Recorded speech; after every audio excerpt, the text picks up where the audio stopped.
Hello? Fernando. How you doing? John Spytek, how you doing? I appreciate you calling.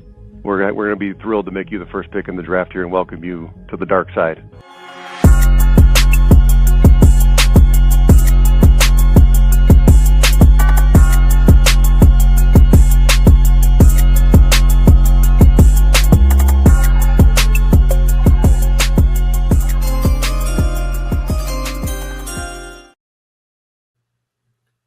And here we are. Wonderful day 3. The real work begins today. The blue collar work, which is why we're not in suits. This is blue collar day here at the NFL Draft, here on Team NBS Media. Of course, I'm Jeff Barnes. I'm host along with these amazing analysts that we have in the house, Greg Rector, Randall Slifer, and of course, the man himself, Bill Carroll. Guys, it's hard working day.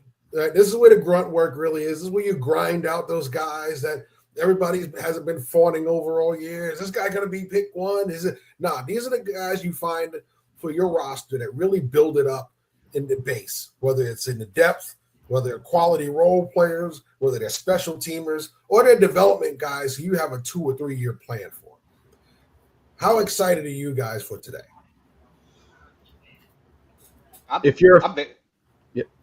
I'm very excited. I mean, Buffalo's got a lot of picks, and the way that round 3 went, I think that there's still a lot of really good players available. So it'll be interesting to see where the scheme fit and everything matches with the trades. Like, our team's going to think, I can wait until my pick for the pick to come, or do I need to jump them and get them? Because I think there's a lot of scheme-specific players available in day 3. So do you just sit and wait and hope, or are you just going to keep moving around the board constantly? There's 2 corners I really like. Obviously, we all discussed ad nauseum what's going on with Jermon McCoy, but Malik Muhammad is a really, really good football player, and I think somebody's going to call his name at some point pretty quickly. We're going to hear Jalen Kilgore's name, I think, called somewhere pretty soon. I'm excited about where some of these Connor Lew, right? A lot of very good interior offensive linemen are still sitting there. On the defensive side, on the interior, Grayson Halton is still there. I've mentioned the young ensign before, as Greg pointed out, who I guess we'll figure out what his actual military commitment situation is, but in Landon Robinson, Will Lee the third, Danny D. Sutton's going to be called at some point, I think, in the next few picks. Parker Brailsford, Zane Durant, going back to penetrating one-gap guys. I think Skylar Bell is still sitting there, right? Yeah. Yep. I'm a big Emmett Johnson guy. Jake Slaughter, speaking of interior offensive linemen. Chris Brazzell is a height, weight, speed guy that is really interesting. And he went last night. He did go. That's right. He did go. Yeah. And he should have, as he should have. Keith Abney II, right, was another guy I think we mentioned. And a not height and weight, but speed guy, Brendan Thompson, right? He doesn't have the first 2, but he's got lots of the third. And then one of my personal favorites of the slot nickel, play him a little bit all over the place in the back half of your defense guys is Chandler Rivers from Duke. I'm a big, big fan of his also. Elijah Surratt, in honor of Greg, is still available. No, don't mention any names that are about to be drafted by the Cowboys. Don't do that. Could be the first pick right here. He could very well be. But Josephs, the edge from Tennessee. Yes, Joshua Josephs, which is bizarre to me because, I mean, this guy has so much potential. He does. I'm shocked that he's still here on day 4. Day 3, I mean. Yep. The Cowboys have 112, 114, and 137. Yep. Last night presser, they talked about getting D. Winters. That deal had been in the works ever since the Oso Odigizua trade was made. D. Winters just moved into a house in Arlington. Right. He was moving yesterday. Got the call. He is an exciting linebacker to see that the Cowboys have in the middle. So that was a very good move by the Cowboys. We'll see what happens. But Schottenheimer last night said, I want all offense tomorrow. And Will McClay said, no. It was pretty funny. But they were kidding and joking. Right. I still want to see – I'd love to see Travis Burke. I would love the Cowboys to get that big monster happen. Because I watched Travis Burke play. Travis Burke plays a whole lot better than Terrence Steele ever has. Ever. So we'll see what happens. There you go. I'm supporting Jonah Coleman today. So There we go. There you go, Jonah Coleman. Get up in that draft. Yeah, almost all the running backs are still available. Right, yeah. Everyone is. You can wear a moo with all the various running backs just going around your body if you wanted to. There, Randall. You'd have like 23 dudes somewhere on that moo. Make a quilt.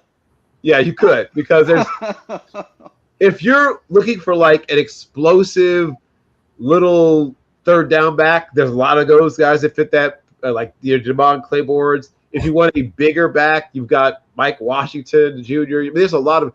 If you want a guy that's kind of somewhere between the two, you've got McGowan. Now he's got some off the field, this and that, obviously, and he's older, but very productive guy with some height, some weight, some speed, explosiveness, and hands. I'm a Katron Allen guy. I'm not even gonna lie. He's my RB5. I think if he goes the right situation, he could have a really nice run, because he's faster than people realize. Like, people think of him as like a thumper, but once he breaks a tackle, he doesn't get caught a lot from behind. He pulls away. So if he goes to, I'll just say Washington, I could see him, being in that 2-3 back rotation, but by the end of the year, he could be RB1. There you go. And Bill, the Raiders traded one spot up to get the first pick in day 3 to take Sherrod McCoy. Oh, there it is. There it is. Yep. There it is. I knew somebody at some point was probably going to say, this has gone on long enough. Yeah. But again, there's no guaranteed money involved now. Right. That's the key. That is the key. That's the key thing there. Well, I think it's like the red line, right? If you trade it up to the first pick of day 3, like that is exactly what it is, sort of thing. So good for McCoy. I'm glad he's going to get a shot. Stay healthy, because your 2024 tape was CB1 tape, no doubt. Yep. But we'll see what happens with his. Right. We will definitely. It's a very much wait and see situation, Greg. Yeah. Yeah. But he's going to a team that's building for the future. They're not trying to win now. No. So it makes sense. Yeah. For sure. Well, I, for one, am hoping if he comes back healthy, he invests in some knee pads, because the no knee pad thing in college with bad knees, not smart for your future. Okay, especially when you have cartilage issues. You want to avoid being like me with no cartilage at all. Yeah. Yes, right. So, you It's better to have low cartilage than no cartilage. Well said. Yes. So take care of the knees. You'd be surprised what happens later when you don't take care of them. So he's the first pick off the board. He's been the talk of 2 days. Yep. Much like Shador last year, we couldn't figure out why. We figured out why here. Okay, this is a little different. So this is a high risk. Yes. With Shador, it was all about speculation. We had a good feeling why it was Shador, but you had to speculate. They weren't going to openly say it. So Buffalo's got their pick in, and this is how it's going to be today. It's going to be rapid fire picks all day. We're just going to be talking about the players as they come in. We'll be talking about draft classes. Yeah. Much like this one. Let's dig into this, guys, right here. First on the plate, the Cleveland Browns draft for the first 2 days. What do you guys take? What is your take on this? I think it's fantastic. I think the Browns do draft pretty well, and then it crumbles past that. But But Spencer Purnell is going to be that versatile piece. He can play right tackle, but he can also move inside. So you have that flexibility with Austin Barber, who is a tackle, really. He can push in guard as well, but I think he's more of a tackle at that point. You went back-to-back. You weren't afraid to take wide receivers back-to-back. You got Casey Concepcion, that's an inside-outside guy, so you can move him inside, but with Judy outside and Denzel Boston outside as well, which is very, very good combo. And then Emmanuel McNeil-Warren is, I had him as a top 35 guy, and you get him in after your Denzel Boston pick. I think Browns is a home run. What about you, Greg? I was going to say, I wonder if the next quarterback's about to go off the board. Oh, yes, the Jets pick is in. So, yeah, we got to keep the tracker going because we're not going to get as much of the talking. Oh, it's raining in Pittsburgh today. Look at that. Yeah. That'll clear your crowd out real fast. So let me get my tracker going so we know exactly who's coming off the board, when and where. So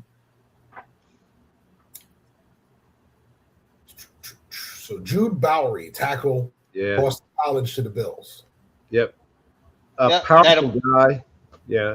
That'll be competition because David Edwards went to the New Orleans Saints, so we need left guard. He's going to kick inside at 6. He's got really good length, almost 11-inch hands, almost 34-inch arms. He's quick. He almost had a 5-flat 40, so he's athletic, and that's what Buffalo loves to do, either run duo or outside zone. So he'll be good with that outside zone, and he'll go up against Alec Anderson for the left guard spot, and then you can entertain what you're going to do with Osiris Torrance at right guard to see if you want to extend him or push Bowery to right guard and have Alec Anderson left guard for cheap guard play, which we need.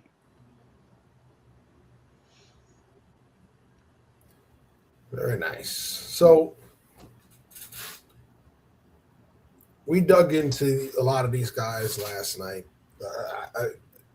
Was I a little harsh on Barber when I said, "Oh, they got the guy that was spent a little bit"? But if you watch the one-on-one, he was the one that ended up on his back the most. He was. You're right. I didn't. I know it was a little harsh, but it was factual. I wasn't making it up, So, I think Austin Barber is going to be a quality lineman at the next level. It's just unfortunately, your proving ground is you go to the Senior Bowl to show your skills, and the back of your jersey hits the turf more than the front. It's never a good sign for an offensive lineman. Right. But it happens every year. Oh, well, yeah. Well, it happens in those drills. Somebody's going to catch you with a balance shot here or there, but it happened to him frequently. That was the problem that I had with it. It happened too frequently. And it's funny that the Browns, you look at Senior Bowl appearances, okay, one year they take the guy that's putting everybody on their back, right, at tackle in Darnell. What was his last name? Was it Jones? Dewan Jones. Dewan Jones. All right.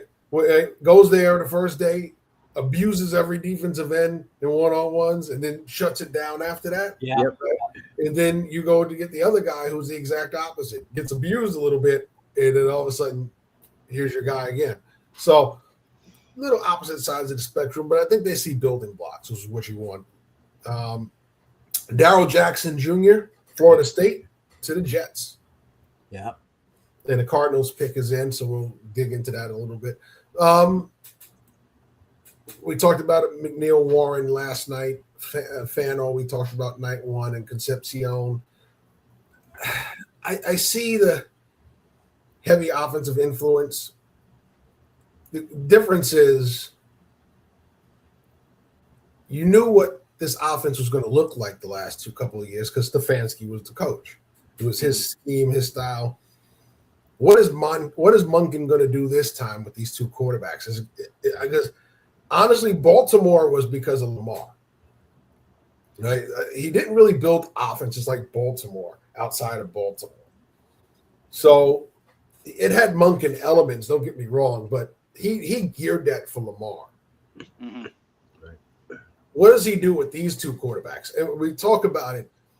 Deshaun Watson is not the same quarterback he was in Houston.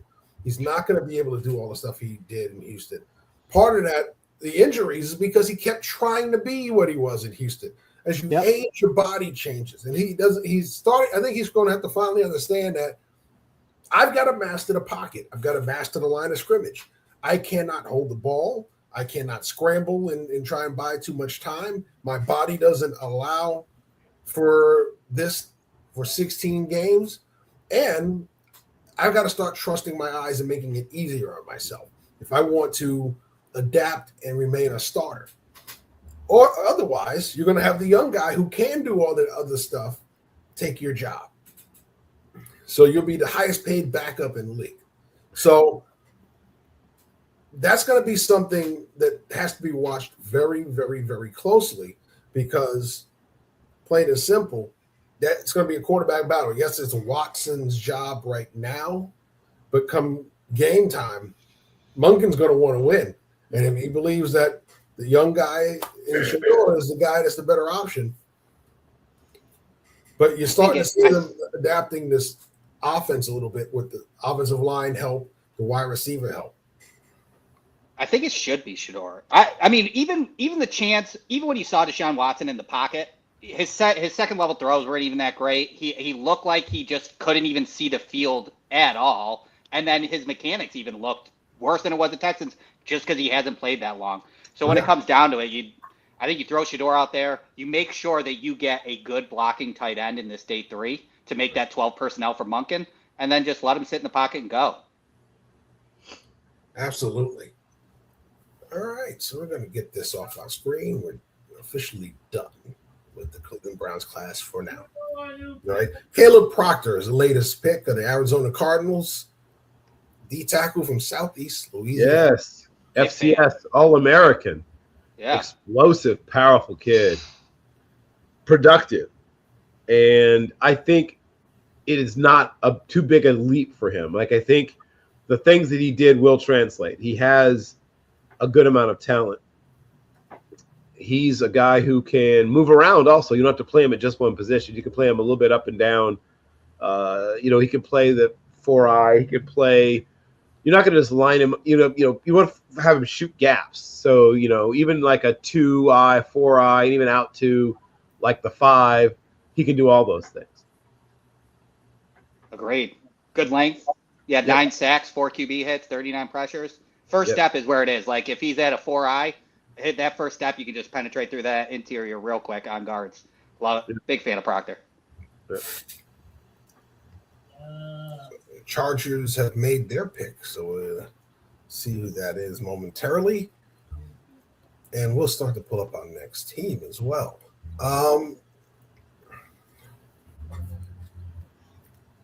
As we look here in day 3, it's all about the value that we see on the board. We started talking about best availables. Let's talk about later today. Round 7. There's always guys we're going to be sitting there talking about should have been here, should have been called. They're most likely not going to be called at that point. You'll look and see who they are. It's time for the low-hanging fruit, Bill. All right. Round 7, we're usually sitting here frustrated because we have heard 0 HBCU players called. Right. Do we see that again today? I think one does hear his name called. I think Eric Hunter has the tape and the testing, right? You have to have it all when you're going to be drafted. They have a higher bar, even than for regular FCS prospects, for lack of a better way of putting it. I feel like Morgan State's Eric Hunter is the one guy I think has a legitimate chance. There's other guys who I think are worthy of it, but they don't have the right buzz or whatever. I've talked to some NFL scouts, right? And the only one that most of them that I've talked to think has a legit shot to be drafted, and I wish this weren't the case, is Eric. And they think somewhere in the 220s, probably. But other than him, unfortunately, there may not be else who actually hears their name called. The others will probably be undrafted free agents. Eric Hunter is a rangy guy, right? A little over 6'3". I think he came in at about 224. ran in the high 4.4s, the low 4.5s. He's at a pro day as opposed to a combine, so there's no one time, but most of the people who clocked him had him in that 4.48 to 4.5, 4.54 range.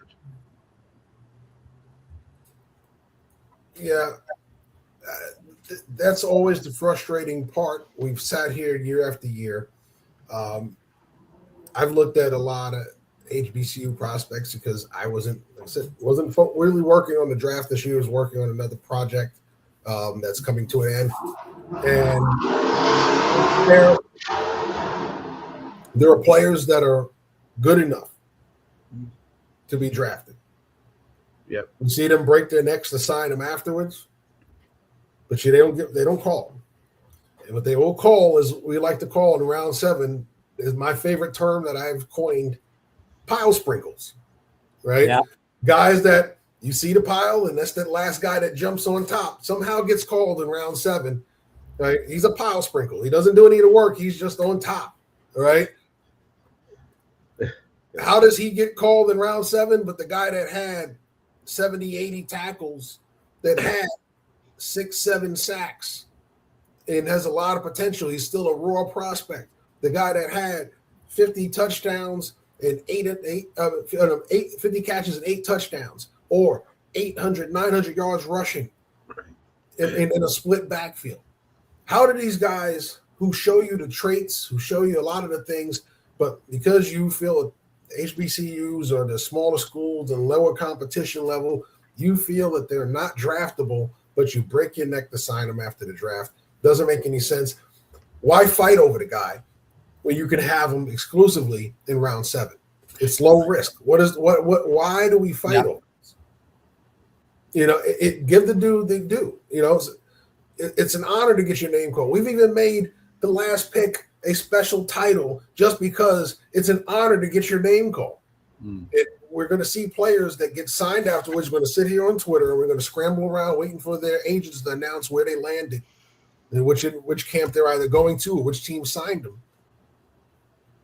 when they could have been drafted. And you didn't have to worry about fighting with another team over signing bonuses that they can get them here. Or we like you more than they do. We're going to give you the opportunity to play the position you want.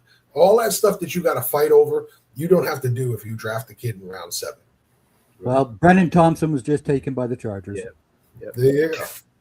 There you go. Cool. Yeah. True burner, very linear. Yeah. Slight build. People whip out sometimes names like Deshaun Jackson. He's not that, but he's not. He wouldn't be here if he were that. But he is a guy who's capable of big plays. Doesn't play well through contact, which is why he's available at this point. Is that if he gets disrupted, he kind of stays disrupted, and he doesn't have a lot of special teams value yet. I mean, maybe that changes. Some of these guys are used to being sort of the focal point, so some of these don't have a lot of special teams experience, but I'm sure he can be taught, to cover punts or kickoffs, especially, where you go day 3. If you haven't had a lot of special teams experience, follow your special teams coaches and your special teams captains around and ask them a bunch of questions, because that's how you're going to make the squad, right? At least initially, your value is a special teams asset. That was my main value. Lane 3, L3, left number 3 on kickoff coverage, and helped out on I was on pass protection on PAT and block on both PATs and field goals. But the key for these wide receiver 3s, and mostly at this point we're moving to guys who are going to be wide receiver 4s, need more wide receiver 5s to get later in day 3. If they don't have special teams experience, you're going to have to, especially as full contact practices. I think we mentioned earlier, Jeff, or maybe it might have been Greg, talked about how few full contact practices there are, and most of those focus on offense and defense. Yeah. So full speed special teams practices in the modern training camp, there's a handful of them. A handful. I'm not exaggerating when I say a handful. You've got to get mental reps. Hop on YouTube. I'm not even joking, but pick up as many things as you can, because they don't have a lot of time to get you caught up, and that's how you're going to make a team. And the guard from Oklahoma was just taken. About time. See, now that's a name I would Ginsu. Fabichi well- Nuanu. Nuanu. It's not Fabichi hard. Nuanu. He's a powerhouse. Fabichi Nuanu is a fair powerhouse, and Yes. Yeah. and he's a fun player on tape. The people I've seen him rated everywhere from the late third to 7. Right, depending on what you think, what you want to do with him, what you think of your way of approaching offensive line. And this is where we're here now. As Mike Max say, horses for courses. We're now seeing they're giving an idea of what we want to do. So teams that would like to maybe improve their run game, because he's going to help you, right? If you want to improve your run game, he's a bit of a project in some of the pass protection stuff. He's not. He gets there a little too late sometimes, and he gets away with it because he'll sometimes even literally with one hand, right, reach out and sort of slap a guy away. That won't work as often in the NFL, but he's going to help you day one in the run game.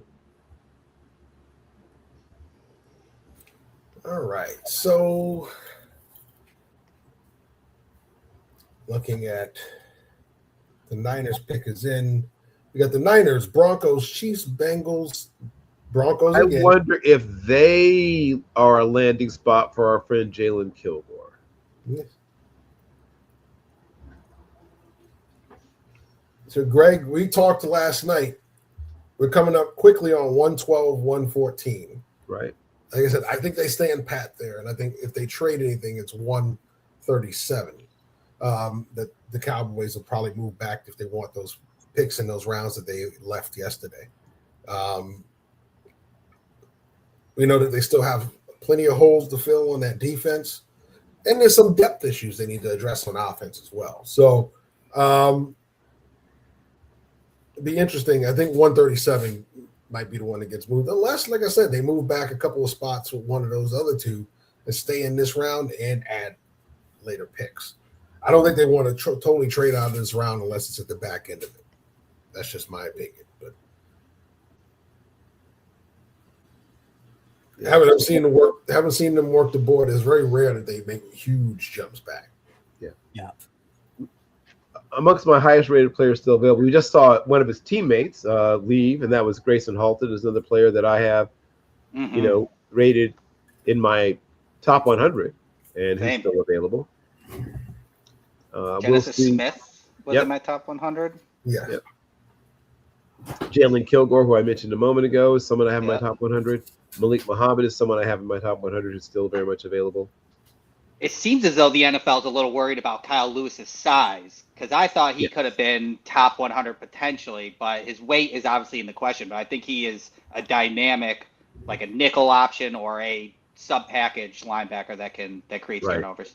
When reports come up that you've bulked up to 223, that tells you everything you need to know. All these Cowboys fans have been screaming about Harold Perkins. Harold Perkins is not going to be taken by the Cowboys. I'm sorry, he just isn't. Get that thought out of your mind. Harold Perkins is just not going to be taken by the Cowboys. Tell him why, Greg. Tell him why. Educate him. Because Harold Perkins is not he's not playing the linebacker position. He doesn't play linebacker. He doesn't understand how to be a linebacker. Yes, he made some big plays in college, but does he understand how to cover people? No. Does he understand how to attack an offensive lineman? No. Hello. You don't have those basic skills. And I've heard there was 4 teams who wanted Harold Perkins to go back to being a running back like he was in high school. That's an interesting. A reverse Chip Trainum, okay, or what was his name from UCLA? Miles Jack, a reverse Miles. Yeah. Other players, I think, whose names we called soon include Keontae Scott and Connor Lew. Yeah. And once again, since we have a running back T-shirt on, I think Mike Washington Jr. and, of course, obviously Jonah Coleman has to be mentioned because of the T-shirt. Hopefully in the next, say, 20 or so picks, we'll also hear their names called. Yeah, I'm surprised that nobody has taken, like, I'm a tad lower on Mike Washington, being able to watch him here, but I have him right now, like top 125. I think he was in between 100 and 125. But I mean, he's a 220-pound guy who ran in the 4.3s. Like, Yes. What are we doing, right? To get back to the old George Young planet theory, there's only a certain number of guys on the planet who can do that. And he's one of them. Yeah. Grayson Halton was just taken by the 40. There we go. There you are. He should have been the first 3-tech taken. In my opinion. I'm not that far off from you. I mean, I have a few guys have not many. I had him gone late day 2. Yeah. I mean, late day, so mid to late day 2. So for him to be here day 3 is a surprise to me. Mm-hmm. Yeah, well, Grayson Halton, I like him. When I look at his game, there's things I really like about him. One of the things is he uses his hands very well. You see in Oklahoma, they put him inside, they put him outside at times, right? When they go with their odd front, they put him at that 4-eye. And you'll see him at times attack a blocker. That hand immediately keeps the arm length. He's reading the play, and then he detaches and chases the ball. Yep. High motor guy. My one problem with him is he doesn't finish a lot of tackles in the backfield. There's a lot of chances for tackles for losses, and he loses the guy or overruns it. As we like to say, over-penetrate, right? I love him for that. And here comes Jonah Coleman off the board. There's Jonah Coleman. Right? There you go. Get it, buddy. Woo. That's the one thing. If he could come get home on all of those plays that he has a chance for negative plays, I think he'll be highly impactful at the next level. You don't want that almost label. You almost had him. You almost got there. Yeah. I guess as Cowboys fans, is a name you'll know. My comp for him was Christian Covington. Yes.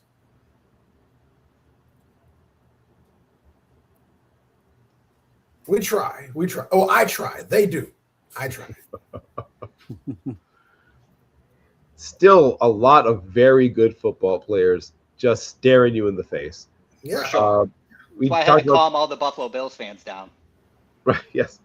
So Buffalo Bills could use Keontae Scott or Malik Muhammad, actually. They could use Skylar Bell even.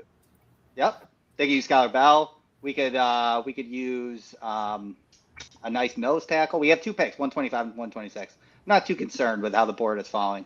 We could use a linebacker. I know that we did extensive work on Caleb Elarms Orr. Big fan of him as a linebacker, 4'4", 940. Somebody has to tell Caleb Elarms Orr that he's smarter than he thinks, because I feel like his first thing that he always wants to do is just downhill thump. But I think he's got the processing skills to figure it out. He's just got to unlock that in his brain. And that's what I love about Caleb Elarms Orr coming into the NFL. Yep. So if there was a little confusion there, you saw we had the Jets pick is up. It's because the tracker had the Jets with the pick in. They traded it to the Chiefs. So the Chiefs are making an announcement, but on the tracker, it still had the Jets pick is in. So they finally caught up to real time. Jaden Kennedy. Hey. Quarterback from Oregon. Sneaky. The Mr. Kennedy reference there. But Sneaky. There's your nickel corner. There's your nickel. Yeah, he could play some safety too, because he was like the cover 3 safety at Oregon. Older prospect, but I will say what he gave Mekhi Lemon a tough time when they played, and he can mirror, he can flip his hips. He was an underrated. A lot of the community had him in the late day 3. I had him in the early day 3. Yeah. I have him in the 5th, but early 5th. So this isn't so far off where I had him. Good tackler also. Like yes. I give guys a little extra oomph up when they're defensive backs, whether it be safeties or corners or nickels, if they are good tacklers. That's why I like Chandler Rivers a lot. Like I like the guys that get guys to the ground without being dragged forward another 3-4 yards. Agreed. So we're going to talk, while these picks are still coming in, let's talk about the next class we've seen so far. And that, of course, is the Tennessee Oilers /Titans. So it was Carnell Tate, Keldrick Folk, and Anthony Hill for those guys. No 3rd-round pick. So good start to this draft. Now, they're going to be loaded today and not going here in the 4th, but 2 5ths, 2 6ths, and a 7th to go So they got a lot of work to do. So, but right now they're at catering. You know, that's the running gag when you don't have any picks in a round. You go to catering and hang out for a round. So, Yep. You know, they should attack some offensive line, correct? Yeah, I would hope. I mean, if somehow somebody like Connor Liu is there when they pick next, or really any of the, or Cronauer, right? I mean, they could use almost any of the guys who probably will be there are guys that would be an upgrade. They really kind of patched it together. And shout out to young Cameron Ward, who I know people don't think he had an impressive rookie season, but if you watch the games, this guy was truly making it happen with none of the things that you should have around you. Strong running game? Nope. How about a dependable, consistent offensive line? Not so much. How about a strong receiving core? Not really. And he managed to still there were games where Chika Okonkwo led the teams in targets. Yeah. No offense to Chika Okonkwo, but that should not be happening. You know what his rookie season kind of reminded me of? Remember when Cam came into the league, Cam Newton? And Cam comes in and they had a losing record and all that. Oh, he can't throw. He can't do this. He threw for 4,000 yards as a rookie. What do you mean he can't throw? If you can't throw the football, you don't throw for 4,000 yards, right? So sometimes perception isn't always a reality when it comes to evaluating how a rookie performs. And I think that with Cam Ward was that you look at what he had. You know, it's the same thing that the guys the year before had. Nothing. Okay, he has 2 running backs. Do we talk about the receivers? We haven't talked about receivers in Tennessee since A.J. Brown got shipped out of it. Yeah. All right. So that was an offense in flux. It was being built bargain basement up. And somehow this kid performed in it. You know, and when you get that kind of a young player, you build around him. So they added Carnell Tate. They added some guys in free agency. And so far in the draft, it was Carnell Tate, and then it's been back to the defense. Because you have a defensive coach who wants his defense to look good. And then I'll get the offense going. We'll run the ball. We know they got Tony Pollard. They can run the ball. We know they got Tajay Spears. He can run the ball. Right. So you got guys that can run the football, but you still need to be able to throw the football in today's NFL to help those running backs out. Because they're not exactly the biggest guys. They will take a pounding if you think you're just going to grind it out with those 2 guys. There'll be games missed between Pollard and Spears if you're just going to grind it out with no passing game. So believe you me, I think what Robert Saleh is doing is, yes, we got a receiver to help our quarterback. We signed one before as well. But right now I had to immediately come in and get some pass rush because I needed pass rush. I needed help at the linebacker level. So he did that. I think today they come back around 5, start looking at some more offensive weapons. They're going to need some role players that come in and immediately contribute. You'll find guys there in round 5. Round 6 and 7, though, that's going to be your depth and special teams. You'll be lucky to find a contributor immediately in those 2 rounds. Mm-hmm. All right, so open up the tracker here. Yeah, so do the Jets now decide to climb aboard the Nuss bus with their – interesting. Yeah. I mean, at some point, they're going to take a developmental young quarterback, right? The only question is, how long do you wait? Yeah. But is he developmental? That was always the question I had about Nussmeier. I've been, is he development? I think, his ceiling isn't very high for me. And I like the frame, yeah. Like his size is not the greatest, and that's where my biggest concern is for sure. Yeah. To me, developmental guys have a higher ceiling. I'm developing you to get somewhere. If you're already here, then I'm not developing you. You pretty much are what you are. You're just going to get a little fine tuning. But developmental guys, there's a gap there between where they are and where they need to be. Cade Klubnik. Oh, there you go. We were wrong. We were sort of wrong, but right. Right, sort of wrong, but right, exactly. Jeff, I have a question for you on that, by the way, in developmental. Because I guess you can almost put Cade Klubnik here because he was like so highly touted, and then he was just up and down his whole entire collegiate year, just up and down. Yeah. Like Nussmeier, Do you think that he has a higher ceiling in developmental because he's a coach's son, a QB coach's son, at that matter? Right. So do you think that? I think that's why people like him. Yeah. To me, that's why I think people like him. He's a coach's son. We always have a thing for coaches' sons. Sometimes the apple falls from the tree. Right? Well, but nothing good before the I scouted Doug Nussmeier in Idaho. They're not that different as prospects. No, they're not. And you're right about that. And I like Doug Nussmeier. I like his son. I just don't see them as long term. I don't see him as a long term starter. I see him. Yeah, I agree. He's going to be a quality backup at the height of it. Maybe a gap starter, a guy that can start 10 games if your starter's out. You know what I'm saying? Yeah. If your starter's out for 10 games because he tears his ACL mid-season, he can finish a season for you. And then 7-8 years. He goes into quality control. Then 2 years later, he's your quarterback's coach. 4 years later, he's your offensive coordinator. The rest of your head coach. Play the long game, exactly. His ceiling, as far as the NFL level, to me, is Brett Rippon. I think Rippon was a little more comfortable outside the pocket than he is, but I don't mean style of play. I mean as far as career-wise, the career arc of his. I see what career. you said. You're going to be that backup that may get some starts and get a chance to start while a guy is out, but they're not looking at you to lead the franchise. And you could have the next Kellen Moore sitting right there, man, future head coach. Mm-hmm. Greg, the Cowboys pick is in. Casey comes off the board to the Broncos. There we go. Okay. All right, so Calvin Hill can shut up. Malik Muhammad will be the next pick. Malik Muhammad.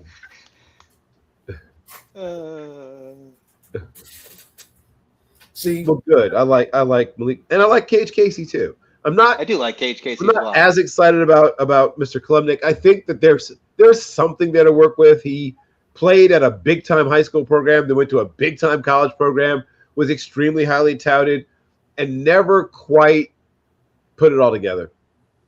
But Casey is a guy who I think can play pretty quickly on the right side and has played on the left side, so he has the potential to do that as well. There's a lot to like about. He started 41 games at left tackle. Yeah, right. Yeah, I think even so, if you're projecting him to the right side, which I think people are, he also can play on the left side. And I think people sometimes talk themselves into things, as we talked about. But I think he's better than some of the guys who went ahead of him, quite frankly. This is when guys try to sound too smart for themselves, right? So when you look at what they put up on their graphic, they go, fit and wall-off blocker. There's two terms, mauler, technical guy, okay? Fit and wall-off is a technical blocker. He's not going to move you. He's just going to get in the way and be where he's supposed to be and keep his body in position. That mauler is going to move you 2, 3, 4, 5, 6 yards off the ball. He's going to lay on top of you when he puts you down on the ground. He's going to do all that dirty work. We just took Drew Shelton, the tackle from Penn State. Oh, okay. Now, I like that pick. I do. I like that pick. I do too. Listen, here's a guy that could instantly, if he plays at the level that you think he can, replace the guys you have at swing tackle and eventually replace that right tackle that you're desperate to get rid of, Greg. So we had the run on play right. Go ahead, Greg. We had a run on play right out of the box tackles, right, in round 1. Right. Now we're able to run on developmental tackles, apparently now here in round 4. Yeah, Buffalo must have heard some noise. Shelton going back to back. Yeah. Greg, hold on, because you're going to be talking again in another pick. So, So, but I'm with you guys. Listen, first of all, you can never have enough tackles, in my opinion. I had guys that were starting at guard for me that were tackles. And it was because, plain and simple, I like their position flexibility. And when I had injuries, I didn't have to dig off a guy that's been sitting on the bench to come out there and be a left tackle. I just slid somebody out. And if I had a guard that slid in his place, that's one thing. Or I slid right to left and I brought a right tackle in. But I'm not bringing that guy to come off the bench who's been sitting there sipping Gatorade to play left tackle in the middle of a game. No, the guy that's going to be playing left tackle, protecting my quarterback's backside is already out there. Right. So, and I like the athleticism of some of these guys at guard. So if you had the power base to move people, you could slide inside, and I did that with you. The only thing I didn't do was a guy who couldn't bend. I didn't put him inside because then those guys got pushed into my quarterback's lap. So that's the difference with how you kind of shuffle your line around. But here's a guy that I don't think you kick him inside. He plays swing tackle, left, right, till either he takes somebody's job. And you got Guyton, who can't stay healthy. You got Steele, who's at the end of it. You almost came close to getting released. Right. Okay. I think they said, same thing is to keep him under contract and then we go into the draft and free agency and see what we do. So, but I think Terrence Steele, that's not a very comfortable chair at right tackle. He's, it's a very tenuous position right now. Right. Yeah, so maybe he'll go. I think he used the term sipping Gatorade. There's your first problem. You know what offensive lineman is sipping Gatorade.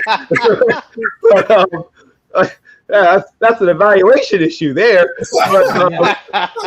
But Terrence Steele may be investigating, I guess, in like a nice cooler is what you're saying, a thermos or something, maybe, because he may no longer be a starter.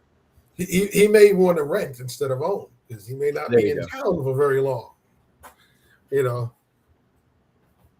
But yes, I agree. And listen, we're getting the highest rated player on my board is now Malik Muhammad, I'm pretty sure. We're getting deep into this round. So let's go to our first trivia question, and we'll come back to the answer at the end of the round. All right. So who was the highest drafted Ivy League player in NFL history? Okay. Those watching, you can put your answer in the chat. We should be able to see it. Sometimes we have with certain platforms, we don't see all the answers, but if you're watching on, I believe X shows up, YouTube shows up. I don't know about Facebook. I haven't seen a Facebook answer on it yet, but it might. So who is the highest drafted Ivy League player in NFL history? We'll come back at the end of the round. Bill Carroll will give us the answer to that trivia question. We'll have another one later on in the afternoon. So, yeah, we're waiting patiently as the Colts pick. We're waiting for it to be announced. And here it finally comes. And they're doing it on location, which is why they were taking so long. Is it Pat McAfee? Thank you. It's not. No. Take Taylon Green. Oh. Jalen Farmer, guard from Kentucky. Okay. Yep. Athletic guard. Okay, yeah. And the Cowboys pick is in. So they had their pick ready. So we'll get that announcement soon. But yes, Jalen Farmer. Yeah, he's a people mover. I think somebody's talking about mauling, or maybe mauler is a bit of an exaggeration, but he's definitely a people mover. He definitely gets movement. You can pull in either direction. I've seen him pull, going in both sides. Some guys pull really well to one side and then struggle. It sounds funny when you say it, but think about brushing your teeth or combing your hair with the other hand. It doesn't seem like it should be that difficult, right? But notice how much more challenging it is to do something that simple, just changing your hands. And, of course, you're now flipping in the other direction, going the other way. But he pulls pretty much equally well in either direction. Mm-hmm. Yeah, my biggest concerns with him are redirection. He's a little slow to redirect. And also in space. When he gets out there on pulls, if he locates his man quickly, he's pretty good at finishing. But when he has to go out there and decide where to go because there's nobody immediately for him, he's a little slow to locate his block, and he'll miss some in space. But he's great when he gets his hands on you. Yeah. But I think one of the biggest struggles for him are cross games, because he has to redirect. He has to take one guy in, pass him off, and then catch the other one as he comes around. He's a little slow on that. He kind of loses his block on those. So that's something he's going to have to improve. Okay, so a lot of fan picks coming up. So the Cowboys' second pick is going to be an international fan from Mexico. And I'm not going to say his name because there's 4 names up there.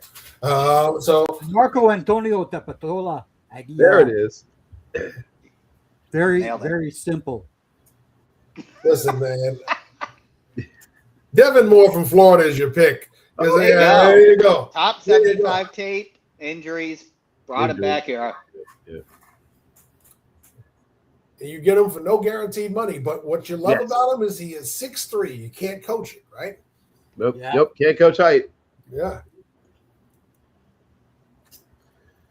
That's why I think at some point in the next 30, 40 picks, Ephesians Prysock, the other giant corner from Washington, will also hear his name called. I mean, as big as Takario is, Prysock's even bigger. Now, he's also a little mechanical. I mean, when you watch him backpedal, it looks like a guy who's darn near 6'4" backpedaling. It's not the prettiest thing in the world. You probably want to use him in a system where he's just shuffle bailing or playing off, because his backpedal is not teaching tape. Yeah. What you like about Moore is I forgot the corner we talked about yesterday. We say plays through the hands a lot, right? Because he's not exactly great at finding the football. Moore finds the football. Yeah. Okay.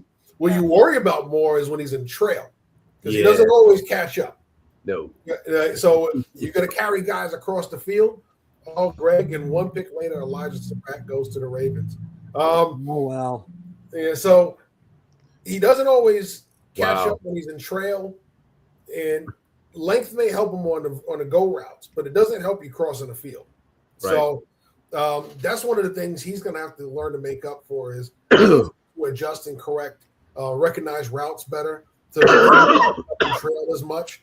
The guys that are just faster, accelerating across the field, he's going to struggle with. He's going to have some struggles when he's in man coverage with that. But in zone, I think his eye discipline is great. He does a great job of seeing the football. But when he's in man coverage, there are certain things he's compromised in. Yeah. Elijah Surratt is going to make life very difficult for Joey Porter Jr. Every other corner in that division, because that guy will beat you up. Yeah, I have always been a fan of Elijah Surratt. I love all the routes in his tree. Yep. I love his nuanced stem work. Press man is probably why he fell to 116, is handling his not so explosive first step, and then cornerbacks probably, with 4 or 5 speed can run with him. So he's got to create his own separation in the NFL, and that's probably why he fell to the 4th. Right. And now Tampa Bay, once again, quietly one of the better drafting teams in the NFL. Jason Light doesn't get the kind of bouquets thrown at his feet that guys like Les Snead or guys like Howie Roseman, people meme Howie Roseman, and for good reason, or even Brett Veach. And I guess John Snyder, is now getting mentioned sort of in that top 4 range as well. But quietly, Jason Light, he misses like anyone else does, but quietly builds a good roster and then rebuilds, a good roster pretty quickly without doing a lot. Like, he doesn't do a lot of flashy things, not a lot of moving up or moving down either. He just tends to sort of stick and pick, but he does a pretty good job of it. He and his scouting staff do a really good job of identifying, for the most part, players that fit what they want, what they need, and usually get good value. I wonder if this is where Malik Muhammad finally lands, or Keontae Scott maybe. This is where I miss listening to Charles Davis. So very nice guy, by the way. Yeah, very nice. Fantastic human being, and way bigger than people think. Oh yeah. And he's a Dallas Cowboys legend too. Yes, he is a Dallas Cowboys legend. That is exactly right. He only wore that one uniform. Yes, right. He retired, in essence, a Cowboy. You are exactly correct, Greg. Exactly right. And he would be a giant. Now, I mean, the safety position, we talked about the linebacker position. Now, there's some big safeties left, but the David Fulcher types are gone, right? We don't see. The Joey Browners and all those guys. Yeah, we don't see Steve Atwater. We don't see those guys are all like move linebackers nowadays. Those guys are all bigger than Kyle Lewis. Yes. Keontae Scott finally comes. Finally Keontae Scott off the board. I thought it might be him. Maybe the most violent tackler, Oh, DB tackler. so much fun to In this watch. class? Yes. Yeah. He's almost linebacker aggressive coming down. Yes. Yeah. Yep. You know what I mean? 100%. He's one of those guys, when he sees it, he just goes. It's just instinctive. He doesn't hesitate. Some corners, they see it and they don't really want to attack. They just want to hold on until they finally see exactly what they want. He doesn't do that. He sees, he recognizes, he attacks. It's instinctive, and that's something that you can't teach. Instinctive players are just instinctive players. So we have a trade. The Chargers have moved up. So there's the Chargers, Lions, Panthers, and Packers. Next 4 picks. So the Chargers have moved up and got their pick in. This is that time of the draft where that happens. Everything is wonder. I wonder if they got scared about the tackle run. Yeah, that's what I was wondering too. It makes sense, but this happens, right? When you get the runs going, it's either get on board or get out the way. It's kind of like NASCAR. Are we pitting with everybody else? Are we staying out? Right? So, it's one of those things. Oh, shoot, the tackles are going. Let's go get one now or else. Do you want that developmental guy coming in the game when he's not ready? No. So go get the guy that you like now. So the Fighting Harbaughs have moved up. Yep. So I have to come up with a new one for John since he's now with right. Because the Fighting Harbaughs was always a gym thing, Right. I mean, I sort of look at them as the new Ravens or Gravens, maybe. A-V-E-N-S. I mean, they're going to look very much like Baltimore did very, very soon. Like watch for that team to have some very shared DNA with the team he used to coach. Very interesting to say the least. It's funny. You have to hear some guys talk to realize how much you have in common with them. Well, one thing their dad and I have in common is a love for Muhammad Ali. Oof. And he always talks about, Ali when he goes and speaks to his son's teams.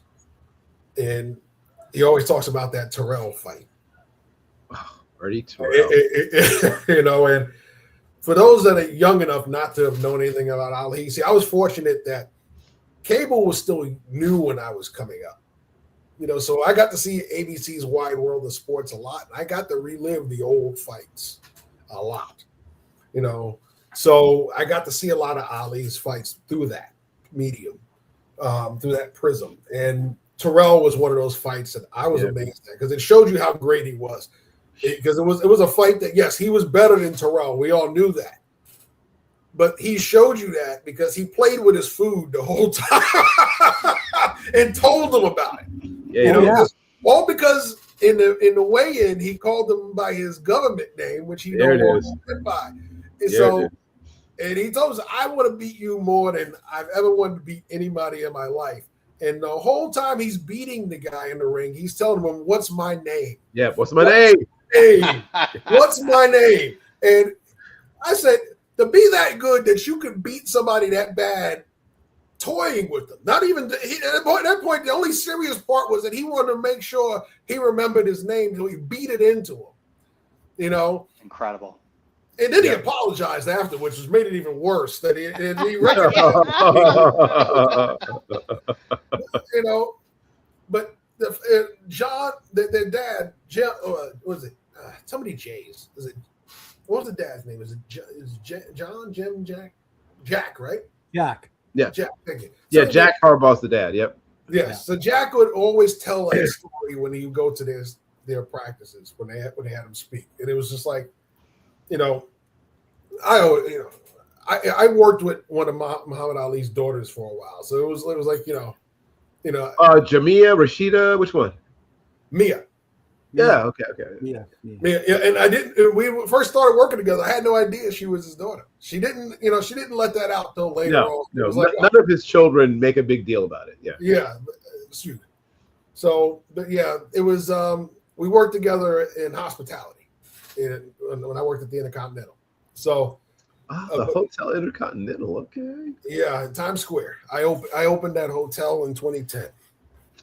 So I was, yeah, that was, the man was bigger than life. And yes, and the fact that, he made that big of an impact on so many people outside of boxing says a lot.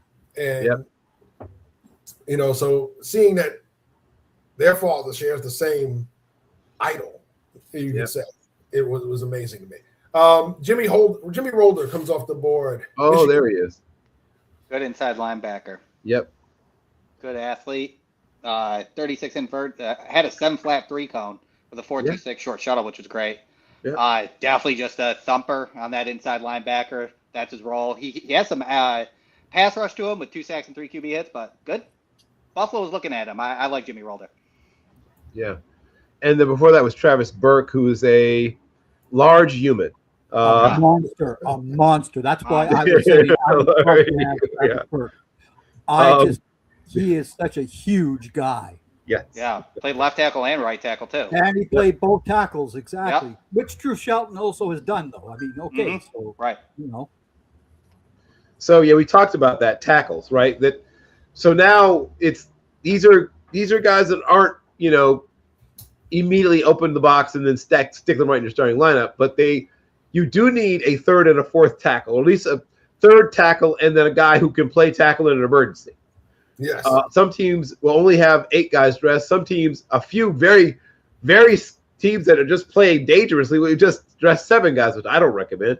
But that means that one guy has to be able to play guard and both guards and center, and you have at least one guy who can play guard and tackle. Because if 3 guys go down, I guess you're telling one of your big tight ends to pretend to be a tackle. I don't know what happens if you only dress 7, but that's what some teams do. They just dress 7 offensive linemen. I'm an 8 guy, but some teams just do 7. It was like, well, I guess you were living right, I hope.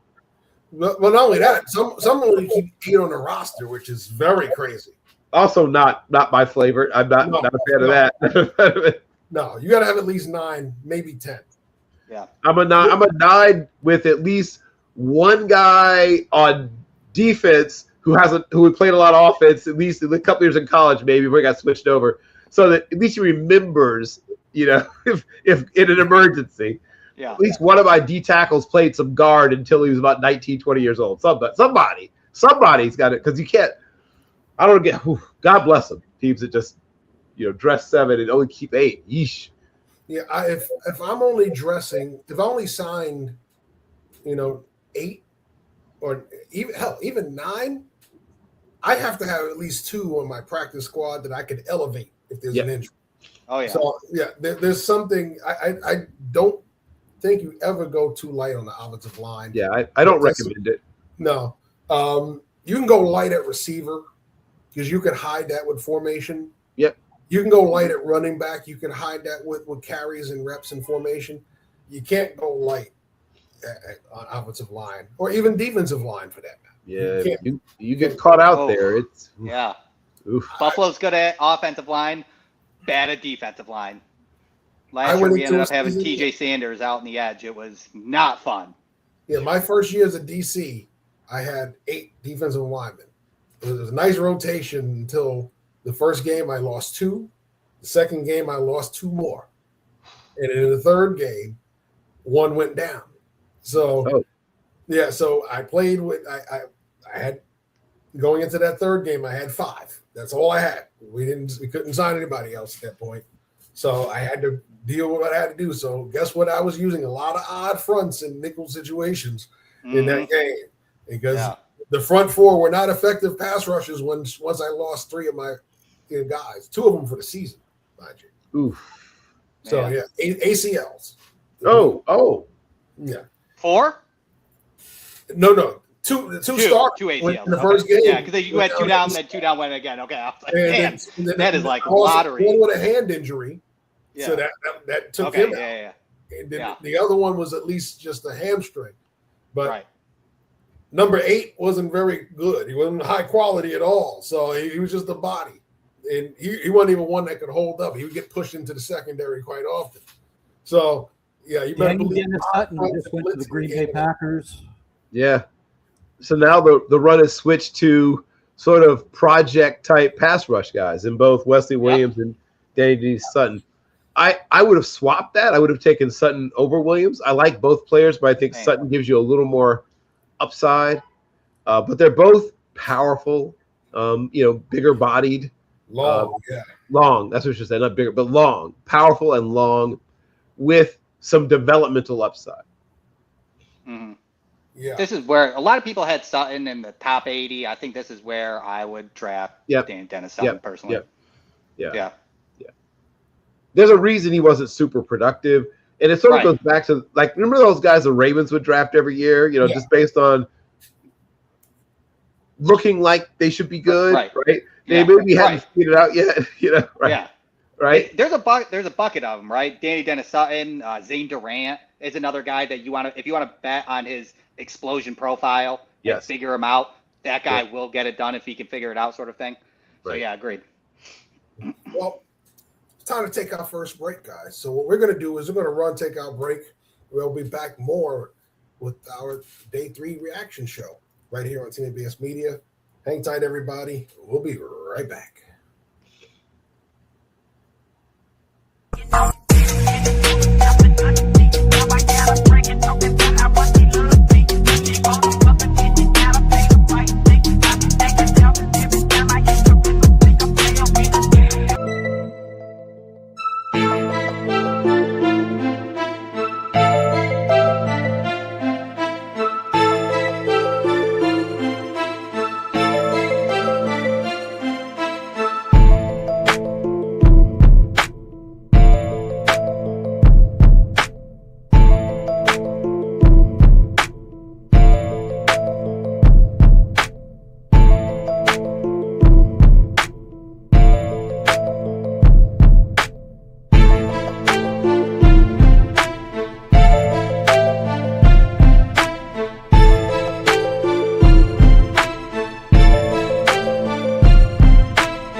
What's up? I'm Desmond Powell, host and creator of the Mid-Post Podcast, where you can find raw, pure NBA commentary and analysis, isolation style. Join me every Tuesday as I face up the defense and observe the most intriguing storylines, trends, and moments from across the association. Then, once it's time to shoot, we'll explore other stats and tidbits that are so good they're nothing but net, while others might clink off the rim. And by the end of the show, we'll spread some love and honor an NBA star, past or present, who shine bright from this go-to area of the floor. There are a lot of spots on the floor to get a bucket, but if you really want to score, the mid-post is where you want to be. So what are you waiting for? Don't miss out and tune in every Tuesday on your favorite podcast platform or YouTube, courtesy of the home team, 19 Media Group.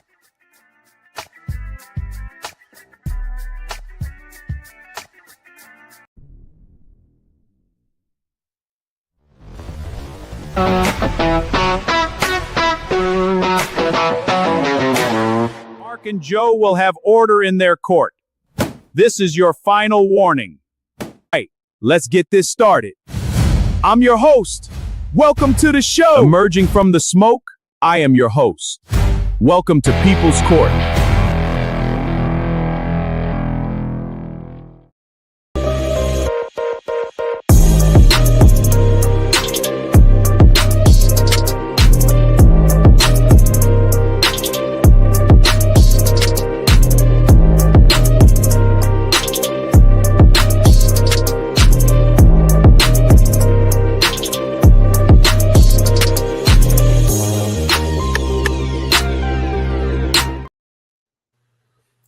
We are back. So we're going to go back here and let's see what happened while we were away. So Caden Wetjen, wide receiver from Iowa, goes to the Steelers. The Steelers are pulling the guys in the same colors. The Steelers have a type. Yeah. You know, they're looking at Iowa. You have him. Don't you have him on your team right now? We kind of do. Kind of do. You know, it's almost like they're looking at Iowa going, they look good in that uniform. We might as well grab them. You know. It's so the Raiders pick is in. They just haven't announced it yet. Texans are on the clock, followed by the Bears, Bills. Notice I said Bills twice. 49ers and Bengals. So we're steamrolling through the draft here, and it gets faster and faster. So after a while, you're not even going to be waiting. They're just going to be popping up before you know it. Conclusion: Pittsburgh, Vanderbilt QB remains undrafted. Well, correct. And let's talk about said Vanderbilt quarterback. Yeah. While Diego Pavia may have been loved at the college level, there's certain things about Diego Pavia that may not really fit the NFL, and I think that's what the general feeling is. And we're going to elaborate on all of that right now. Yeah, first of all, he's a particular kind of personality type. I don't know if you've had a chance to talk to him. I have a little bit. And you love the confidence, right? It's sort of like if you took Baker Mayfield and turned it up 2 more notches. Yeah. So that's kind of what you're dealing with. And then you add to that, he's undersized. His arm is just okay. And winning from the pocket is not the best part of his game. No. And he's not athletic enough that he projects to another position. Mm-hmm. So the team may take a flyer on him late, but I won't be shocked if he goes undrafted altogether. Yeah. Not a big fan of his whole character as a whole, personally. But he could be. I mean, is there anybody else? Is there anybody in the future that will ever take over a Taysom Hill role, or do you think Taysom Hill is like the final stop of that experiment? No, there'll be another guy that. Oh Right. yeah. There's been guys down the line that just drafted and just never even attempted to use him in that versatility role. But he would be a guy. Cole Payton could be a guy that could step it, that could try to be that Taysom Hill role. Right. Taylor Green, we saw get drafted, and at some point, somebody's going to take Hayes King, who I think is a better quarterback than Hill was. Mm-hmm. So you'd have to be a creative person, obviously. But if, let's say, somewhere in the 6th or the 7th, Denver takes a shot at Hayes King, I wouldn't be shocked if they had something similar in mind. For sure. I can agree with that, yeah. There goes the second Razorback, Mike Washington Jr. There you go, finally. There you go. Running backs have come into form here day 2 or day 3, especially here in the 4th. So And I think you're going to see a lot more of them as we go along. But What's that, Greg? He joins Ashton Genty in the same backfield. Yeah, interesting. Well, you need depth. I mean, For sure. Oh yeah. You don't want to overuse Jonty. Yeah. And number 2, if let's say he does get hurt. I mean, it happens. Yeah. Right? Yeah. Every great running back has missed game with injury. We don't have any Cal Ripkins at the running back position, right? So no.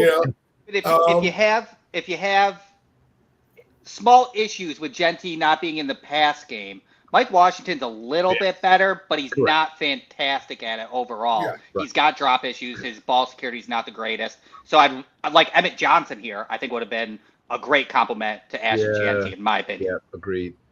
My comp was a guy who was a Raider, though. My comp for Washington was Justin Fargas. Yes. Another long linebacker off the board, Wade Woodaz, Clemson. Oh, yes. Okay. Interesting. Not a thumper. Not a thumper. No, definitely not. Very, very. I would say, who he reminds me of? He's like a little more athletic version of Josie Jewell. Remember Josie Jewell? Very much so. Long, not very rangy, but smart. Smart. Well, he's a little more rangy than Josie Jewell, but he's that big frame and that smart player. Yeah. Value with athleticism, but I think would have been available around later, but maybe I'm wrong. Maybe the NFL, sees him differently. Mm-hmm. I don't dislike the player. I just feel like, there's some really good football players still left. Yeah. And Wooders is a project, like capital P project. It just surprises me. Not that, like I say, he's not a good. He's got potential. I like some of the things I like about him, but there's some things to like about him. But there's guys who are closer to being ready to play right away, still sitting on the board. Yeah, even at the same position. We talked about Chicago leading corner, Malik Muhammad. Certainly Malik Muhammad. There you go. That's a great Chicago. pick. Great pick, Chicago. Fantastic value. That was my highest rated player left on the board, in fact. Yeah. So your friend that was losing it last night can feel a little bit better right now. You should feel a little bit better. Yeah, they're putting together a pretty darn good draft overall, in fact. Yeah. And we explained it last night because at first we were saying, they have talent at tight end. They didn't really need another tight end, and then they drafted the tight end. And we explained why. And plain and simple, Cole Kmet entering the latter years of his rookie deal, probably not going to be re-signed. You have ready his replacement in-house. So it's a smart way of doing it. You're not signing a veteran to replace him. You bring in a young guy with potential that could probably fit right in with Colston Loveland as your inline Y eventually. So I think that's what you look at when you talk about the draft. There's times for you to get ready to replace somebody that's at the point where you have to make a decision on. It gets expensive to re-sign players. Player salaries don't go down; they go up. Right. And going after people in free agency is even more expensive sometimes. Yeah. So the best and cheapest way, we've said this a million times, to build your team is through the draft. Exactly. I think everybody would agree to that. It comes down to the fact that, you have to be able to live with the salary cap. The NFL is the only one with the true hard cap. You don't go over it. Yep. Okay? You can't. You can't. There's no luxury tax and all that stuff. There is no amnesty, salary cap amnesty. No, there is none of that in the NFL. You're under the cap, and that is final. If you're over the cap, it's right before the league year ends, and you have to get under it before the league year ends and the new one starts. So you cannot take the field otherwise. That is the NHL also has a very hard cap as well. Yes, and their cap also has a limit to how much a player can make in a season. Yes. That cap is very difficult to deal with. And again, when Connor McDavid, who's the best player in the world, signs a deal that was below what his number was, it angered everybody this year and all that other jazz.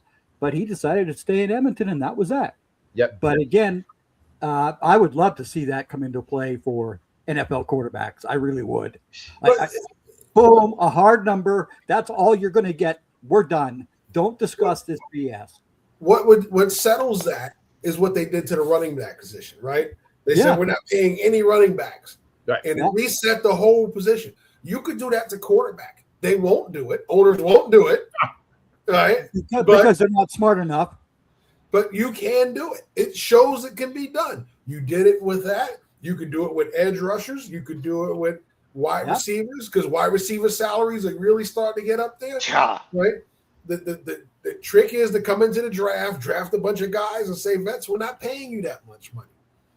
Right? And suddenly you'll realize it comes down. Because what the agent does is the agent says, okay, top 5 guys got this. My guy is better than that. He deserves this. And next year, next guy does this. And you don't have to get to the next year. Once he signs, the next guy goes, well, my turn is coming. And Right. you start to see this. And that's how we went from receivers making 20 million to 30 and 40 million. Mm-hmm. Yeah. Because I'm just making 50. And speaking of drafting wide receivers and finding ways to keep down costs, finally, Skylar Bell off the board. And the Bills fans, well, I guess we can kick it to our local Bills fans back to back. yes. How do you feel about getting Bell and Elam Orms, who are two guys I thought might go yesterday? Yes. Okay, yeah, I love it. First of all, Skylar Bell, 4.4 speed, incredible stats at UConn, had 850 in 2024, 1,000 in 2025 with 11 touchdowns, 3.4 yards per route run, only 4 drops in 2025 with a good contested catch rate. He's an inside-outside guy, really explosive off the line of scrimmage, quick feet in his route running, high deceleration, and a natural hands catcher. He should not have been here at 125. I think we get a steal. He had a 1.52 10-yard split with 4.4 speed, a 41-inch vertical, over 11-foot broad. He's got it all. He must have fallen because he, excuse me, because of his competition at UConn, and then I think he's 24, I believe. But again, college is a part of that, and that's what it is. And we talked about Caleb Elarmzar. He, again, another speed guy. 4.49 40 is a linebacker. He's got it all in his brain. You just have to unlock it. He comes down and he lays a hit, and he wants to hit the quarterback a lot. You just got to teach him to process, take a step. He's got the speed and ability to be a half a second more patient and then react. And then you have a 3-element linebacker in that position for you that can rush the passer, can stop the run, and can play coverage as well. So 2 good picks. For all the Buffalo Bills folks that were panicking because of the first 2 picks, he has now knocked it out of the park in the first 3 picks in day 3. And I was not nervous about the first 2 picks personally. Good news, Brandon Bean. You are unfired. Yeah, right. Yeah. It's like, I keep telling everybody, this draft is the bill that you have to pay, but the Buffalo Sabres postseason tickets are staring you at the face. Of course you want the Buffalo postseason tickets, but you got to pay that bill. See, yesterday it was like in draft day when they're saying the barbarians are storming the gate. Now they're backing off a little bit. Exactly. So we're waiting for the Niners pick to be announced. That pick is in. But good picks overall, and we pretty much touched on everybody. We're down to the Jalen Kilgore, maybe? About 12, what is this where Jalen Kilgore might go? Around. So yeah, we've touched on all 3 of you guys' teams because everybody's had a pick in this round so far. Niners. And with the Bills going twice, the Steelers went once, and Greg is the only one who has one more pick in this round. Yeah. If they hold it. I think they hold on to it. So, what are you feeling, Greg? You've been spot on. You've been hitting doubles, triples, and home runs this draft so far. What do you feel? I would still like a real tight end. I'm sorry. I just do not believe in that guy that we took from that school up north 3 years ago. I just don't believe in him. His production has gotten worse every year. I don't think they believe in him either anymore. So, which is the problem. So I would love to see them pick up a tight end. Yeah, I Spanford playing more. It looks like they don't believe them as much either. Yeah. Yep. There's a lot of tight ends still available. Yeah, oh, yeah. So which ones do you think fit those guys that are still available? You asking Greg or asking me? Greg. I think Bentley from Utah. Okay. Okay. Yeah, he's there. Tanner Koziel's there. There's some guys. Yeah. My personal favorite is John Michael Gillenborg, but there's a lot who you could wait on him because he's. I don't think Gillenberg has been even discussed by the Cowboys. I know Bentley had a discussion with them at the combine and things like that as well. Yeah. He's got to be on your all-name team, Bill Gillenborg. Oh, John Michael Gillenborg, yes. Yeah, he sounds like a sci-fi character to me. He does. For sure. Yeah. Yeah, my top 3 rated players still on the board are still Connor Lew, who I think is going to be an NFL starter very quickly. Still there. Jalen Kilgore still there, and unless I missed something, I think Willie the Third is still available.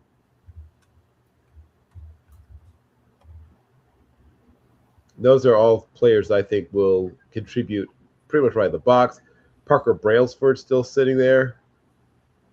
And then, not all of the running backs, but still most of the running backs are still there for anyone who still wants a running back. They're clearly going to pull the trigger on the run on running backs. I think probably starts in the next round. Well, the run on tackles continues as Carver Willis comes off the board to San Francisco. Makes sense. So they're preparing for the eventual retirement of Trent Williams. Yeah. Yes. So which someday will come, but not today. Not today.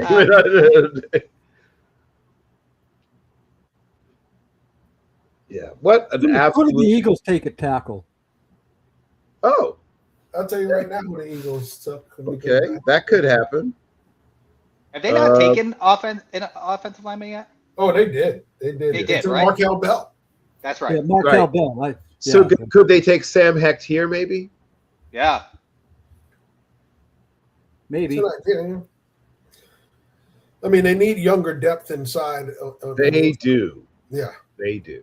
Because younger players are starting, so. Yes.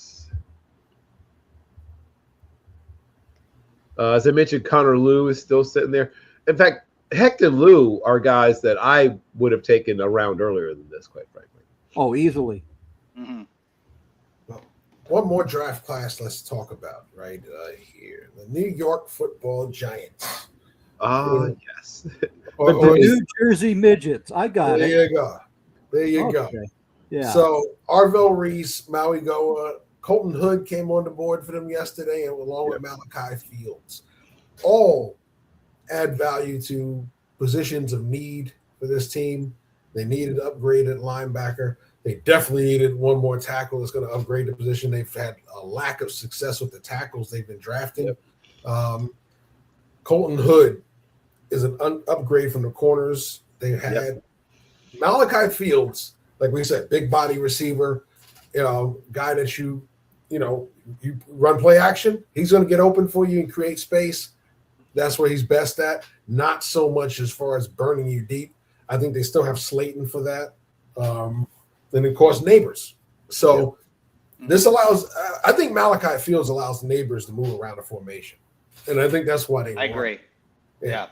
What do you got? You found 3 immediate day one starters and a guy who's going to play a great deal, a big contributor. So all of those picks are guys who are going to play a fair amount if not day one, then not far after day one. So you can't be too critical of it. Agreed. Yeah.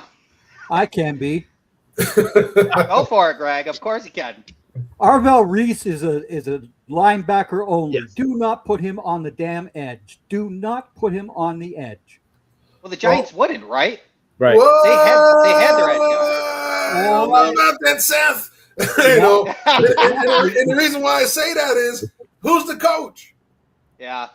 All right. So you think about Baltimore. Baltimore was an odd front. Connor Lew, They played a lot of muddle huddle type fronts. They did unorthodox fronts where they didn't line up straight up 3.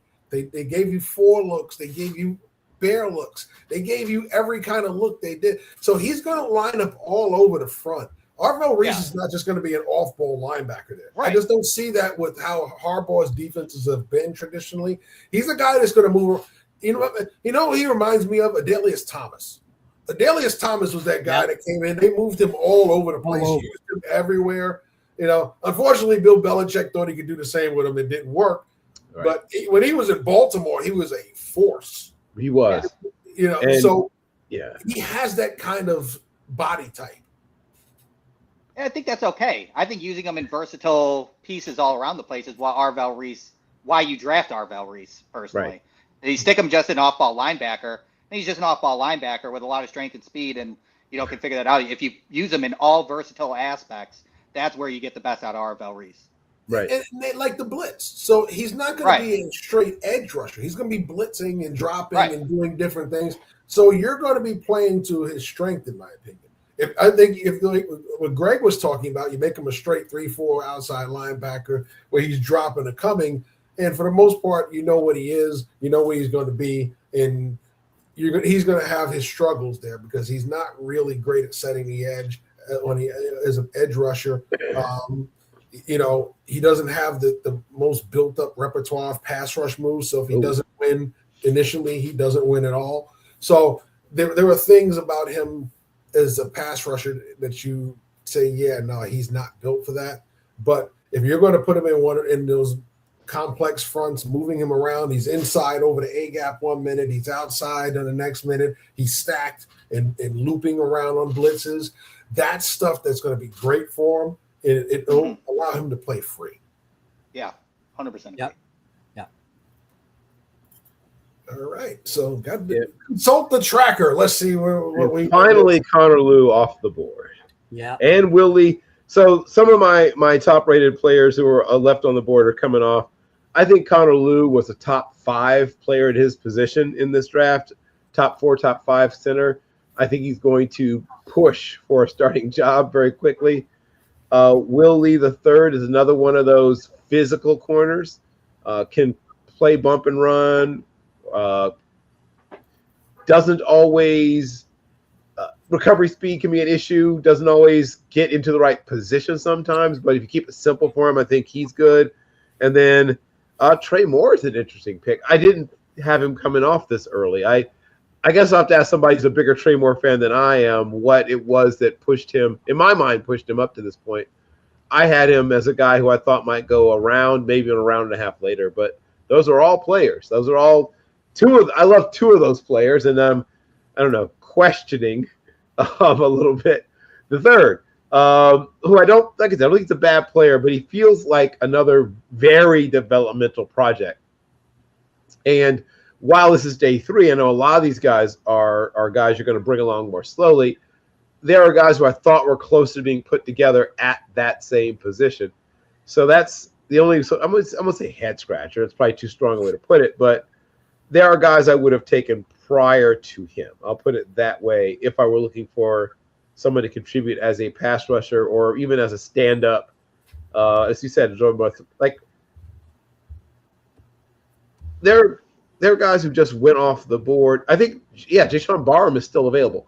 I feel like if you like that kind of player, Barham's a slightly better version of the same guy. Or even that kid Anthony Lucas. Barham went.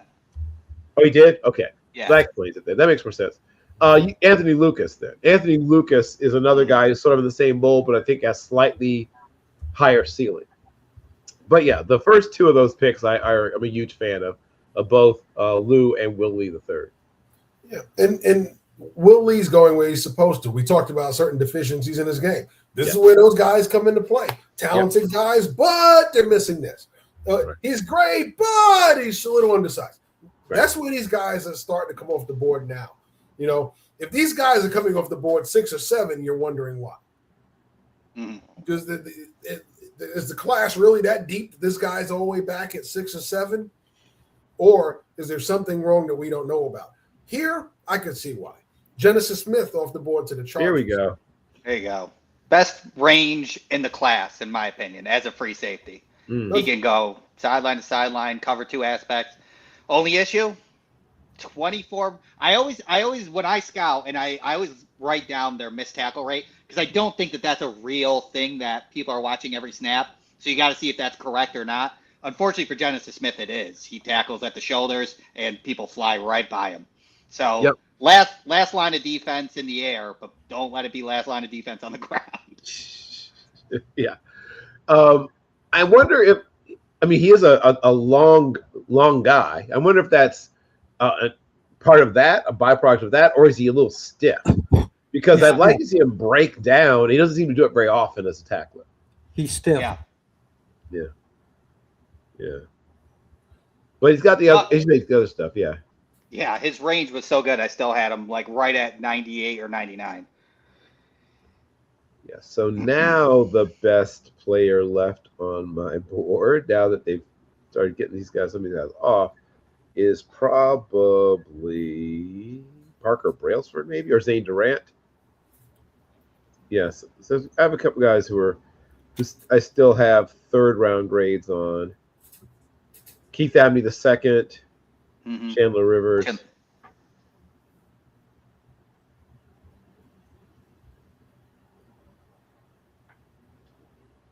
I wonder where Dante Corleone ends up. Next round. Next round. That's what I'm thinking. I'm not crazy concerned about his medicals anymore with the tightrope surgery. Right. But he's kind of a weird body outlier. Yes. Like he's like 6 foot flat, 330. Yeah. Like he's Mr. 5x5. Yes, he's as wide as he is tall. You're exactly right. Yes. Yeah. Some team will give him a loving home in the next round, though, Randall, I promise. For sure. And that Emmett Johnson also, I think, goes sometime in the next 15, 20 picks as well. Katron Allen still hasn't gone. Oh, yes. Right. Maybe in Pittsburgh.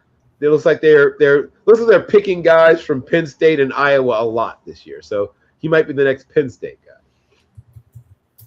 I was higher than consensus on Torian York, and what we were talking about yesterday about shorter linebackers being, like he is shorter. I think he's pushing 5'11", but man, that guy 5'10" 3/4. Yep, you're right. Yeah. But he was super explosive in 2024, just like in our Mason Thomas. Used his athleticism and explosion in 2024, and then really came together in his high IQ and processing in 2025. Yep. We have Jeremiah Wright, not the controversial Chicago area Reverend Jeremiah Wright, but the Auburn offensive guard Jeremiah Wright off the board. Looks like maybe somebody's trying to get serious about their run game again. I know Kellen Moore is a fan of a certain style of running attack. I know not every Dallas fan was a fan of his approach to the run, I guess, judging by some of the things I've heard. Cowboys fans say. we don't need to discuss. We don't need to discuss Kellen Moore and his A-gap runs and all that. No, we don't. Okay. Isn't it funny that Kellen Moore and Chip Kelly are both very spread guys with different run schemes? Like Kellen Moore is, I'm going to run it up the middle no matter what. Chip Kelly is going to run sideways no matter what. Yeah. It is like both of y'all guys have to figure out how to meet in the middle. If y'all want to do, you become a great coordinator. Yeah. Yeah, but when you didn't have Travis Frederick doing the blocking for you up the middle anymore, stop running up the A gap. Stop.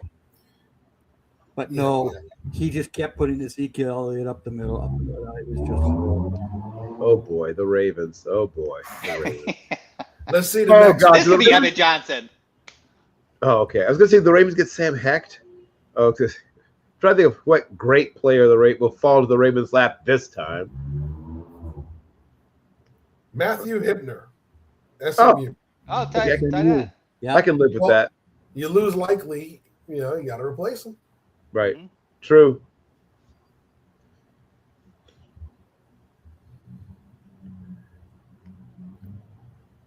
That's an interesting player. I watched both of the SMU tight ends very, very closely. Yeah. I'm not so sure that he's maybe the more complete of the two SMU tight ends, but he wasn't my favorite. I'm Russell Maryland Jr. Speaking of Cowboys lore, RJ Maryland, Russell Maryland Jr. is the one that I kept. He was off to a great start to his career. He got hurt, Yeah. He had a really good freshman and a very good sophomore year. Then his junior year was basically a wash due to injury. And he came back, but by that time, Hibner sort of established himself as TE1. Somebody's going to get a real steal. Even though he's going to probably be a tight end too, even at the NFL level, somebody's getting a steal in RJ Maryland. Circle this, clip it, whatever you want to do. Mm-hmm. Somebody's going to be pleasantly surprised with how good RJ Maryland is.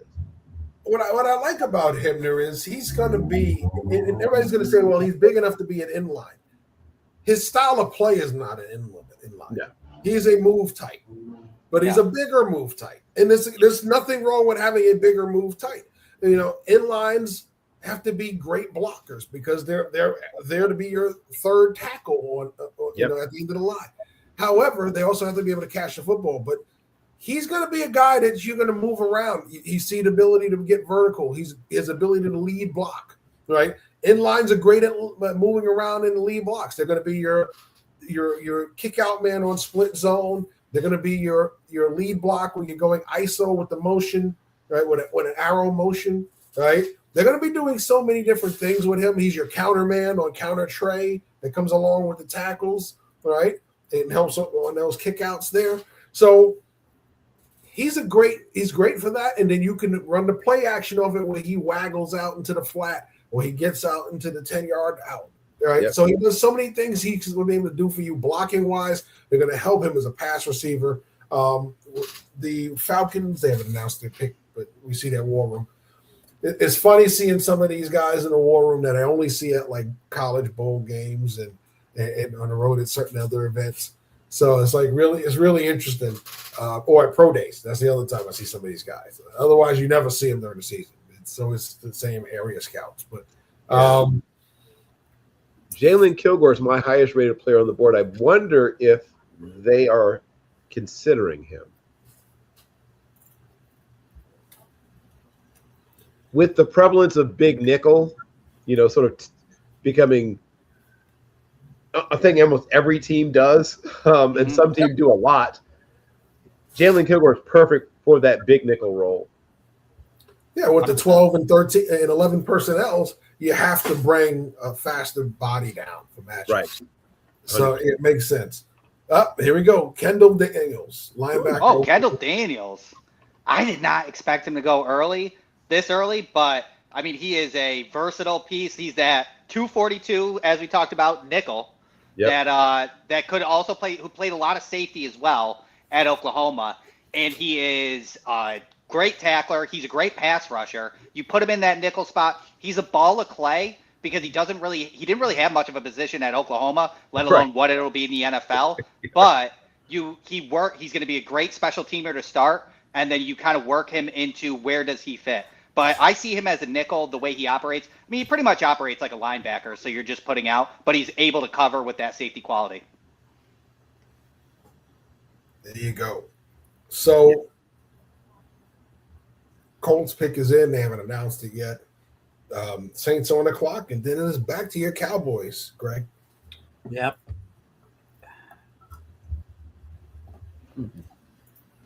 So while we have a chance, let's circle back.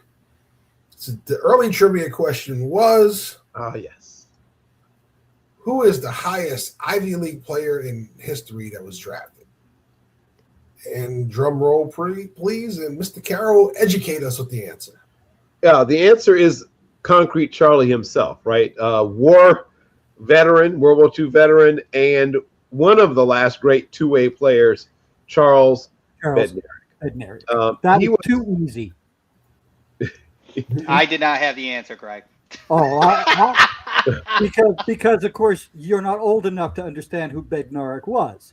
I'm old. Well, I know who Chuck Bednarik was, but I didn't remember him before Philadelphia, so I didn't know the answer. So that's for me. Yeah, Charles Philip Bednarik actually used the GI Bill. He was not on athletic scholarship, obviously, but he had He used the GI Bill to go to Penn, and was an absolute menace, as you might well imagine.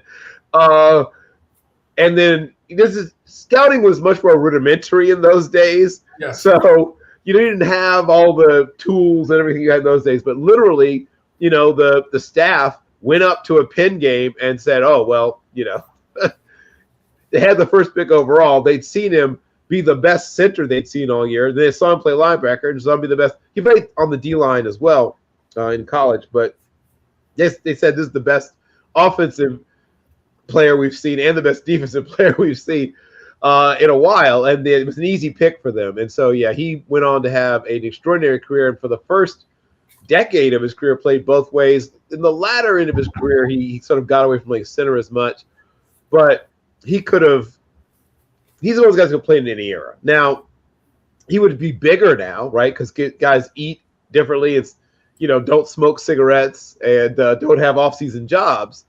But if he was able to just eat the way guys eat now, work out the way guys work out now, and had, modern weight training.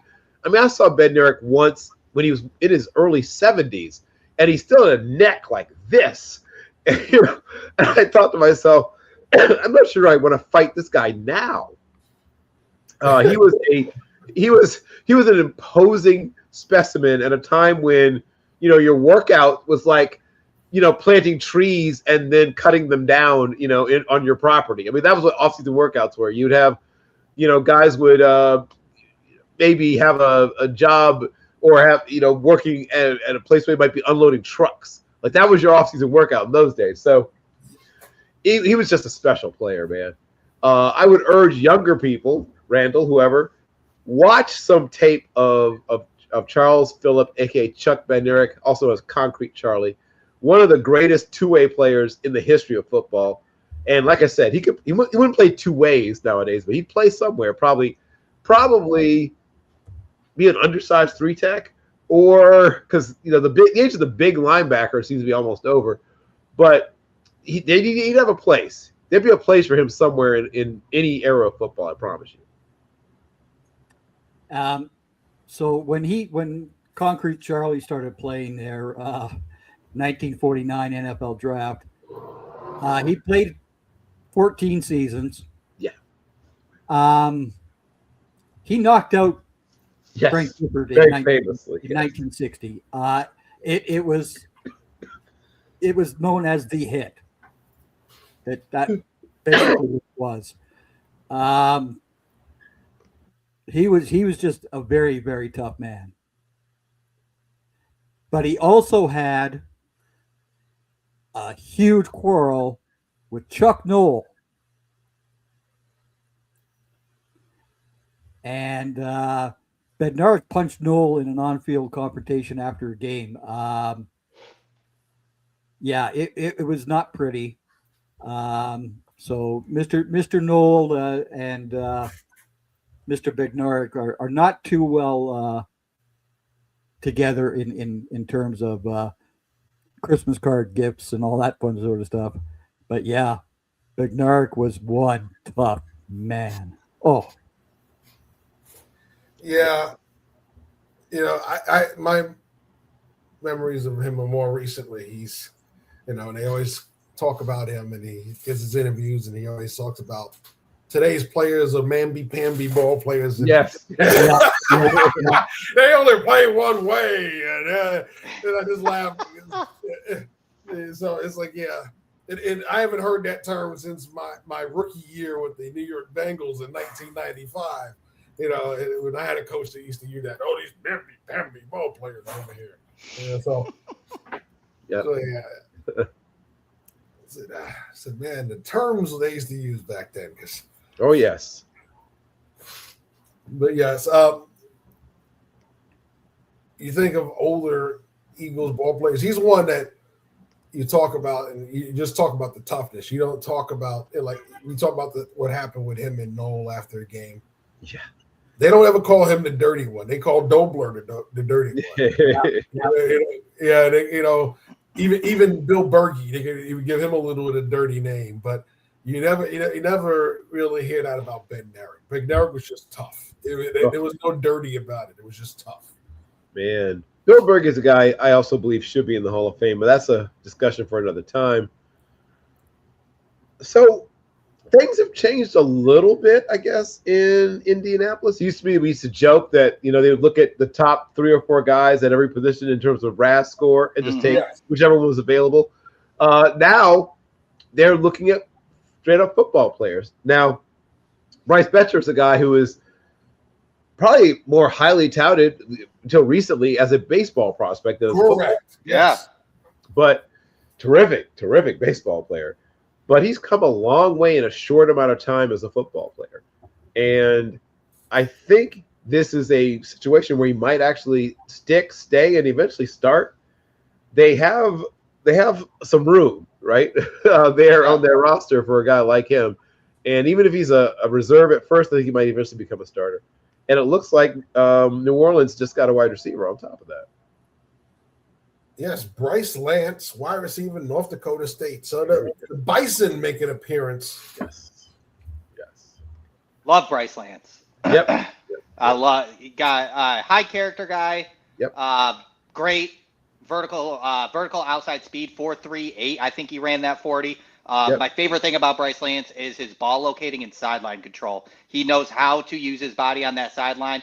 He can locate the ball well, and then he's already keeping 2 feet in bounds on that sideline. He's got good nuance. He's George Pickens-esque. He's got 3 routes in his bag. He does well, but he's got that top-end speed, that high-point catch. He's that Bryce Lance model that a lot of NFL teams are definitely looking for. Greg, we'll be coming to you in a minute, so you sit tight. Because, the Cowboys pick is in, and when they announce it, you get to hear your opinion on it, especially because you said they were going to stick at their 137. So it's once again extra base hits for Greg. He doesn't hit any singles today, and no pop-ups either. No. Stealing baseball references. So who do we think this pick might be? I still want the tight end. Okay. Would be your second option? Jalen Kilgore. Yeah. Oh. Good point. Yes. BPA. I mean, BPA. Highest rated player on the board. Yeah. Has there been conversation of why he has dipped? Huh. Like, obviously, there was other conversation with, like, Keontae Scott. They were talking about that. Because, the only thing I had on Kilgore that I was a little rough on is that in the nickel, flipping his hips and running vertically sometimes slowed him down a little bit, and then fast slot guys could get past him. But that's it, to me, personally. Yep. Huh. When I think about the other stars and whatever, hybrid players, to me, there's not a huge difference between he and the difference between he and Stooks is ball skills, I guess. Rephrase that. There's a difference. Stooks is a little better at taking the right angle and, as you said, sort of getting his head around, getting his hips around on those deeper routes. But when I think of how many picks happen between the two, right? I don't think the gap is that big between those two. Yeah. So the interesting thing is, it just popped up and now it's gone. I got a instant alert from outside the NFL, which is funny, but now I don't see it. But it looked like, let's see if it was right. Let's see if the tracker announces it. No, it still says the pick is in here. I guess they're waiting on TV. But what I just got said Overton. Oh. So, but they haven't put it on the NFL tracker. So we're waiting for the NFL tracker to confirm it. Right. But the Cowboys tracker said Overton. Huh. Okay. So that's what caught me off guard was the Cowboys tracker that sent me the thing to saying Overton. So we're waiting for them to confirm. Well, yes, we're waiting for confirmation. Yeah. Overton's in my Sutton Durant box, to be honest. Yeah. I like Durant better, obviously. Me too. Right. More productive, more athletic, more versatile. Overton seems like he is only discussed anywhere close to the top 100 because he went to Alabama. I sort of feel like what I call the Alabama effect sort of pushes some guys up. It's like if you went to South Alabama, he'd be getting his name called mid-round 6. So, good on him of going to the right school, I guess. I don't want to say he's dead on average at absolutely everything, but he's close to dead on average at absolutely everything. Mhm. And like I said, he picked the right school though, right? Because everybody goes to practices, everybody goes to games. You're going to be seen if you play even a little bit, and they're going to have you somewhere in their consideration. Just if you're a starter at Alabama, you're going to at least be considered. Yep. He needs to work on his counters. He needs counters. He's a guy who needs counters. He doesn't have a lot of them, and tackles can just stop him and wash him away at a half at a time without those counters. Yep.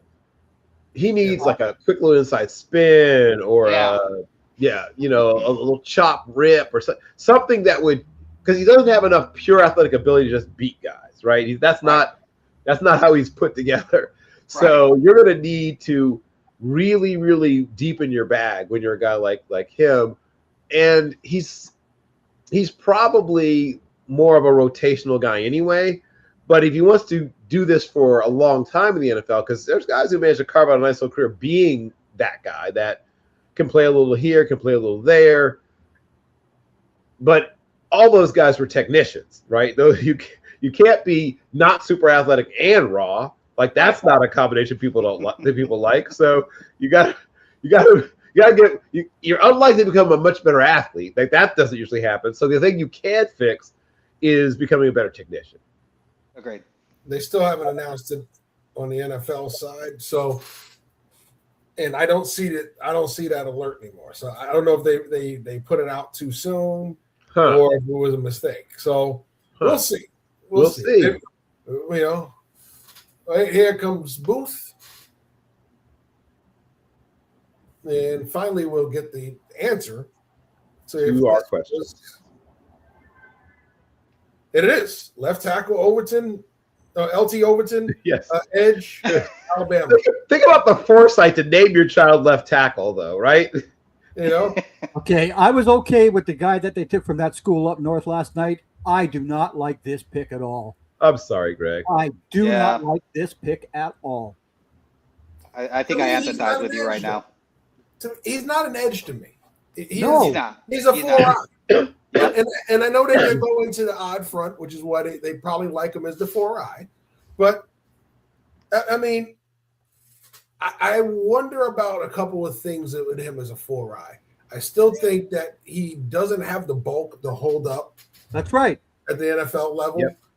He's not fast enough to be an edge. Nope. He doesn't win right away. No. So is he a rotational piece? Yeah. Do you take a rotational piece in the back end of the fourth?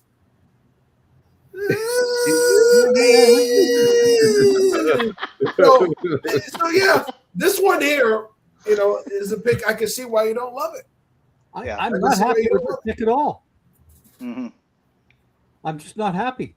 I would have taken a tight end. I would have taken Katron Allen as a running back. I don't care. You give me any other position out there other than LT Overton. Because why? Will McClay likes these big school guys. Mm. And I don't like focusing on just those big schools. Man, Greg, I'm with you. Brandon Bean, same thing. I feel that. This is what we talk about, where you get tied up in drafting a big school guy as opposed to taking a smaller school, mid-major guy because he's productive, right? Yep. Oh, well, why is he there if he's so productive? Because he was good while he was there. It was the best situation for him. That's why he was there. Yep. Some guys, it's just that, right? They didn't get highly recruited out of high school. They didn't think they were ESPN top 200. So guess what? They end up at a mid-major. They have a great career. They carve out some great film. They're talented. They have traits. They have upside. And why would you pass on them for a guy that gives you solid production at a big Power 4 school as opposed to very high quality production? Borderline solid at that, I would say. Yeah, right. Kyle Lewis, like Landon Robinson. Landon Robinson would have been a great pick right there if you're going to move into 4-eye. Yeah. Ooh. Kyle Lewis off the board. There's Kyle Lewis. Okay, here we go. Good spot for Dolphins. Yep. The way they run, in their 3-4 packages and things along those lines, I think you can find a good spot for Kyle Lewis on the Miami Dolphins. Yes, agreed. So the Niners pick is in. And then we have the Bengals on the clock. And that will end round 4. And the lightning rounds really start to begin after this because picks come fast and furious each round. Yes, they do. So we'll be talking a lot more about classes than we will each player because they'll be happening so fast. You won't get a chance to have analysis in them before 3 more picks are made. So we'll be talking about them in bunches and classes as well going forward. Best availables and unfortunately snubs are going to be part of this as well. Okay, so they've already jumped to 5. So that means, so Ephesians, you can tell all these biblical parents. Oh, Ephesians Prysock. Yeah, okay. Right. Yeah. Right. And then the Bengals, that's the Catholic school to me. I knew what Ephesians was, right? So, so Ephesians Prysock comes off the board, Washington corner. The Bengals pick hasn't been announced yet. All the things I said about Nahshon Wright, you can just sort of copy paste. If you're a Nahshon Wright fan, now he's a little stiff. I mean, there's no two ways around that. His ability, there's a little hitch in his giddy up when he has to actually flip his hips and go. He loses a step in that transition when he's having to flip and go. So I would use him in a system where he didn't have to do that. I'd use him in a system where he's keeping everything in front of him, and he's using that length and that strength to wall guys off, give them trouble, and then he's just passing it off to somebody at about the 17-yard mark. Agreed. So, we're waiting for the Bengals to officially close out the round. Like I said, they've already moved the tracker to the next round, but they haven't exactly announced the pick yet, so I went back to make sure. Moving right along, we're seeing some value. We're seeing some reaches. Yes, there are still reaches at this point of the board. Okay, so finally we get to close out round 4 right now as the Bengals come up there.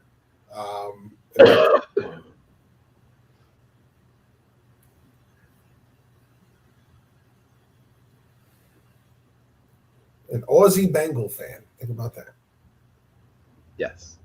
Right. Colby Young, wide receiver, Georgia, closes out round 4.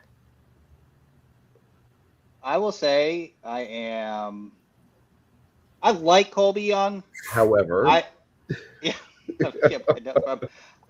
no, actually, to be honest with you, I'm glad at 6'4", 215, he was very solid. He doesn't have the greatest speed, but he broke 4.50. He's got a good frame. He's got good strength to his game. He moves pretty fluidly. He's got really good hands. He had his short route running is pretty solid for his size. His intermediate and zone is where he can work on. And I think that's when he gets to the NFL, which I love. But I love how physical he is against his cornerbacks, and he wants to body those people. And he had a red flag that turned into a green flag if you read the report. So there was a character concern that he had, but the report says otherwise. So I'm glad that teams read the report, understood that he was innocent of that character concern, and he gets drafted here because I do think he's a quality 6th-round guy. But, you take him here, it is what it is. And also shout out Binghamton, New York, where I was born. Yeah. Oh, okay. Yeah. He kind of reminds me of J.J. Arcega-Whiteside, who, of course, went much, much earlier, but they're similar players. For sure. See, that means if you were born in Binghamton, when it gets cold down there where you are now, it doesn't bother you.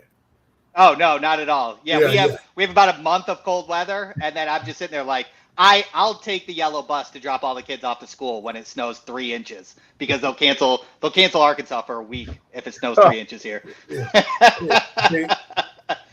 I'm still a guy in winter in Florida when the temperature overnight drops into the 30s. I don't panic. The Floridians are losing. Yeah. Oh my God, it's gonna be cold tonight. Everybody's walking around in 70-degree weather with the heavy coats on, and I'm looking around like with a t-shirt going, what are y'all doing? So this is my New York blood hasn't thinned out yet. Me neither. So the cold doesn't affect me, and I hope it never does, because Me too. I hate extreme heat. 7 months I'm out with of the you. year, I am miserable because I walk outside and I feel like I'm the guy at the end of Raiders of the Lost Ark that's melting on screen. Yeah. That's me when Yeah. in summer down here. The one thing when anybody says like, what was the weirdest thing moving to the south in Arkansas? And I was like, well, to be honest, in July you can't get a patio table within like 11:05 of when the restaurant opens. In July here, you're inside for AC for 30 days straight. Yes.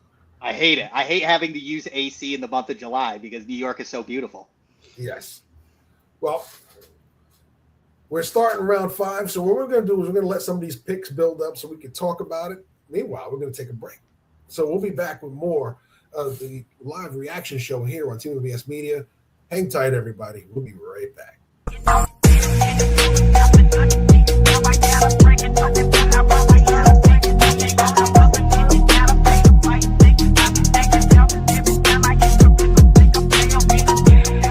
You are watching Team NBS Media. We are a digital media brand covering sports, entertainment, and lifestyle, with team members all across the country. Through our written content, podcasts, and video content, we bring you fresh and professional content. Interested in joining the team? Shoot us an email or DM. Make sure to like, share, and subscribe.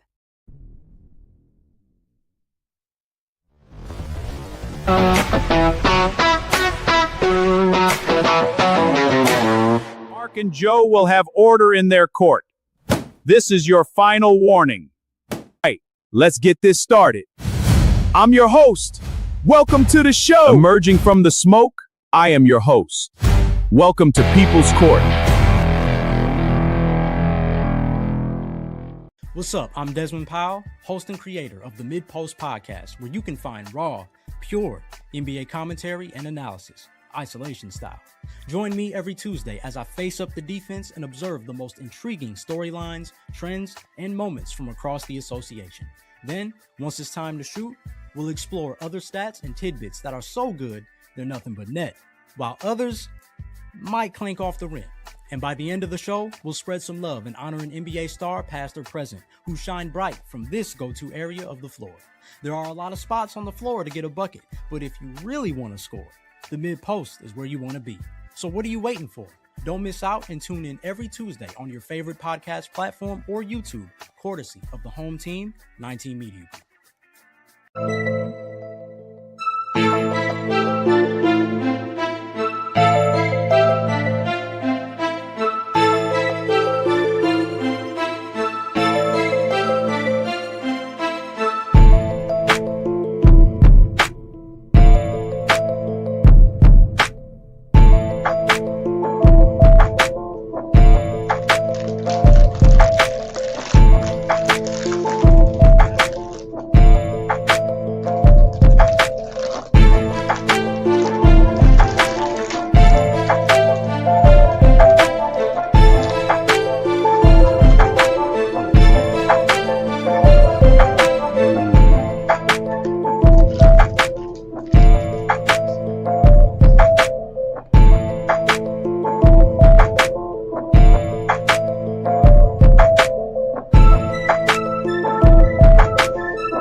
And we are back. So we've had a couple of picks made. So we're going to get into those real quick. Leading off round 5, Kamari Ramsey, safety from USC to the Texans. Good value there. I know Coach down there is going to be very happy with his new player. Reach out to him a little bit later. Tennessee takes Fernando Carmona, guard from Arkansas. Yep. All right. Reaching across state lines to pull somebody over. That's cool. All right. And Cardinals pick is in. They just haven't announced it just yet. So still talent off the board. Any of those guys still kind of not the guys on your board that you were like, wait, you had some. I think Carmona's talented enough to be drafted here personally. He played left tackle his collegiate career until he moved to left guard, understanding that his feet were a little heavy, so guard is his best position. So he will have to still grow into the guard position a little bit, but the versatility of how much left tackle he played gives him the ability to be able to work the tackles in a pinch if necessary. And then obviously, we will talk about his character concern. What he did 2 years ago in the bowl game is certainly worthy of him dropping this far, but he did address it in the offseason after that and, showed remorse, didn't have an issue this year. So I kind of threw away that character concern because that's the only one he had. But yeah, a good left guard that could probably start in 2 years, and then having that tackle flexibility is awesome. I'm a fan personally. Yeah, there's maybe one or two guys I would have rated ahead of him at his projection, which is probably as you mentioned, the guard, but he's a good player. I mean, I like Hecht better, who can play center and guard, but he's a good football player. This is about right. It's when 15, 20 picks of where he was probably going to go anyway. And Ramsey's interesting. We just talked about those guys who are, I call it box plus, right? They can carry you a certain way down the field as well, but not always solid on the angles he takes. But he's, probably a slightly better athlete than he is a football player at this point. But this makes sense for Ramsey, like where he's going, and it's to a team that I think has a plan for how to use him, which is everything, right? That's everything, well, for every player, but especially for those guys who are sort of projections. I think that if he is well coached, he could eventually become a starting, the sort of strong safety doesn't mean what it used to mean, obviously, but box safety, I guess, is really the term. But he can play deep middle in certain situations. He has the range to do it, and he's not afraid to attack the ball, to go up and go get the football, but he doesn't always take the right angle. And that's, like I said, his biggest area of growth is like anticipation and angles. But I like Ramsey, and I think he's going to at least be a guy who's on the field in certain packages, but could develop into a starter. So let's circle back a bit, because we were talking about quarterbacks and we mentioned Nussmeier. Here we are in round 5. Nussmeier's still on the board. Yep. To me, that has an impact on another player named Taylor Green. We're now in 5. We get through 5. You start to worry if he even gets drafted. Because there may be a team that takes him in 6. There may be a team that takes him in 7. But if they're not rushing to draft Nussmeier, I don't know too many teams that are in love with Taylor Green anyway. So you look at players like Taylor Green, and we always talk about certain things and certain traits and certain, tendencies that people believe about quarterbacks like Taylor Green. This is going to be interesting. That's one of the things we worry about with guys like that, a lot of teams don't love them. They didn't even get drafted. Yeah. Well, we think they get drafted. Do they draft them? In a class of projects, I'm surprised personally. Like if it's a deep quarterback class, sure. But all these guys are projects. Why not take the 4-3 guy? And to be honest, I think his issues are very fixable. His pocket, he improved his pocket presence in his second year with Petrino. He tries to put a football in a football-sized hole when he's on the run. Stop doing that. Learn better ball security to, hold with both when you're running out. and just fix a little bit of your footwork and mechanics. All those things, it's a lot. That's a 2 to 3 year project. Don't get me wrong, but all these guys are going to be sitting for a while to try and figure out. Take the guy that is the athletic monster, in my opinion. Yeah. I think there's almost no chance he doesn't get drafted, but I think he'll be drafted late. Yeah. And I've agreed that all the things are fixable, but the problem is the word is things, not thing, right? Right. That's the issue, right? When a guy has one thing wrong and it's fixable, you're pretty confident you can fix it. When there's like 4 things that you're worried about, can you fix all 4?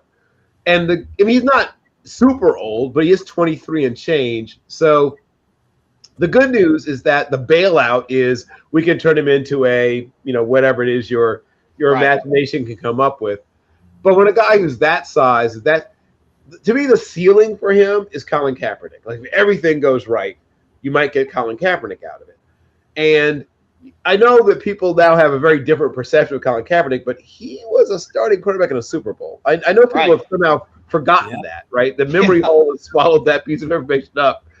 But he was at one point a starting quarterback in the Super Bowl and almost led one of the great Super Bowl comebacks in the history of Super Bowls. I mean, he wasn't that far from being a Super Bowl winning quarterback. And who knows how differently everything turns out if they win. But Taylor Green is just too – he's incredible. Somebody said raw as sushi. Like, he's rawer. Like, he's still swimming around in the ocean, right? He hasn't really breathed in yet. So he's even rawer than that. He's not even on the hook yet. But if you have a plan and you're patient and you're realistic, which admittedly is not that many teams, right, that can check all those boxes. But I think the best possible scenario is, once again, a team like Denver, right, where they have someone who's had this experience with this kind of extremely mystery box player, because that's what he is. He's a mystery box. Mm-hmm. Has experience with it. Don't need him to do anything right away. And they have the advantage of a truly creative offensive mind. They have all the components, right? Denver is the spot that I keep thinking because they have all the components. They've actually have a guy who's done it before in Sean Payton. They don't need him to do anything at all right away. Mm-hmm. And it's a creative enough offensive mind in an interesting enough offense that even if he never is more than a gadget player, you might get some cool gadget plays out of him. And 2 or 3 cool gadget plays in his rookie year could turn into 20-some cool gadget plays and eventually up to 70 or 80 cool gadget plays. And at that point, if it's a 7th rounder, you've gotten your money's worth. Yeah. Yeah. He reminds me of, you remember Jackson from Buffalo? Yes. All right. Yes.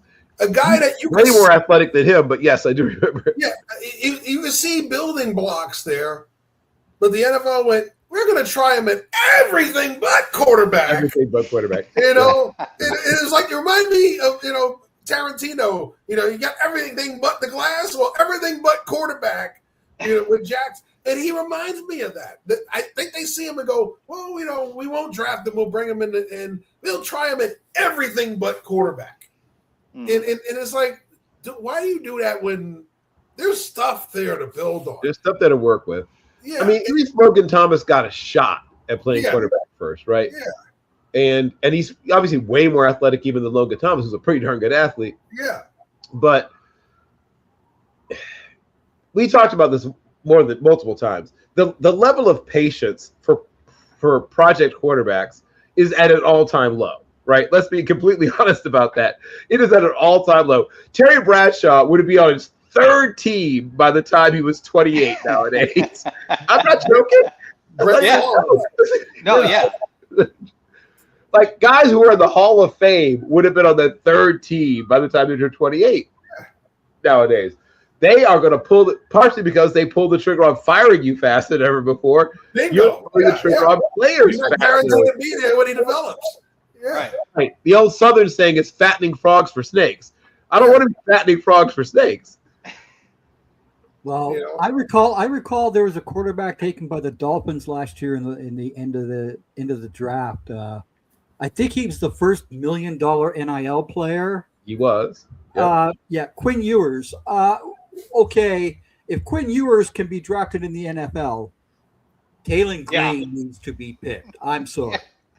This is Good point. I agree. Good point. I listen. I don't see the purpose of waiting. Like I said, at this point, you're in developmental rounds. These guys are not starters. These guys are not even initial impact players. They're going to be special teamers, backups until they develop into what their true value is. If you're looking at guys, and you're lucky to get a guy in the fifth that starts for you and does something right away. It's very rare, right? But when you do that, if you have a plan and you have the ability on your roster to use other players and not, and hopefully you don't have injuries that get in the way, you could develop guys that help you down the road for long term.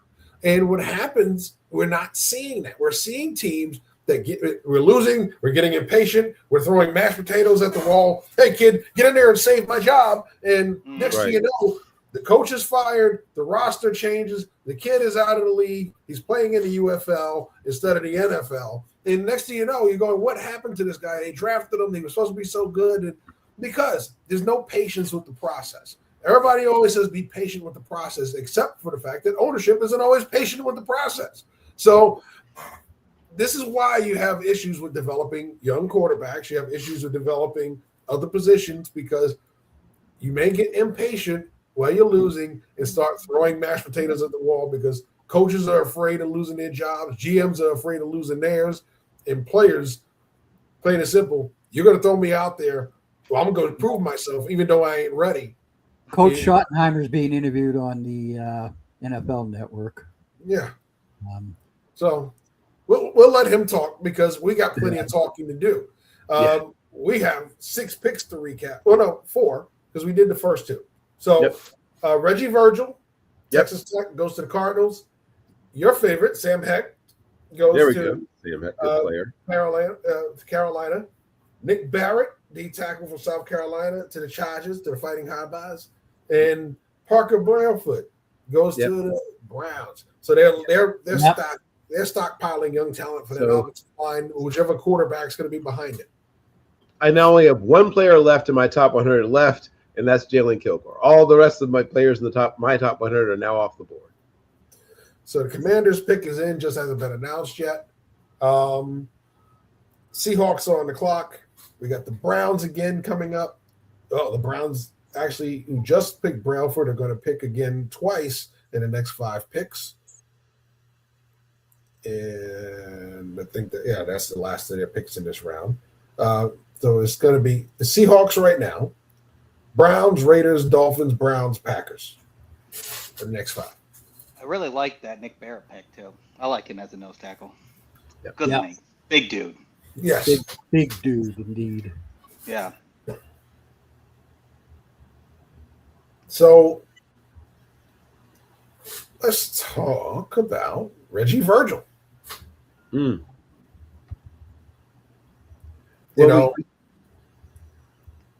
sometimes hear terms like height, weight, speed, and some guys are just one of the 2. He's sort of 1.5 of the 3. He's speed. He could. There's things to work with, but he's not. I mean, once again, it's why he's going where he's going. He's not fully developed. The route tree is very. I mean, we don't take shots at Big 12 receivers, but sometimes those shots are fair, and sometimes those shots are unfair. A lot of the Big 12 receiver shots on a guy like this are fair. Yeah. You're going to teach him a lot of things about nuance and tempo. He is very fast, but he doesn't know how to use it all the time, right? Sometimes you can make yourself look faster by not going all at full speed all the time. And he definitely needs to learn how to snap some things up. He rounds off a lot of things that could be sharper, and he would create way more separation if he would do that. And some of that is getting physically stronger in certain parts of your lower body. Some guys round things off because they don't literally have enough physical strength to snap them off. That's what makes guys like Saquon Barkley and Barry Sanders so special. They have this ludicrous strength in the lower extremities that allows them to make these full speed, sharp turns and not blow apart, right? So Virgil is a special teamer, project, whatever, wide receiver 4/5. That could, in the right situation, become a wide receiver 3 over time. I don't know. How do you see him, Randall? I see him as like, why aren't you this sort of thing? Like, I feel like you should be a different receiver at 6'3", 190. You know, he tries for the vertical speed and just kind of works on that. And then that intermediate spot, I'd like to see him kind of go almost the Denzel Boston route, where you can get the ball in his hands and go sort of thing. He only had 3.8 yards after the catch per reception. I would like to see that at above 5 sort of thing. See what you can do. He's got short area quickness, and that's what surprised me. So get those slants, get the ball in your hands, and then go. And that's what I'm kind of looking at him. He only had 5 drops last year. So that's where I would do it. That's it. Bill, you're right. Put him in the special teams and kind of just change who he is as a wide receiver. And I think that would be more successful than growing on what he is now. Yeah. I think he does have a long frame, but there are certain parts of him that aren't long, right? So the arms aren't long. So he doesn't have this huge catch radius, right? Right. He doesn't have big hands. So, so his hands don't naturally grab the ball, and he doesn't have natural hands. So they just don't naturally stick either. So I can see why he's kind of falling down the pecking order when it comes to those kind of traits. The film, on the other hand, shows a quality player. So is he going to be a kind of guy that can separate? His releases need work. His routes need work. So is he a guy that can get to the top of the route and separate? Is there an extra gear in there? He's fast. He can change direction. But does he have that extra gear to separate quickly? I don't see that on the film. And I think that's where the teams are looking at him going, he's going to be a guy that can contribute, but he's not going to be a guy that's going to be a major problem for defenses. So that's probably why he's going here in the 5th and not in the 3rd. Right. Because trust me, they want 6'3" receivers that can catch the football. Yes, right. But if you're getting it in the 5th, then there's something about you, or more than something. There's a few things about you they don't feel great about. Right. So they feel good about you overall, not great. Yep, 2 out of 3.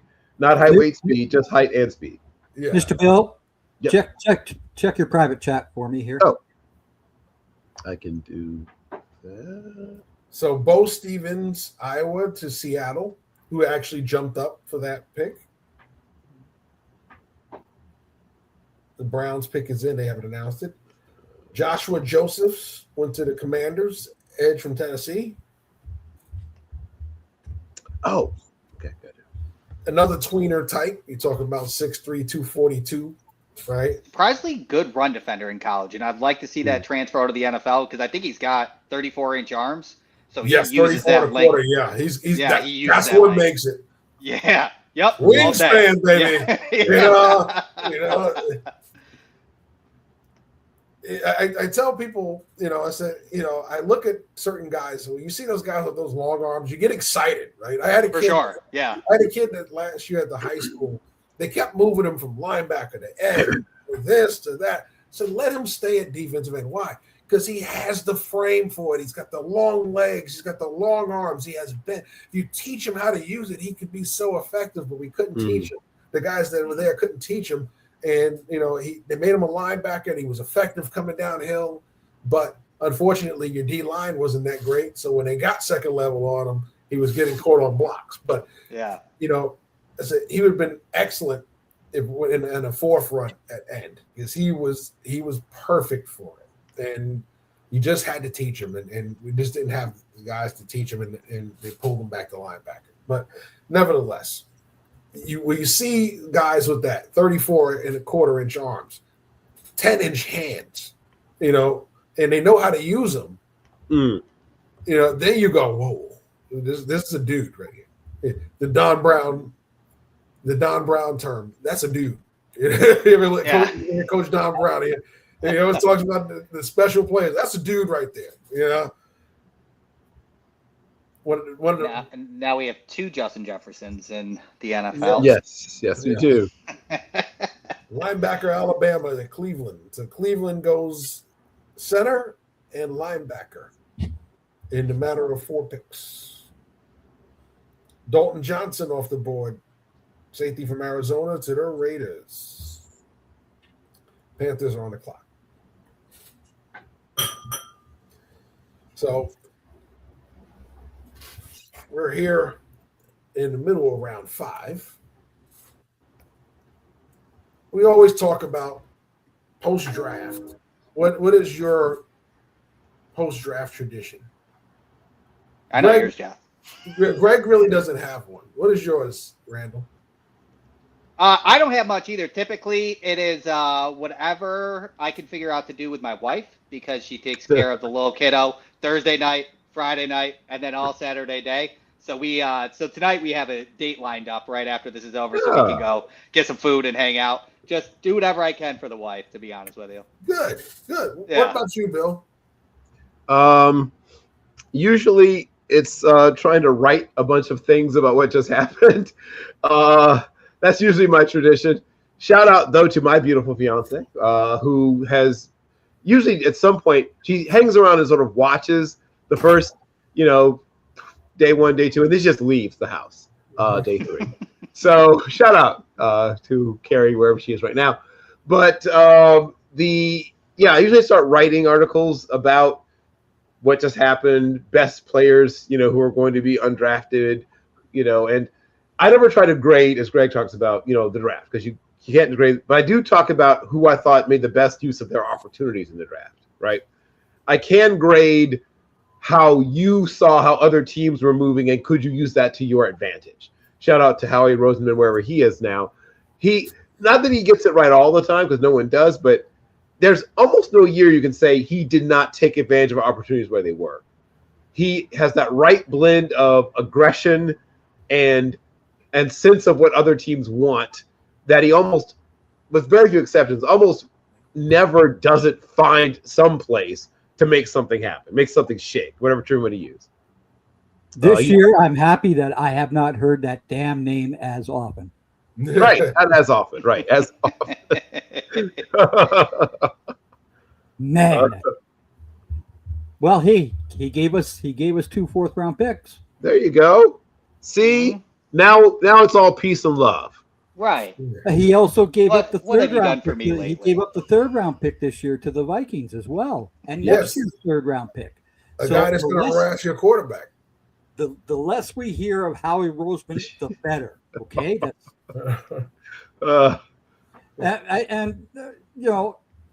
after all this fun stuff has been over and done with here, I'm tired. So I just don't care what anybody does. I just want to rest. Mm-hmm. That's it. Well, mine is in a similar vein, Greg. You know? Yeah, mine is in a similar vein. After this is over, I sit back, I take a chill pill, I go into my lanai, and I pour a nice cold Stella, Mm-hmm. and I throw on a game of Madden, and I get my relaxation and competitive juices out. Because we're doing this for information. We're sharing information with people. Yep. We don't have a skin in the game where this is going to help us keep our jobs with a team. So we're doing this for informational purposes. So there's no competitive instinct here. The guys that are in those war rooms, it's competitive. So they're getting their competitive juices going now, talking about, we're going to be great this year. I don't have that problem right now unless I'm coaching at the high school level or doing any or recruiting or any one of those things that I could be doing in the fall. But when I go into that lanai, I put my beer in the glass, and I turn that PS5 on. I'm going to be competitive while having fun doing it. I don't have to do any more work to do it, right? Like I said, this year I haven't put the board together because I was working on other projects, which are wrapping up for me. And now it's like, okay, I'm going to take a moment to decompress and enjoy football without it being work. So and that's why I do that. It's like, okay, well, there's no work involved in this. This is just enjoyment. And the beer is my toast, so that's why I do that part of it. We've had Dalton Watson, Zachy Wheatley, Justin Jolly, and Jager Burton, all off the board the last 4 picks. Burton is really athletic. Did Justin Jolie ever go through a full workout? I don't believe he did. Okay. Because he always looked like a good athlete, but he kept not doing full. He did, I think, virtually nothing at the combine for reasons that was head scratching to me. It's like this should be you. Yeah, for sure. Doing all this amazing stuff, you should be one of them. You could have had so much buzz coming out. I don't know. I don't know what advice some guys get about that kind of thing, but if I'm Justin Jolie, I'm doing every drill you've got. Remember the 60-yard shuttle, the long shuttle that nobody does anymore? I'm doing that too, because I think it would have done a bunch of really impressive things that would have helped himself, but whatever. I'm with you, I'm Bill. with you. And I think you got guys. That's great if you're a day one guy. You can pick and choose what you want to do to boost your draft stock or kind of at least make it stand pat. When you're a day 3 guy, you do everything. He could have been a day 2 guy if he. That's the point. You want to get on to day 2. If you're a day 2 guy, you want to get on to day 1. Right. Yeah. So unless you're hearing you're a day 1 guy and a high day 1 guy, because even if you're a late day 1 guy, you want to avoid falling to day 2. Right. So you want to improve your stock any way you can. Your top 10, you can pick and choose. The football world is your oyster at that point. But when you start hearing, you may be an early day 3. Oh, great. What do I got to do to become a day 2? That's how I'm thinking about it. I know my agent wants to be the short thing. Well, what if you get hurt? What if I don't and I'm still falling until round 6? I want some guaranteed buku. That's what I want.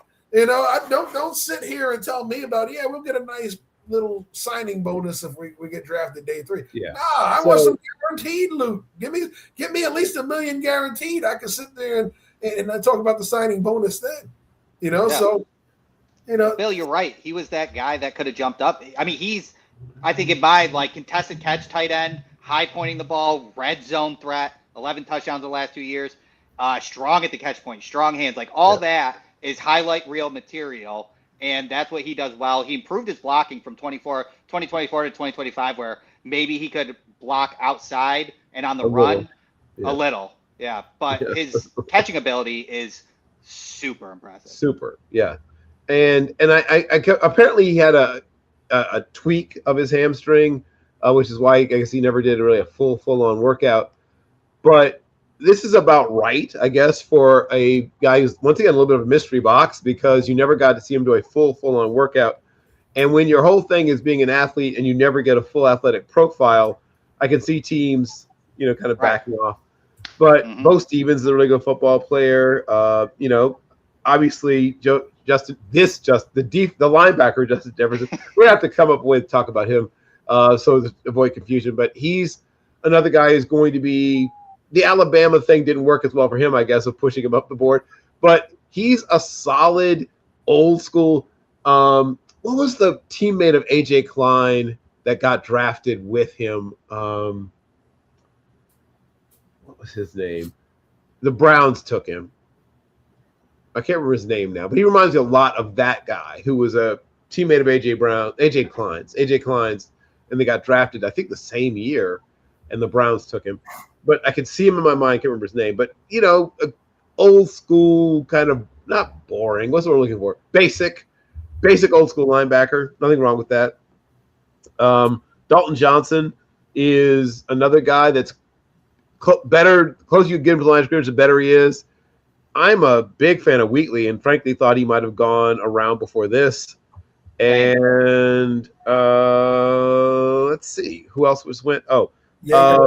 Burton's a really athletic guy. 2 really good athletes, right? Back to back in Burton and Duggar. Duggar's, once again, kind of a project, but he's a really talented kid. Something must be wrong with Jalen Kilgore. But let me go back to guys that did get drafted. And of course, big DeMonte Capehart. Actually, that's a guy I thought might have gone a little earlier too. I had him projected about a round earlier, especially with his athletic testing. Yep. We just had George Gums come off the board. Another really athletic. I like George Gums. Yeah. Now that was back to a traditional RAS score thing for the Colts, right? Because Gums is a guy with another nice high RAS score. His tape is intermittently impressive. Accent on the intermittently. Yes. You kind of wish he would put it together. Like, hey, sometimes we'll even have we just saw Jonathan Grenard get traded, right? At his best, he looks kind of like Grenard, right? It's like, oh, okay. And then at his worst, he looks like a guy who is very new to football. But he's not that new. Like, I'm not sure why he looks so out of sorts at times. Like, sometimes his timing is way off. Like, oh, wait, you shouldn't be doing that here. He makes himself easy to block at times, and he shouldn't be. A guy with his athletic profile should not ever be easy to block, but sometimes he is. Some guys understand how to execute pass rush moves, right? If you're a guy that's an up and under guy, you have to press that upfield shoulder, get him to commit, and then be able to club inside and get there. Some guys can't seem to figure that out, right? Mm-hmm. They crush you upfield, and then they just stop and come under without the tackle committing. Next thing you know, you lose, right? So there are guys that understand the feel for the move. It's like playing in the post, right? You get the guy on your hand up. You tell that hand tells the guy where to put the ball, high, low, outside, right? And then when you're feeling the guy on the inside hip, you spin baseline, right? And if he comes with you, you spin back inside, right? There are guys that understand that, and there are guys that just commit to that one move. You're there. I'm spinning inside. I'm going baseline, and all of a sudden he's there with you, and all of a sudden he's cutting you off, and you're making this ridiculously ugly shot that doesn't go anywhere. Well, the same thing with pass rush moves. You go in there, you charge up field. You don't get him to commit, to his kick slide to the top of it. You come back inside. He's waiting for you. You can't rush down the middle. You're stuck. And now you're trying to do this two-man dance with this tackle. This got you locked down. So it all comes back to having a feel for your moves, being able to execute it. And some guys just don't have it. If they don't win off the rip, they don't win. Right. Keith Abney off the board. There, finally. Ooh, man. Tremendous value there.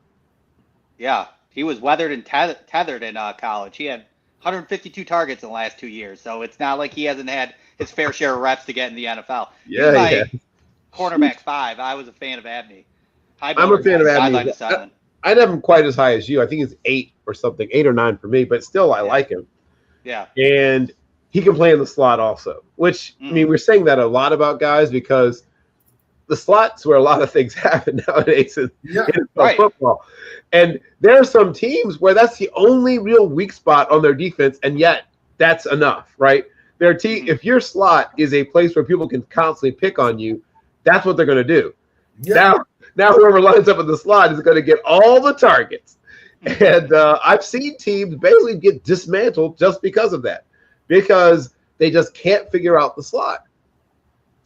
I'm looking at you, Pittsburgh Steelers.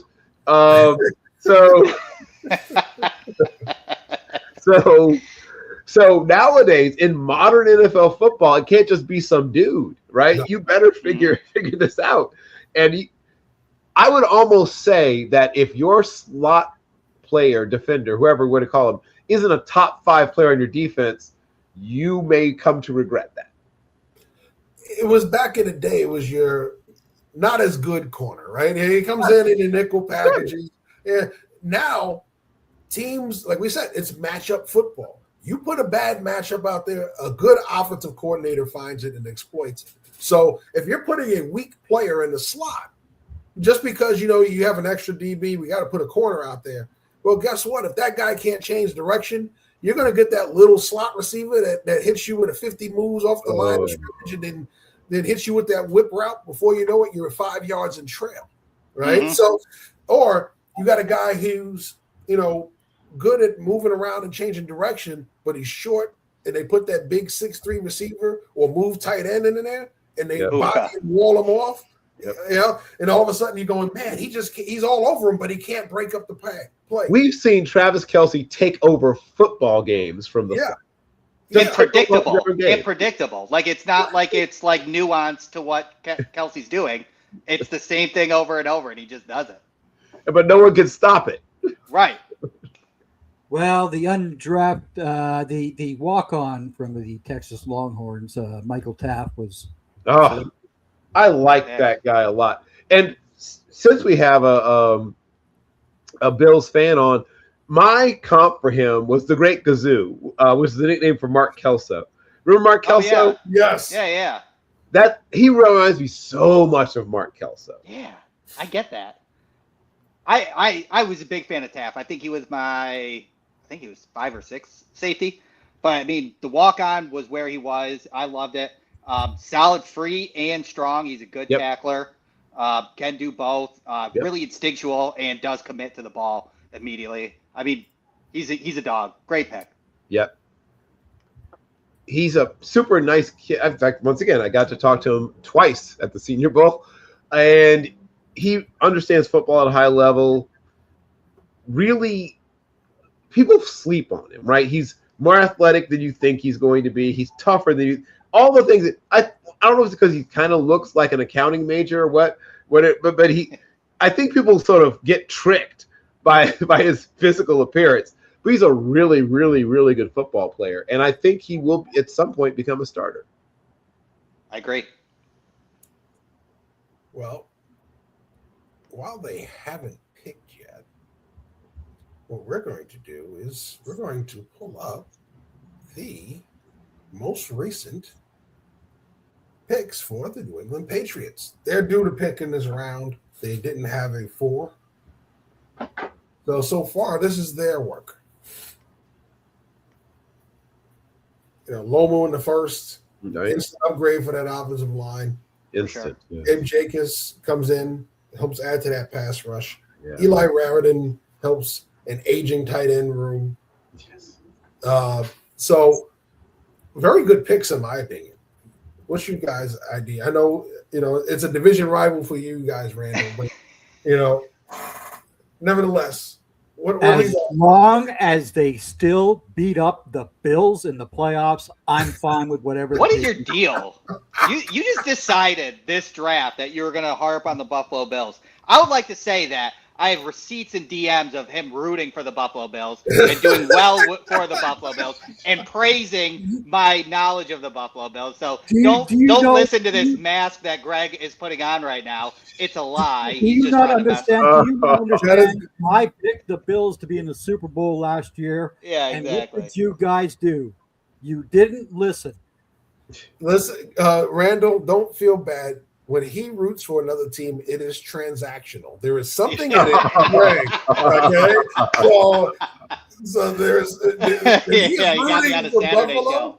There's something in it for Greg that he wants out of it. Last year he was picking you guys because he did not want Kansas City back in the Super Bowl. Yeah, so, there's a reason why it's transactional, right? So fair point. I like what we're seeing from New England. I'm interested to see what they do here in round 5, and then they got 3 picks in the 6th and 7th. I like the Akis pick. I think it's a major upgrade from Chase on. Like getting him out of there and putting in Akis, I think was a big upgrade for so many things. Because from what I've heard, he's difficult to work with. You got to get that out of there, and then you get a better pass rusher. Right. This is my sexy dark horse pick for defensive rookie of the year. Like you could probably get pretty good odds on it. I don't know. I haven't checked it out, but I think he's going to step in immediately, and I think he's going to be like a 7.5 sack guy right out of the box. I can agree with that. Hey, Billy Schrauth was just selected by the Tampa Bay Buccaneers. Jeff, you've got a fighting Irish guard. Well, listen, Notre Dame is putting out very good linemen. So shout out to Harry Heelstad. They've picked several Irish over the years. They lost one to San Francisco, who was here. So, but I think overall, I mean, they need interior offensive line help. Even if it's not a starter, they need depth at the position. They've been signing one-offs here and there. This gives him a guy that'll be here for a couple of years. He'll learn, he'll grow, and if they need him to start it down the road, he could be that guy. But overall, it's an upgrade to the backups that they've had here. They've been literally just pulling guys off of other rosters on 1 and 2 year deals just to come in here and be backups. So this is probably one of their better backups they're going to have for a while. For those that are new to my friend Jay, he is one of the most in-depth, knowledgeable people about the Colts, their draft process, which has clearly changed a little bit, as we had discussed previously. It's no longer just look for the top 3 at every position in RAS. Now they've switched it up. So, Jay, first of all, where are you in terms of your read of what the Colts are doing, and how close do you think it is to what they hoped would happen? Well, thank you for the introduction there, Bill. The Colts certainly are not going full RAS score, but they still like their high-end athletes. Let's not get that twisted. The guys that they picked early on, though, didn't qualify for RAS simply because they didn't test enough. Right. In part due to some injury a little bit with like CJ Allen due to like recovering from a meniscus. But he did do positional drill workouts at his pro day, and he did run the 40, which he confirmed his speed was a 4.47, which is phenomenal for CJ Allen right there at 230 pounds. So they still, I think they got 2 of the best values in the draft in day 2 with CJ Allen, who I had as like a top 35 on my board player with a case to be a round 1 guy. And then they get AJ Halsey, who was a top 50 player on my board, and they were able to get him all the way at 78, even after they had traded back as well and from 47 to 53, and they got an extra 4th round pick. Day 3, though, they're starting to go a little bit different, where they're not going for the same level of like high-end athletes per se and only doing that, but they didn't get like the worst athletes out there by any stretch. With Jalen Farmer is a sensational pulling guard, wide zone guy. He has some good core strength as well. He still needs to learn a little bit more in terms of hand placement and hand fighting, kind of like mirroring a little bit better in pass pro. But despite that, he only allowed like 0.5% pressure rate last year. So in the SEC, mind you. So he still was doing very well despite his shortcomings. And he has the potential to get even better with Tony Sperano.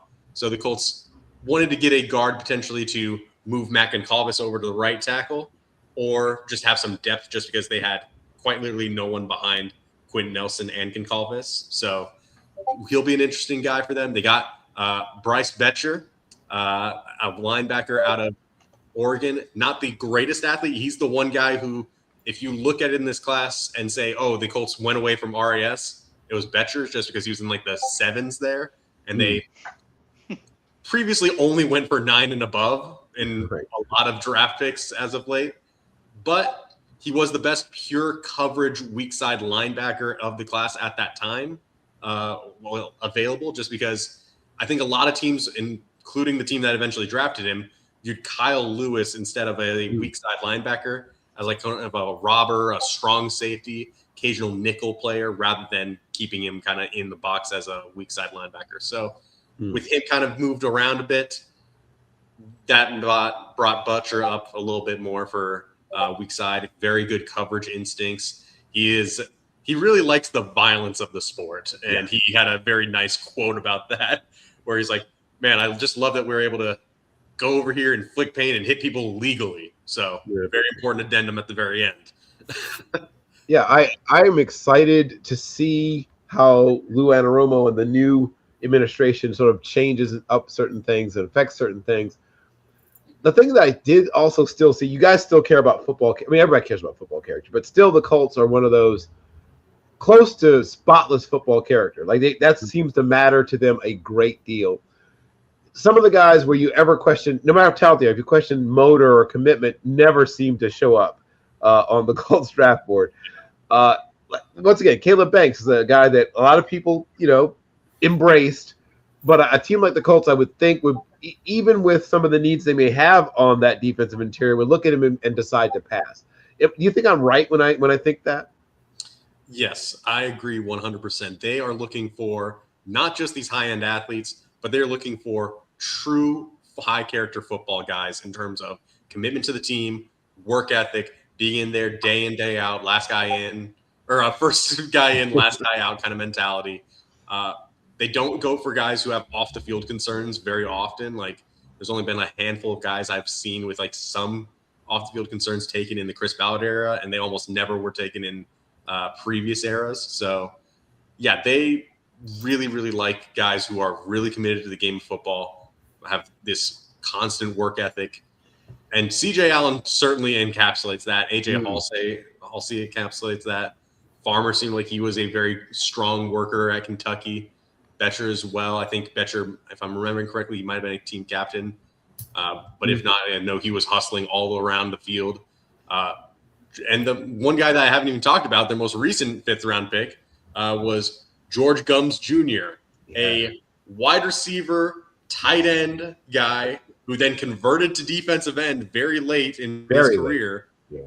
And he's been a late bloomer, but he's shown a very surprisingly quick amount of development in terms of developing his counter moves, which really shows a lot of commitment to his craft. He hustles very, very hard, flies through, plays through the whistle. Like, on top of that, he also has plenty of burst and bend off of the edge. So he might not be the same like size profile that a lot of Colts draft picks have been at defensive end, but if they're looking for a designated pass rusher, George Gums was one of the few guys that kind of fit that mold at that point in the draft. So like you said, they want their high character guys. They want their high effort, and they've certainly stuck to that in this draft. Yeah, it certainly shows. And you are also plugged in, obviously, what the fan base thinks. Are the fans, even the ones that maybe aren't quite as knowledgeable, also excited, or do they have any concerns? I think it's a tale of 2 days. Day one, of course, everyone is a little bit upset about giving up 2 first-round picks for Sauce Gardner. I mean, they love Sauce Gardner. Don't get me wrong. But giving up 2 firsts for any corner outside of, like, Jalen Ramsey has never been, like, a consideration in the modern NFL. So Sauce Gardner certainly could be one of the few corners that's worth it. But seeing all the talent that was available when the Colts were supposed to pick there made the fans a little less enthused. But then day 2, the Colts were very, very validated in picking their guys. Like the fans loved getting Halsey. They loved getting CJ Allen. That kind of brought the spirits back up, certainly. Day 3, though, there's a lot of fans, like some of them are a little bit more hesitant just because they didn't see guard as like the premium need, certainly compared to me. Like I really identified that they needed offensive line depth. They lost Danny Pinter to the Ravens. They lost Braden Smith, their starting right tackle, for a long time. He's now a Texan. Very little depth kind of behind Braden Smith now, like with Jalen Travis and maybe Blake Freeland coming off of a torn leg. Like they needed offensive line help, especially with Daniel Jones coming off of his Achilles injury. So I saw that as a higher need than most fans. So they kind of were a little hesitant. They really wanted to get maybe a pass rusher like Danny Dennis Sutton. That's certainly been the one thing that's really held the Colts fan base back, is the lack of pass rush moves in this free agency, where the biggest swing that they've made is like Arden Key, who he's a good situational rusher, maybe designated pass rusher, borderline starter on some teams here or there. But if he's your number 2 best outside rusher, Latu, you're not going to be a very great pass rushing unit overall unless you have insane interior pressure. So Colts fans are still very hesitant, but I've been trying to tell them, hey, there's a lot of veteran edge players still available in free agency. There's a very healthy market of defensive ends available in the trades. I think that seems to be the plan with George Gums notwithstanding. He's more of a designated pass rusher as well. So they might be looking for that DE2 in the upcoming free agency market. So to the fans, relax. They're going to hit that need. They still have the money to do it. Take a deep breath. We're good. There you are. We have another guest. Yes! Woo! Jolene! Okay, for everybody who doesn't understand, when we do these mock drafts in the off season and all that fun sort of stuff, this is a lady who runs her own mock. She does a fantastic job of that. The GOAT. Exactly. She also steals every Notre Dame player that I want. I don't understand this, Jolene.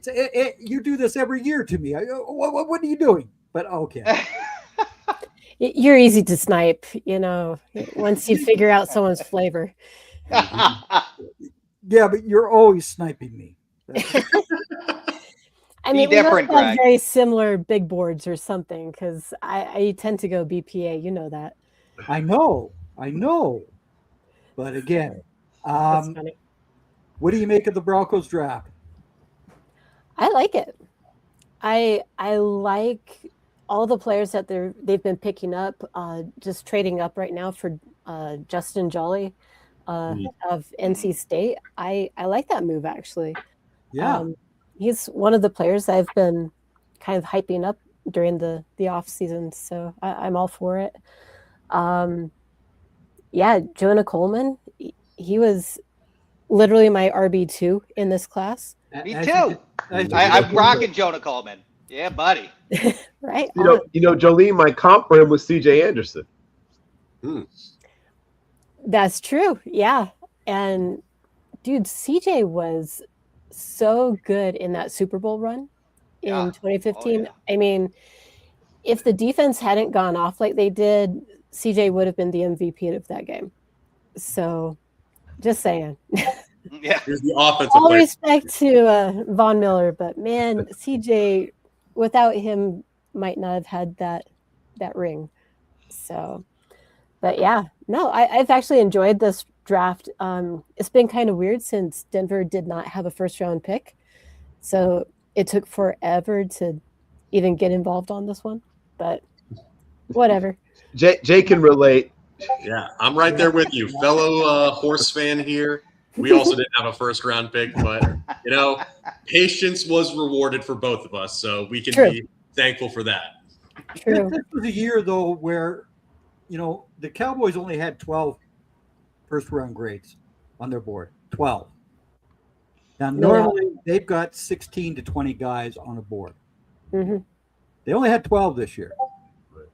So that tells you something about the quality of players that were true first round grades. And I think most teams actually had a much smaller first round board this year than they have had in years. Oh, absolutely. Which was kind of surprising with how many trades went down. Because, why are you trading up for someone who's might be a bench warmer? But whatever. Right. I'm with you. I'm a couch GM, so who cares? Yes, but you are the greatest of all time of couch GMs, Jolene. Yeah. I've watched Jolene work a draft. I'm like, oh my God. For real. It's like Howie Roseman and you, maybe like the two best at like working the board I have watched in my time. It is impressive as heck. I'm just going to ask Jolene, how did you develop your approach to finding and digging out value in a draft? Oh, geez. That's a fun question.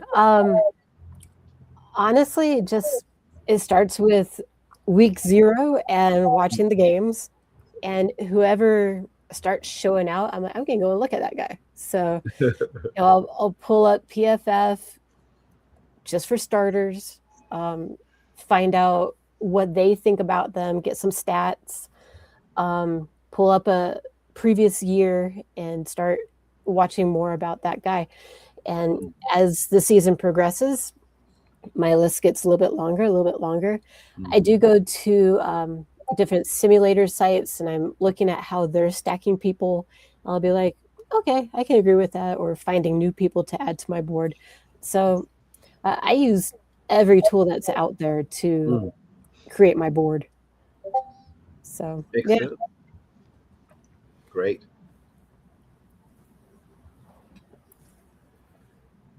We've been very positive so far, except for Greg, of course. But what do you mean? Yeah. I've been positive this year. I've been very nice. Yes, I guess this is positivity. Right. I remember where the baseline is set. So relatively, Greg, you're right. Based on when the baseline had been set, you're right. But yeah. But I'll start with Jolie, then I'll go to Jay.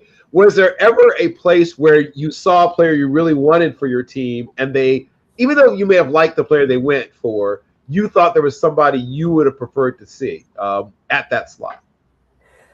Like in this draft? In this draft, correct. Man. So, like the first reach essentially went to 49ers with Stribling. DeJon Stribling. Yeah. I was a little confused with that one just because Bernard was on. Excellent blocker, excellent all-around, do-it-all type of guy.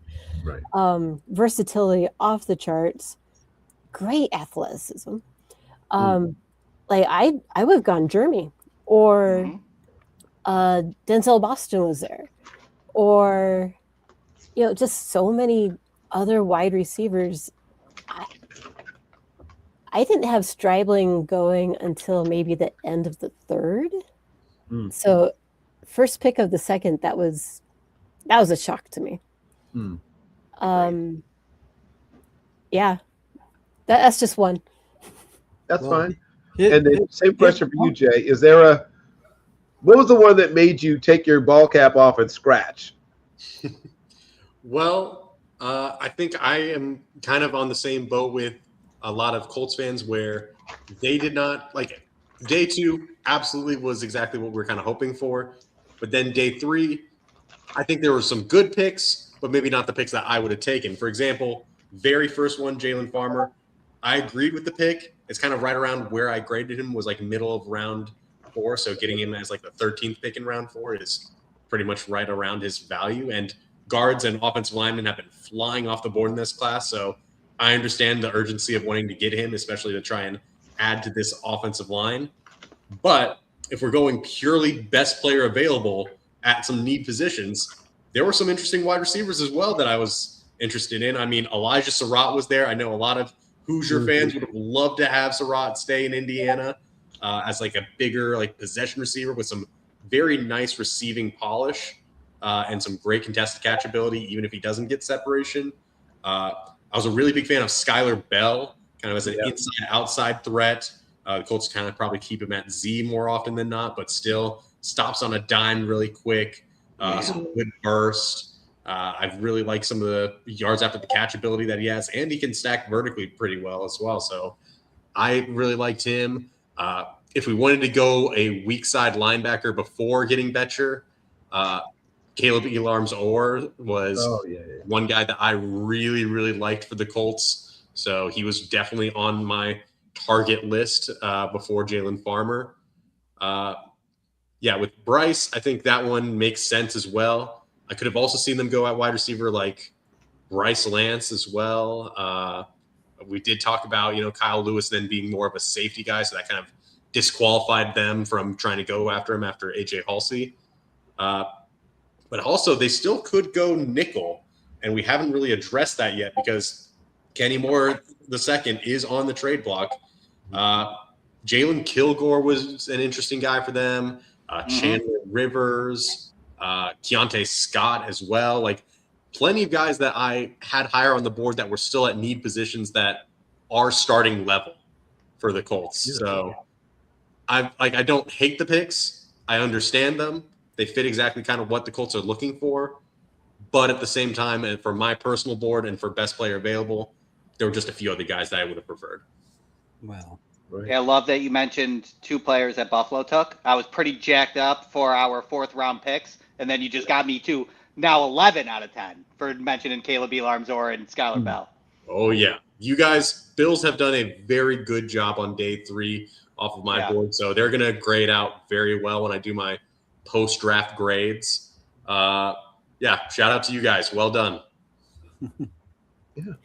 Granted, Bills have how many picks? Fair. The next 2.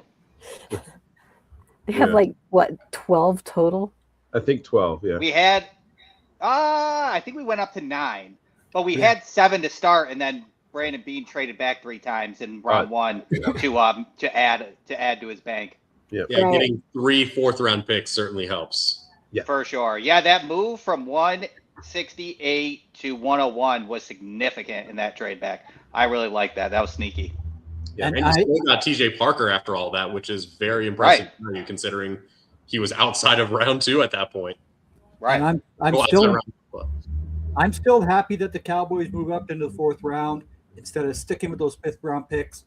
They got Howie Roseman to shut his mouth for a little while. That's always a good thing. That's awesome. You know, Howie Roseman is always drafting guys after guy after guy. Well, he's not been drafting as many players this year. That's a good thing.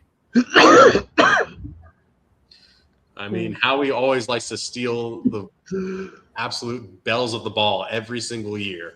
I mean, I remember 2024, I was really, really high on Quinyon Mitchell and Cooper DeJean. Both of them, like he was pretty close behind him in terms of my cornerback ratings. I had them neck and neck, then Terry and Arnold at 3. And somehow it was the one position, like secondary was the one spot where the Eagles kind of had a Achilles heel, chink in their armor, and they somehow get both. Yeah. The luck of the Eagles is almost unprecedented. So I don't know how Howie has this sense for the board, but it is very, very impressive. Whether it's luck or just a feel for the draft, he's doing very well. As I like to say, you've been Rosamond. I call him a Sith Lord because he seems to just have foresight of things happening. But we're going to recap some of the most recent picks, and we want to get everybody's view on some of these guys.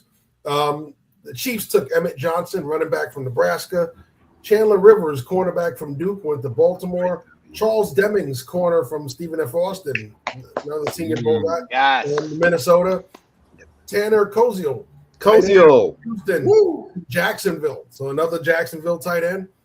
Nicholas Singleton, running back from Penn State to the Titans, right? So another running back into that room. Keyshawn Elliott, linebacker, Arizona State to the Bears. Finally, we get to say Jalen Kilgore, safety from South Carolina to Buffalo. Yep, another one I mentioned. Now I have no players with the top 100 grade left. That was my last player. It's kind of crazy, got to 165 or whatever pick we're at. But Bean has consistently done well in day 3. And as we were speaking, Kendrick Law to the Lions. Okay. Ooh, right. That's a good one. Yep. Kendrick Law gives me Khalil Shakir vibes. Yeah. I can see that. Yeah. Yep. Yeah, definitely. Of those, I hate Emmett Johnson going to the Chiefs. Yeah, same. I thought the same thing. What a good comment. Very good value pick right there. Can you tell Jolene cheers for the Broncos? Yeah. What? I'm shocked by this new information. Freaking rich, getting richer. It really was a great situation for Emmett Johnson too, right? I mean, he's going to be used in that rotational situation where he's going to probably get 40-something% of the snaps pretty quickly.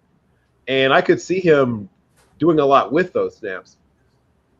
Absolutely. People look at him, they see a guy who's, 202 pounds and 5'10" and a quarter and runs the middle 4.5s, and they think, right?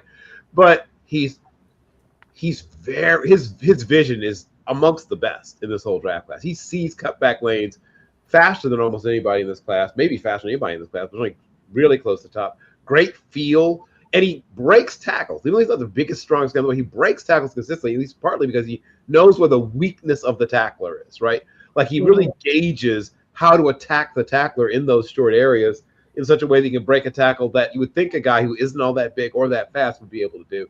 I think he's going to flourish in that situation. Yeah, his eyes remind me of like a hybrid of like Le'Veon Bell and Jonathan Taylor in terms of their ability to sense where defenders are going to be, know where the holes are going to be opening up, get through immediately if need be, or be patient. Like they know how it develops over time, and he just has a very pro-ready feel if you're just handing the ball off to him. He might not be the shiftiest guy overall in terms of measurements or the highest like burst in terms of like explosive play generation. Like he's not going to be breaking off 60-yard runs, but he will consistently churn out positive gains and make guys miss. So you know what? If a guy breaks 3 20-yard runs, that's a 60-yard run just broken up over an installment plan. Exactly. Right. Plus, it's draining more clock off, so it's even better. But the person he reminded me, I'm not saying he's this good, but when I went back, and once again, it helps if you're old for this one, but as a college prospect, he reminded me a lot of Curtis Martin. Now, obviously, Curtis Martin went on to a career that very few people would have anticipated, but college, remember, this guy, he was a third rounder. Curtis Martin coming out was third rounder. So people didn't think he was, and this is when running backs got drafted early. So people didn't think he was going to be a Hall of Famer when he's coming out. But Curtis Martin was another guy who's actual just physical, if you just looked at his physical testing numbers, just kind of but great sense of where to take his body, when, and how to get there. I think that, like I said, situation matters so much. With all these players, Emmett Johnson might have a better rookie season than all the running backs that got drafted ahead of him, not because he's maybe more talented, but just because he's in a situation where there's snaps, first of all, available to be had, and he fits their system really, really, really well. So, yeah, I agree with what everyone said about that. And, I think this is knowing who to pick and when to pick them is a super important part of building a good team. Yeah, the question is going to be how many snaps he gets with Walker there now. Because if they're going to go heavy with Walker, he kind of gets used little. But if he gets the heavy dose where they share Walker snaps where he got Pacheco snaps or Hunt snaps. So if he's getting that 15 carries a game, there's going to be room for another 10 more. Right, exactly. That's what I'm thinking. I think it's going to be like a 60-40 split, basically.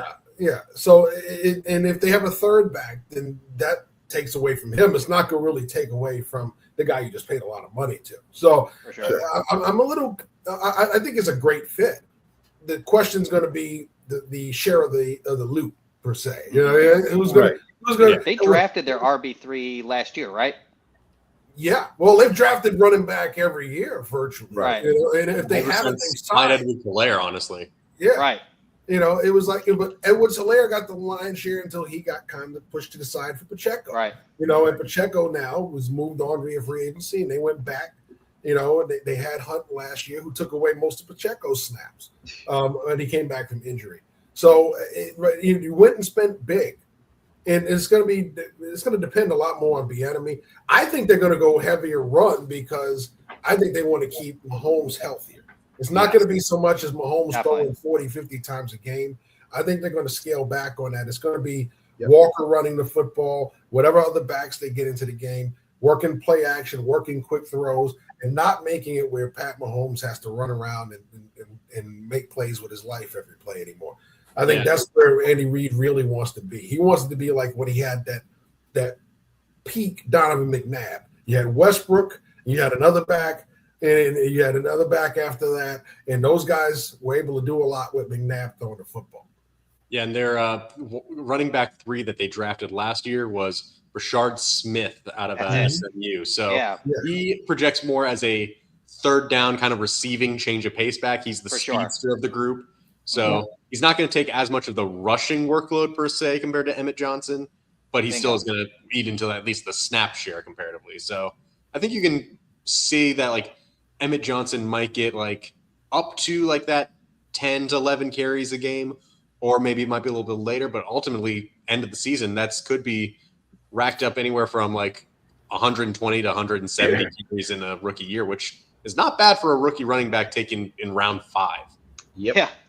Yeah, that's something true. I tell you. So we're winding down round 5. Patriots pick is in. They just haven't announced it yet. Saints are on the clock with the Ravens going back-to-back picks. Raiders, Chiefs, Dolphins, Eagles, Niners, Dolphins again, and then Bills to close out the round. Looking at these teams, which players do y'all see starting to come off the board here that are still hanging around? I think someone takes Zane Durant sometime soon. Yeah. Who else is still There's been a dip in, I feel like, nose tackles taking it a while, and I think there's still some good ones, like Brandon Cleveland, Tim Keenan. Wonder where those guys are going to go. I figured Tim Keenan might have been gone by now, but I understand a little bit of a dip with his high ankle sprain in 2025 dipped in his production, but I'd like to see there. Still some good wide receivers out there. I'm a big Malik Benson guy. Right. Yeah. Punt return capabilities at 4.3 speed at 6'1", 195. Someone's going to take Michael Trigg sometime around here, I believe. Oh, yeah. Yeah. There's still also at defensive tackle Dante Corleone, Skylar Howard. Both of them kind of have like their injury concerns, but like even then, like there's David Gusta as well out of Kentucky. I think he's going to go well. Bryson Eason, like plenty of defensive tackle. Bryson Eason. Yeah. I see Dante Corleone for me. I kind of put his injuries to the side with the tightrope surgery. So that'll take time to recover, but at least he got the tightrope surgery. And then the other one, big one, was blood clots, but that's about 2.5 years removed. Right. Yeah, and when it's kind of a post-hype sleeper for Dante Corleone, just because he was very highly rated for like the past like 3 drafts where he could have potentially come out at some point. But back in the day, like there was talk that he was going to be a round 2 kind of guy, maybe round 3 on a lot of teams' boards, but just the injuries, the lack of pass rush recently, just because of them as well. Like he was doing very well in terms of pass rush early on at Cincinnati, but just as time wore on, the productivity went down, the health got a little worse. But like if he's healthy now and everything's resolved, he can be a really solid nose tackle right in the middle of a defense. Right. And I'm still rather amazed that people put numbers beside the kids that were summer scouting. Like, oh yeah, I know. Don't do this. Katron Allen was the number 1 running back last year, kids. Katron Allen is still not picked. So that's crazy. Talking about people still available, what do you guys have? Xavier Harris, D tackle, Mississippi. I think he's a 4th. I think he's a 3rd round talent, but his character pushed him down to late day 3 because he's had two rough runs in with the laws, and but it's been 2 years removed. So hopefully the reformation's there, but those arrests were not good, and he's actually not on my board. Yeah, he was not on the Colts board for that reason. Yeah. Because certain teams will look at it different ways. I know a couple of years ago, Callaway from Florida was one of those guys that I took off my board, especially when they're going through the draft process and you're still getting into issues and still having all this stuff. But I remember talking to a certain Browns executive who liked him still, and they drafted him in the 5th, with the character concerns. He was gone 2 years later, even though he assured me that he was turning a corner. So there are teams that will believe in a guy until they don't. And there are teams that won't even bother. And, so with Harris, we got to find a team that believes in him, because right now it looks like most teams don't right now. Well, the former Notre Dame wide receiver, and now the older brother of Sonny Styles, was just taken by the Saints. Gotcha. Lorenzo Styles. And a former HBCU standout turned Wake Forest player, Karan Prunty, also went to the Patriots. I'm going to still give him credit because he spent all but 1 year of his career as an HBCU player. And Riley Nowakowski to the Steelers and Joe Royer, back-to-back tight ends to the AFC North. Yeah, Nowakowski almost as like a fullback. Yeah, Nowakowski is like a fullback, H-back type player. Sure. Like you do not put him in line, you don't keep him out wide. But if you give him like a running start, he's going to block the daylights at the second level. And I don't think we mentioned it, but we had our first fullback go off the board at 159, Max Bredesen to the Vikings. Oh, yeah. I like Bredesen as a fullback.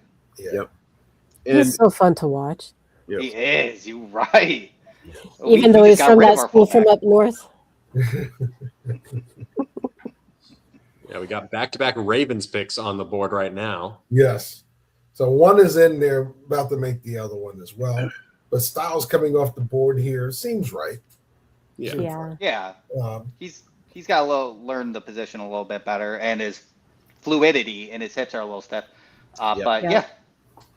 He's going to be a special teams ace, and you can put him on the field in certain situations. He's another guy who's way better coming downhill than he is going any other direction. Like, if you got him coming downhill, you're going to be happy. You're a little less happy if he's doing anything else. And he's happier coming downhill. So what do you guys think about Demetrius Crownover still being on the board? I find that ridiculous. That is surprising. He is close to being in like the top 100 on my board, and he's still there. Yeah. I had him at the 4th. 102 on my board. He's 102 on my board. Yep. And, over 35-inch arm, 6'6". He should have been in that run. Right. Should have. Especially with how well he did at that Senior Bowl. Like, he totally improved his stock, but I don't know why he's dropping like a rock right him now. and Brian Parker II are both surprisingly still available despite like runs on offensive linemen already. Exactly. Yep. Yeah, Brian Parker and his versatility, I love him to death, but maybe it's just because he's played at Duke. So maybe it's smaller schools, smaller opponents. So he and Chandler Rivers got penalized by being smart. Essentially. Excuse me. Puke University was a school that Richard Nixon got his law degree from. That should have shut that place down in 1937 when that happened. I'm sorry, it should have happened then. Puke U, I'm sorry. They don't need to be with us. That's funny. One of my favorite members of the analytics wing of what I guess I'm still going to call draft Twitter, because X Twitter sounds like something after dark. So yeah, my name's Twitter. I'm gonna call it Twitter. But yes, I'm joined by Sir James of Coburn. Geometrics. Yeah, you have seen some teams clearly. They may not be listening to you, but listening to somebody, right? You saw some teams change their draft philosophy, and then some teams have not integrated analytics into, or at least have not successfully integrated analytics into the process, and it shows by how they select. When you're looking at this draft, who do you think is listening the best or the most effectively to actual data usage? Well, I mean, at this point, I'd probably say the Buffalo Bills, Miami Dolphins. I mean, it's all in the eye of the beholder, because NFL coaches, they have a particular type of player that they want to pick. Mm-hmm. So I know we've seen with the tight end class kind of going, and I understand fantasy football people are losing their minds over it, but teams might just want the tight end that is a better blocker, or they might want the tight end that can be in line, and he might have caught 10 catches, but to teams it's like, hey, we saw the Seattle Seahawks, we saw what they did, so let's get the next AJ Barner, right? I mean, that might be kind of there you go. Get that T-shirt. I'm the next AJ Barner. Yeah. Not to say that there is any AJ Barners in this draft class, but I mean, it's a copycat league, and teams want to kind of copy everybody else. So, I mean, if you're talking from like a data perspective, I mean, I don't, it's hard to say who really is integrating everything, because there are other things that we don't see as data people. So you don't really get to do the interviews as much. Right. You don't have the coach connections. And the NFL definitely has a little bit of a nepotism to it a little bit. This coach played over here, and he's married to this lady over here who knows another coach over here, or just genetics. You're the cousin or second brother once removed of a former Hall of Fame player. So that can kind of get you in the door too. So the draft is always a fun thing. But I mean, from a data perspective, I mean, teams. I would say the Buffalo Bills thus far have done the best in terms of getting those types of players. They're more so like heavy data picks, and every team has like their own data that they prefer. Like some teams might really like athleticism data, and they don't really look at production data. You could see that with teams like, say, the San Francisco 49ers. You know, they might just look at the size and the athleticism traits of it and go, I can put him in my system and I can make him a star, basically. It doesn't always work. I mean, well, just look at the Raiders, you know, in terms of how they've drafted under Al Davis, of course. But, that's all I can really say about the teams. I think the Browns have done really well also from a data perspective in terms of the picks that they've made. Cardinals are pretty solid, even though everybody hates Carson Beck. I think up to this point, I think they got some good value there. The Packers too, but that's kind of how it's stacking out in terms of the teams. I was very surprised at how many prospects actually tested really well, or based on the data, but teams just don't seem to like them. So like Jalen Kilgore, for example, you know, he just. And, you know, there might be some inconsistencies and stuff like that with him. But, you know, if it was 10 years earlier, I don't see him falling this far. Yeah. In the draft. If we were in a different football era, I guess. Yep. Agreed. So do you have hold on, Bill. Just want to update everybody. Yes, so while we're going through that, both Ravens picks came in, both offense. Josh Cuevas, tight end from Alabama. Adam Randall, running back from Clemson. Ooh, all right. Again, Katron Allen was not taken. Adam Randall. He's a big boot. He's a big dude, right? Yeah. He's a big back, and they have a type. They have a type. So this guy's no Derrick Henry. He's a wide receiver converted to a running back. Yeah. And unlike most wide receivers who convert to running backs, he's a big back.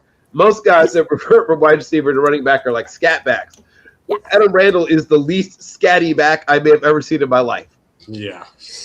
Yeah, easily. Guess they're going for Rashina Lee in that role. I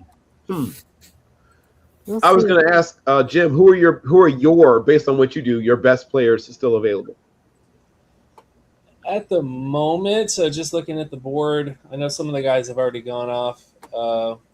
So like Kilgore and all of them. Probably Harold Perkins Jr. is still there. His production as a freshman at LSU was ridiculous in terms of what he was able to do. And then, of course, he gets injured. And I think if you're going to take Jermon McCoy over a knee, which could end up being like a career ender, in the fourth round, I don't understand why you wouldn't take a guy like Perkins Jr., who also had that type of film, in terms of the linebacker spot. Yeah.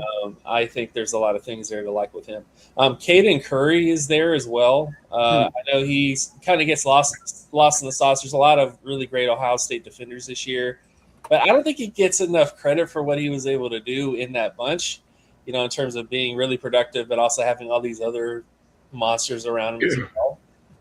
And yes, he's not the fastest guy, but I just see him as a guy that might go to like the New England Patriots and have maybe a Mike Vrabel-like career, possibly, as another former Ohio State. Taking the other stuff out, in terms of off the field stuff. And interior defensive line, Xavier Harris from Ole Miss is a giant human being.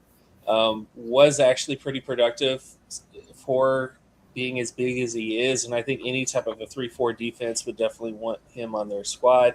I think Zane Durant is still on the board. Yes. Yeah. More of a 3-tech, pass rushing 3-tech. We used to really like those guys, and now we don't. So that's another one of those positions where it's like the NFL is zigging a little bit, but if you wanted to zag, you could go with Zane Durant. and really kind of put pressure on the inside of the ball field in terms of him. Dante Corleone, as well as a nose tackle. Yeah, again, I understand people don't like nose tackles, but I think this is a really strong nose tackle defensive tackle class. I think we got a lot of really athletic kind of size specimen profile guys that went in this draft, but didn't really do much of anything on the football field. I think as I told you, they were kind of like Godzilla-like types where they look mean and menacing and they destroy Tokyo and then they leave, and then you don't really see them again for the next 4 games. But, there's a lot of those types in this class, but you have guys that are actually pretty productive at the nose tackle spot, like Corleone, for example, and I think he would be a great addition to a team that needs a nose tackle that is productive. Where did Jolene and Jay, where did you guys have Ezekiel Massis? He went to the Raiders. Yeah. I had him as a round 5 kind of grade. So he's a little bit later in round 5 than I was anticipating, but hey, good to see him off the board. Well done. Yeah. I have him in the round 4. I like Ezekiel Massis. Yeah. Plays the quarterback position like a wide receiver. Sorry, Jolene, go ahead. No, you're good. I had him like end of 4th, early 5th. So okay. Yeah, I like Hezekiah Massis a lot. Yeah, me too. Because I like guys that go and get the football. That's my thing, right? Is he the world's best at everything? No. But he's really good at finding the football. And as someone pointed out, there's certain things that tend to, and I'll ask Jim a question about this. There's certain things that I look for, and I don't know if those are always the right things to look for, but when a guy is getting his hands on the football over and over and over again, I feel like that usually transfers from one level to the next because you've figured something out. And football changes, obviously, but one thing that doesn't change that much is when you're throwing the football, you need to put it in a place where the receiver can get it. And if the defensive back figures out how to be between the receiver and the ball, fundamentally, if you understand that at a high level, you probably can do it in any situation. But that's just me. Jim, when you are looking particularly at corners, what are the things that you look as hallmarks for how they're going to succeed at the next level? Yeah, the 3 big things at the cornerback position from a production standpoint that you're looking for is solo tackle production, pass deflection production, and then, of course, interception production. If you want a full-service cornerback, the guys that are like truly elite type of prospects, those are guys that are going to be getting a lot of sacks relative to the cornerback position or a lot of tackles for loss relative to the cornerback position. But it's not necessarily the biggest gotta have it. Like if the guy is playing, as a man coverage cornerback most of the time, he's not asked to sack the quarterback. He's probably never going to have a sack on the field. But if it is nice to see that if you are kind of running more of a zone scheme, that they have that sack TFL production, to kind of see that. But yeah, I mean, it's just the big 3. It's solo tackles, which tells you how often they're actually tackling, because you'll have cornerbacks who are terrible tacklers, and it shows up with their statistics. And then you'll also have guys who tackle a lot but aren't very good in terms of their ball skills. They might not have a lot of interceptions, pass deflections, getting plays on the football.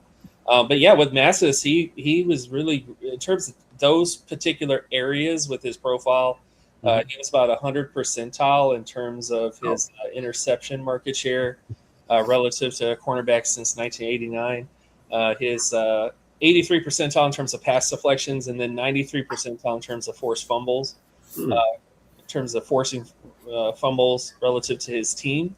The only issue with his profile was his athleticism. He tested about a 5 percentile in terms of explosiveness, 42 in terms of speed, and then 12 in terms of flexibility for his size. So that's the only thing. So production-wise, phenomenal at Cal, but athleticism is where you kind of wonder. I know you don't like this, Bill, but do we put him at safety because he didn't test as well as an athlete and that worked out? But I know that might be the thoughts of some teams, that maybe we put him at safety. I don't know. But I think if you put him in a zone scheme, he might be all right, but that is the only question mark is the athleticism. Got it. And I've learned to be less sensitive to that, but especially now that teams play with sometimes 3 safeties on the field, that third safety is very often a guy who is a converted corner anyway, and I could see him thriving in that kind of situation. Also, amongst some of the players who are still available that I'm a little bit surprised about, Deion Burks is still available at wide receiver out of Oklahoma. Very, very fast, good deceleration, has a nice double move, some good route running ability. Tested great as well. I think he tested a little bit better than he's shown on tape, but you still see plenty of speed anyways, though, like on the field. So, like he might not be the biggest guy though. But ideally, you probably want to keep him as a smaller slot. So that might be part of the reason why he has fallen a little bit. But I don't know. That's still a profile that a lot of teams are looking for in these 3 wide receiver sets. But I don't know. Maybe the NFL is kind of indicating to a lot of us that, hey, they're prioritizing tight end sets now because so many tight ends went a lot quicker and earlier and frequently than a lot of analysts were expecting. So maybe that could be a shift schematically in the cycle of the NFL scheme world. Thank you, Sean McVay. So the last 3 tight end sets. That's right. So the last wide receiver taken was Cyrus Allen. Did anybody have Cyrus Allen above Deion Burks? No. No. No? I like Cyrus Allen's game. I was impressed. We were closer than I anticipated heading in. They're like they're close. 6 spots apart on my big board. So they're in that same clump or tier. The only place where I like Cyrus Allen more is I think he's a little more competitive at the catch point. Yeah. I think that's the one place where I'd give a little bit of a nod to him. Burks might be a little bit better after the catch if you're looking for like where one might be slightly better than the other. I was very impressed that Cyrus Allen at 5'11", 180 had 12 touchdowns. And they were all different types of touchdowns. Right. Yes. And you had he has all the different kinds of touchdowns you can get. Yeah, he's my compliment with Eddie Royals, for those who are I know I skew old. I apologize. But, I know I'm losing the 18 to 34 demographic, but look him up. But he sort of reminded me of Eddie Royals coming out where he's not weak. Like he's not a big guy, but a lot of guys built like that are kind of wispy and get knocked around. He's surprisingly competitive and tough for a guy with that build. Yet back-to-back wide receivers. Cyrus Allen goes to Kansas City, and then Kevin Coleman Jr. right behind him. Yes! That's one of my guys. East St. Louis kid, terrific special teams guy in high school. I think he led the state of Missouri in both touchdown, in both the punt and kick return game. And if I remember correctly, he may have also set some sort of record for yards per kick return in his conference in high school. So he's that, explosive short area quickness. And another guy who, despite being a smaller guy, can break arm tackles. Like he breaks a fair number of tackles for a smaller guy. There's the only thing really not to like about him. He played with bad quarterbacks almost his entire career. I don't know if you can blame him for that, but he definitely was a guy that sometimes would run himself back into coverage in zone. Like as long as he didn't read the zone, where the spot in the zone was quickly enough, and he would sometimes run himself back into coverage. Other than that, I didn't find much else. His production wasn't what it could have been. Some of that I think is on quarterback play. But I'll ask Jim, how does Kevin Coleman Jr. sort of grade out in your system? Sure. Let me see here. Kevin Coleman. So he's about 58th percentile in terms of his overall correlative production score. So the correlative score, it just takes into account their production, their age, their athleticism traits, and then looks at how they compare to other players to see how much value they gave to their team. So it's kind of like a correlation score for how they test it out.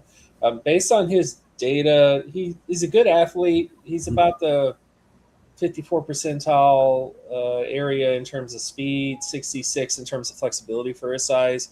So that's pretty typical. Most starter wide receivers are that athleticism. In terms of his production, he was about 75 percentile in terms of his receiving market share. The only issues that I found in his data was he didn't have a lot of touchdown production, which kind of is what kind of tanked his data overall.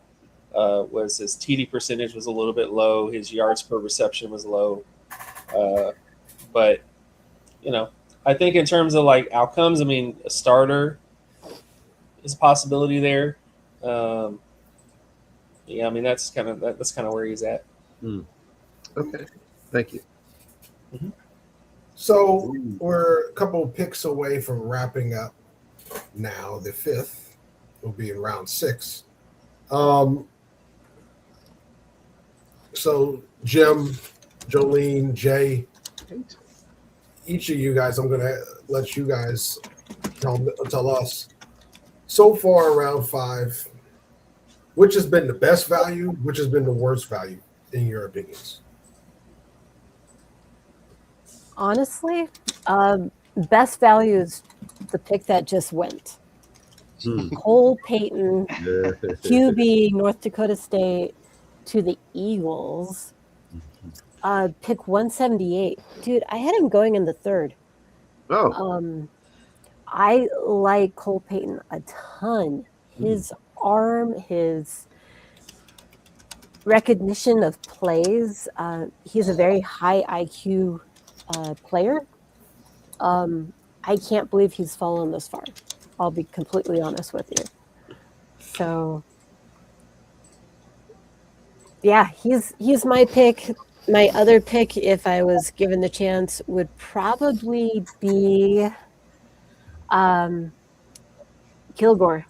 Yeah. I had Kilgore also going in the 3rd. So. Yeah. Okay. What about you, Jay? Well, Kilgore was also in my round 3 graded guy, so he's also a big value. But for the sake of non-redundancy, I'll say 2 other names. I'd say Jermod McCoy, if the medicals actually checked out. It's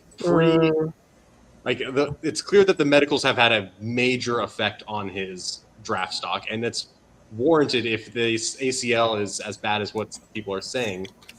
On tape, though, he was looking like a potential round 1 guy in 2024. So that health is always going to be the major question there, and who knows if he will get back to that level or stay healthy long term. But the upside certainly is valid for him to be considered a value, like to start day 3, since he was the very first pick.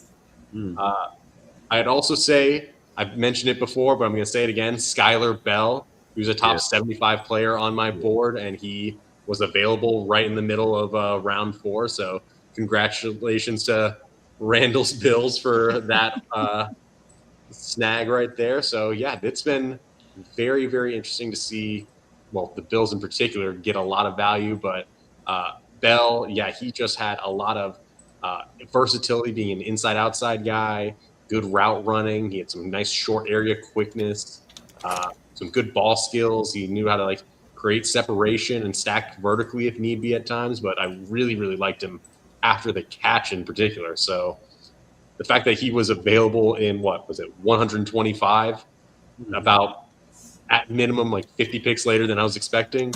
Yeah, he's going to be a steal for me. Okay. What about you, Jim? I would say in terms of, I'll give you, I'd say 5. So the first one would probably be the Cleveland Browns taking Parker Brailsford at center. Brailsford, yeah. I think now, again, I understand the size stuff is what people are going to have issues with. Maybe he needs to play back in the 1980s, get a time machine and take him back there. But I think in terms of his athleticism is great.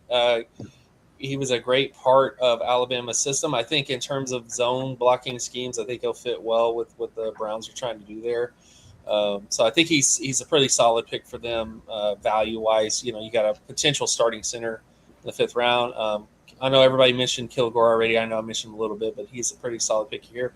Keshawn Elliott for the Bears is a massive linebacker value just in terms of his production, his athleticism traits, and everything else like that. I think there could be a shot for him to be a really strong player for them. Jaden Duggar for the Arizona Cardinals is also a pretty solid pick for them.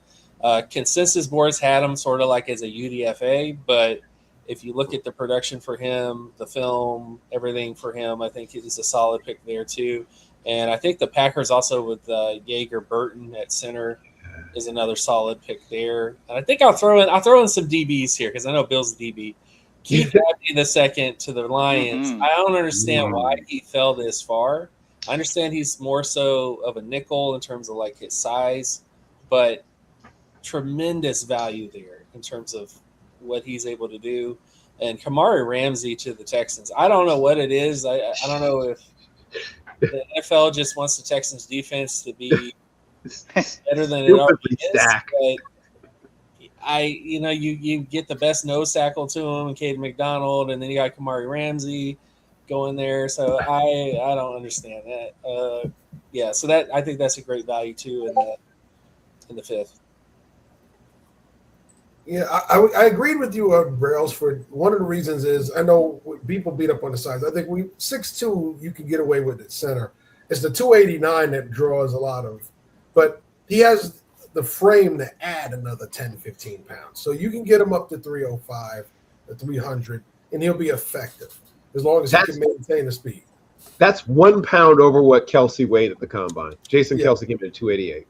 Yeah, so he has the frame for it. I think they'll get him to that point, but it doesn't look flashy, right? He just is effective at what he does, and he's going to be one of those guys that you keep turning around 6, 7, 8, 9 years later. He's still in the middle of somebody's line because he's going to be effective.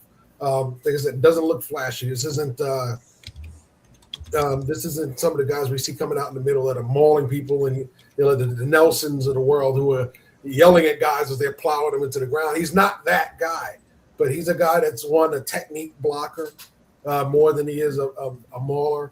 But he's a guy that's you're going to get him to the weight you want him at. He's not going to have to come in and start right away, and he's going to be. They develop him into a quality starter down the road, and once he gets in the lineup, he's just not leaving.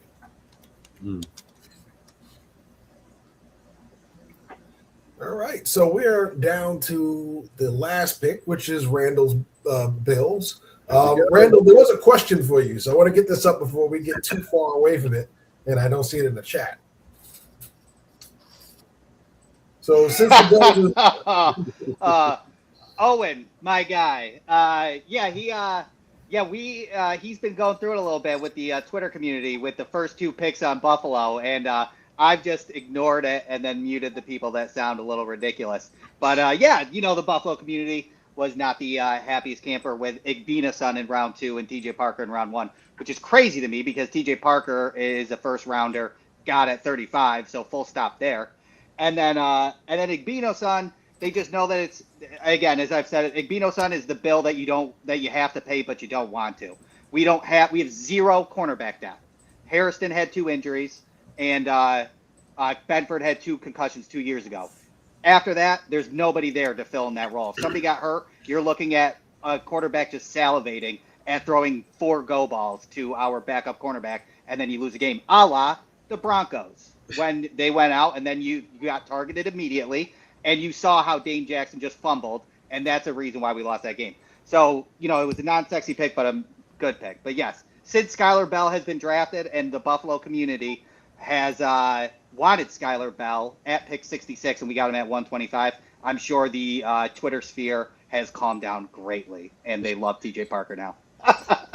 The only reason I get Igbenoson's name right so well is because of Gus Johnson. Every time he called, I think I said it right for the first time right there. Yeah, the way Gus Johnson said his name is the only reason I can say it right without reading it. And it's because of him, Igbenoson. So. It's amazing. You get the right announcer. It helps me out because most of the time I got to read the phonics on certain schools' website to get the name right. Yeah. Oh, yeah. That's actually a good tool.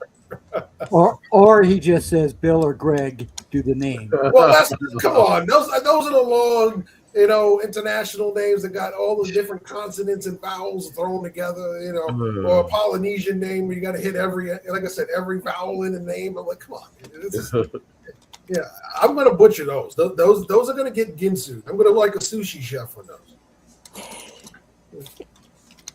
All right, so does Nussmeier go somewhere here soon? I wonder. Somebody's looking for. That's been a little surprising. I understand a few of these quarterbacks going in front of him, but he's falling quite a bit compared to what a lot of boards had him at. So you have two diametrically opposed type backup or develop. Well, one's developmental, one's sort of closer to plug and not play, I guess, if he's a backup. But you have Taylor Green going in one direction, and you have Nussmeier heading in the other in terms of what they are. Jim, when you break down quarterbacks, especially guys who are as different as those, we just saw Cole Payton get selected. We've still got Nussmeier, who has played in a big program, so coach's son, blah, blah, blah. And then Taylor Green, who started out at Boise and moves around, finds a way to Arkansas. They're really, truly a tale of two quarterback prospects.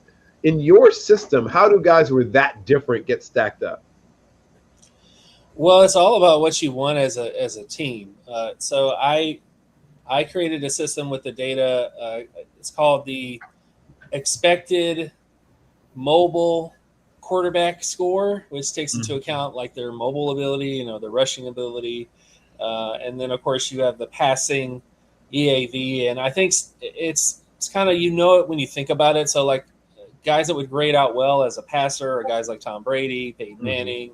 You're not asking these guys to run the football, but then you also were going to have guys, which in the modern era has been happening more and more, like Josh Allen or Lamar Jackson.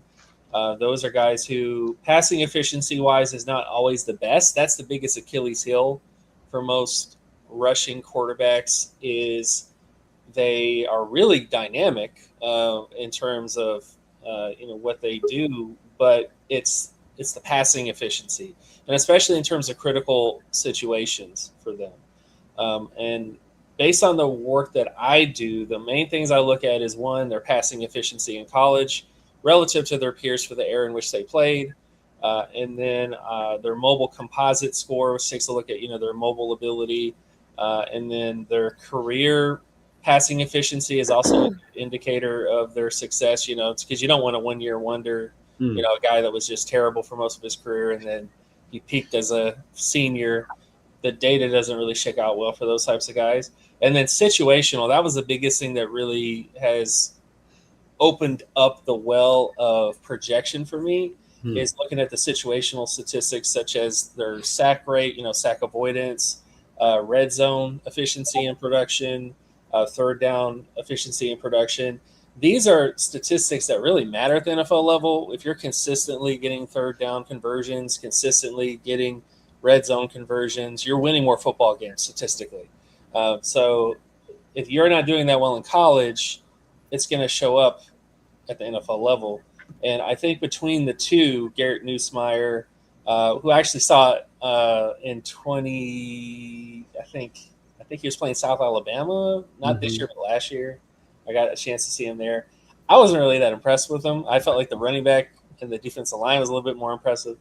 But I think in terms of his passing efficiency, he's about in the 60th percentile area in terms of his expected value as a passer. So like his mobile quarterback score is not that great, which you're not asking him to be. But again, it's if you want a pocket passer, that's what he is. But I don't think he's that great of a pocket passer in terms of projection wise. And especially if he's taken this low, it's very low outcomes for this type of guy. You would want him to be taken like in the first round or a second round to have a better chance of actually becoming a starter.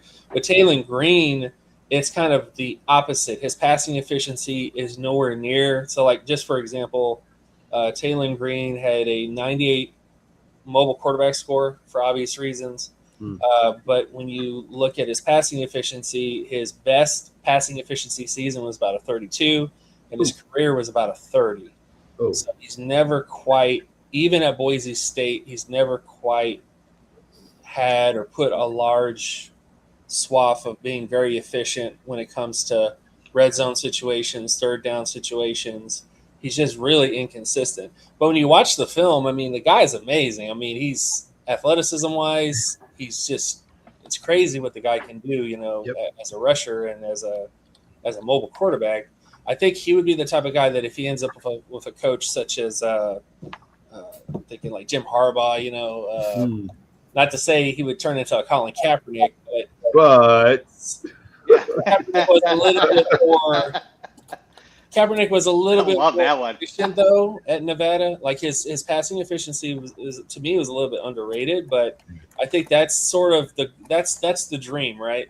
The dream for Taylor Green is he gets with a really good quarterback coach and fixes the consistency issues, and then boom, you got a Colin Kaepernick, you know, type prospect that takes Alex Smith's job, which I don't know what the equivalent of that would be right now, but you know, yeah. So we just had the last two picks come on the board for the fifth. We are now officially the sixth. Seydou Traore, a guy about 6 months ago I was high on, and I would have saw his name come off now, and I'd have thrown stuff at the wall if I was not on here with you guys, because I was trying to get him somewhere else. And Zane Durant finally comes off the board. Finally. 181. That was my highest rated player, yeah. Jay, Jolene, tell everybody where they can find your work. All right. You guys can find me on Twitter at VJRobbins, as you see below my name. You can also find my draft guide that I released. It was more so related to the Colts. We were selling that for $11, but I collaborated with quite a few great analysts from Colts Twitter, Jake Arthur, Zach Hicks, Destin Adams, Noah Compton, all some really impressive fellow young men who are rising in the scouting community and have done a lot of great work. I was in charge of the wide receivers and the defensive tackles portion of the guide. You can find me on there. I'm writing for Stampede Blue, the Colts publication from SB Nation and Vox Media, so you can find me on that, as well as a podcast that I do alongside quite a few Ravens analysts, as well as a former player by the name of Michael Pierce. Yes. It's called Draft Nerds. We cover the NFL draft every single day of the year, so be sure to tune in. All right. Yeah. Jolene. Honestly, I don't do too much on other sites. I just do a bunch of stuff on Twitter. So, Uganda's boys. Yep, that's where I am. So, Jolene, you should be contributing to somebody's draft guide somewhere, though. Your stuff is that good. Yeah. One of these years, sadly, work and kids have taken a bunch of my time these days. So. Yeah. Fair point. Well, it's time to tell your kids they need to pull their own weight. Yeah. You know what you do? You have them come along and they're watching film with you. There it is. Yeah. That'll keep them out of your hair while you get your scouting reports done. Right. Yeah. Right now I'm doing soccer with the youngest, so different type of football. Been there. The European kind. Yes. Well, yep. We're going to let you two guys go and enjoy the rest of the draft. Thank you for coming on and spending an hour and change with us. And we're going to make sure we have you guys on in the future. All right. Especially during interview time. That's going to be great when we got players on and y'all get to come in and talk to them. So by all means, Bill, keep everybody in the loop. Oh, yeah. Central. I appreciate it, Jeff. I appreciate it, Bill. I appreciate it, Randall, and I appreciate it, Greg. Good to see you again. Yeah. We haven't talked for about honestly like a year. Pretty much. Same time next year. Yeah. There it is. Same time, same place next year. Yes. All right. See you around. All right. Take care, guys. Donovan. Welcome to the room. This is a special moment. Jim and Donovan have both at some point in my life co-hosted something with me somewhere. Yeah. Shout out to Jim Coburn, man. Nice to see you again, buddy. Nice to see you again, man. Yeah, for sure. Thank you, guys. I appreciate it. So the Jaguars have had a draft that has generated a fair amount of discussion on Twitter /X/ whatever the heck it is, and other places as well. Donovan, I'm sure you're catching some of this heat whatever reaction that people have had. Now, James Gladstone was one of the quote-unquote darlings of the analytics community. Where are you on this, and what are you hearing from people around the facility and around the building? I'm not happy about the draft. I mean, if you're on X and follow me, of course, I'm getting into it with some people, but it's not too bad. I just left the beach, so I'm in a good mood. But like I literally got back from the beach like 10 minutes ago, so I'm in a good mood right now. You called me at a good time because when I got there, I was looking at the picks and it's been a long couple of days, man. You waited. Obviously, didn't have a pick Thursday. Thought they were gonna move up. They didn't. Feel like they should have pulled the trigger with what they drafted.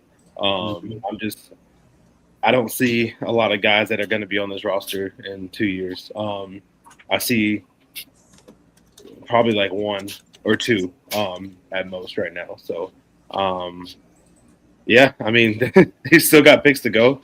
Got a couple more picks, three more picks left, I believe. No, four more picks left. So, hopefully we can find some hidden gems in the 7th round. There's still some really good players left on the board. So not as many, obviously. We're deep now, this NIL era, like you're just not going to find those guys like you used to, I feel like, in these rounds. But there's still some really good players, some guys that can make a practice squad, make the team. So they did a really good job last year, I feel like, in the later rounds too, getting a couple guys at the end. So I trust the process in Gladstone, but I'm not a fan of what they did. They just picked some needs that they definitely, they got the needs done. I'll say that. But the players that they picked were just not the guys I think they should have picked, honestly. Emmanuel Pregnon was the best pick so far. So. Yep. I agree with you. Getting him at 88 was actually good value.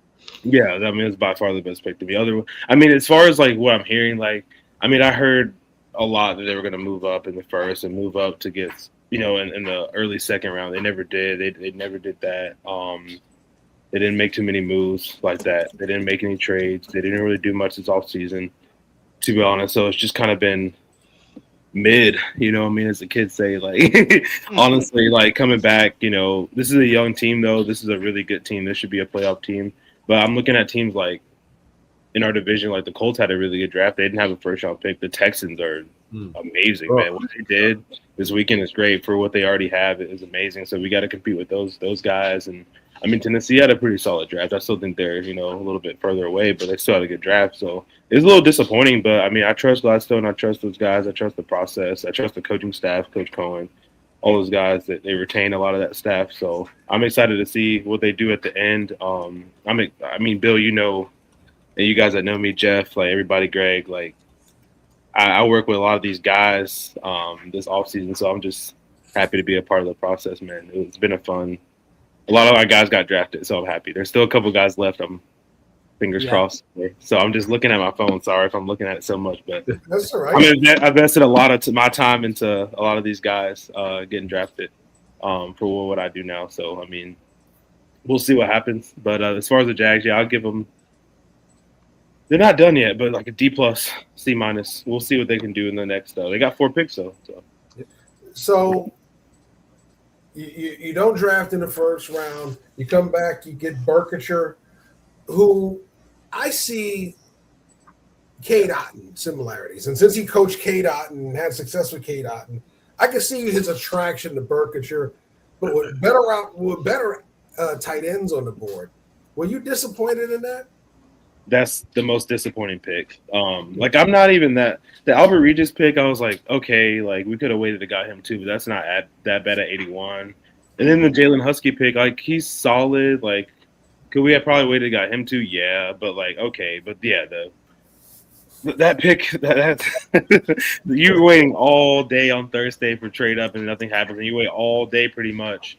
Like I'm literally out at a draft party here in Jack's Beach, and like that's the guy. I mean, there's just so many other tight ends, like, and I mean, tight end is definitely something I wanted, but when I saw that run of tight ends happen, like after, there's like, yeah, like why didn't we go get like Justin Doley or like Oscar Delp or like just anybody else? Like I get it, like he does fit what we need, like the blocking tight end. He's one of the better blocking tight ends. I'm not gonna take the kid's journey away and what he did at Texas A&M, but I just don't think that. I mean, nobody was gonna pick him that high. Let's be honest. Like, that's probably wasn't not gonna happen. So we could have waited to pick him at like 81, and even that was probably too rich. But to pick him at 56 was insane. If at best he's Kate Otten, like that's just not enough. Like especially when you got a tight end on the roster right now, Brenton Strange. That I know he's injury prone, but he's a damn good tight end. Like I think he made a lot of strides last year, coming into his own, and that's just not the guy I wanted. I would have liked him taking a chance on some other guys, and we drafted another tight end out of Houston, like so that's fine with me. Kozio, yeah, Kozio. Might he's good. The better one too. I think he might just as good, if better. Yeah, I just don't see it with Nate, but I'm hoping he comes in, has a good camp, and plays really good. They love tight ends, man. I remember they were super hype on Patrick Herbert last year when we got him too. Like, what I mean? I know he's on the practice squad still, but like they're just I get it. Like they love tight ends. Like Michael Trigg, I know he has a bunch of character issues, but like I would like to see somebody like him, or like I said, Oscar, or like the kid from Stanford, like I mentioned before. NC State had a kid. What's the kid from Stanford's name? Tight end. I can't. Sam Roush. Sam Roush. Yeah. So there was a bunch of guys on the. That was the disappointing thing for me. It's just the abundance of tight ends that were on the board and that we didn't take. But does he fit our system and what we're trying to do? And Jeff, you made a really valid point about the Kate Otten comparison. I've heard that's the second time I've heard that today, so I get it. Yes, if he's that, okay, that's fine. But still, that high, just I really, I like tight end from Houston almost just as much. Probably has a little bit more upside, but we'll see.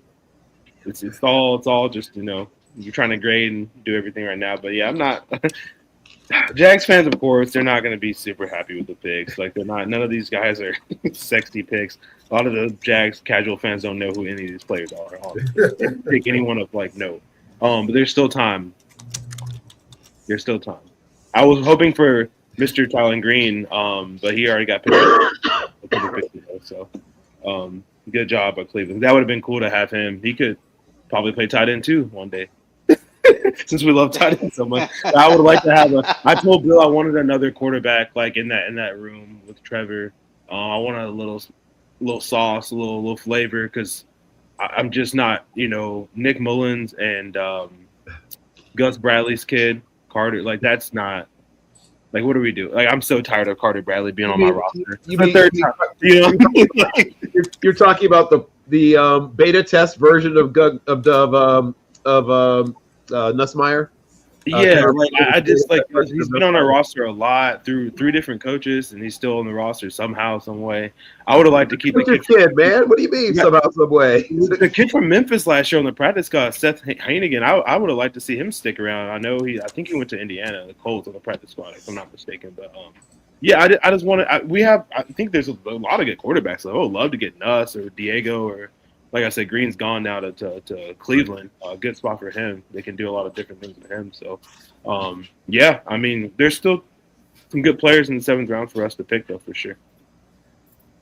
Yeah, I can understand how Jaguars fans not many people open the newspaper anymore, but look at the website tomorrow. Yeah, and have that major league reaction of who the hell are these guys? That's literally what everybody's telling you. I don't know who any of these guys are.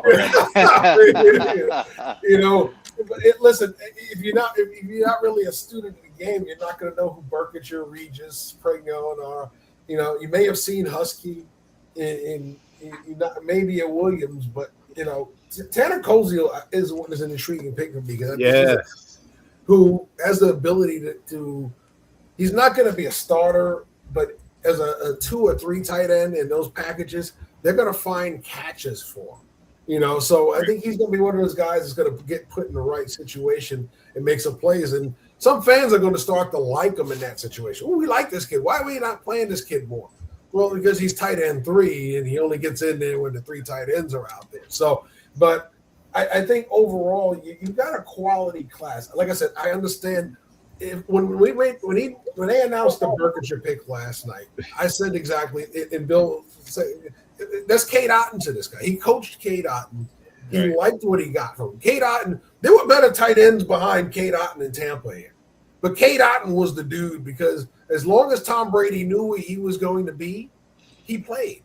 And then the same thing with Baker Mayfield. As long as they knew what Cade, it didn't matter that he couldn't break the second level vertically. As long as they knew where he was going to be, he was going to catch the football and be reliable at it. And that's what they wanted. And that's what he sees in Berkshire. Because he's not a burner down the field. He's just a reliable pass-catching tight end that can block. And I do like that, yeah. I think Trevor, if long as 16 likes him, man, that's fine. And Coach Cohen likes him, that's fine with me, man.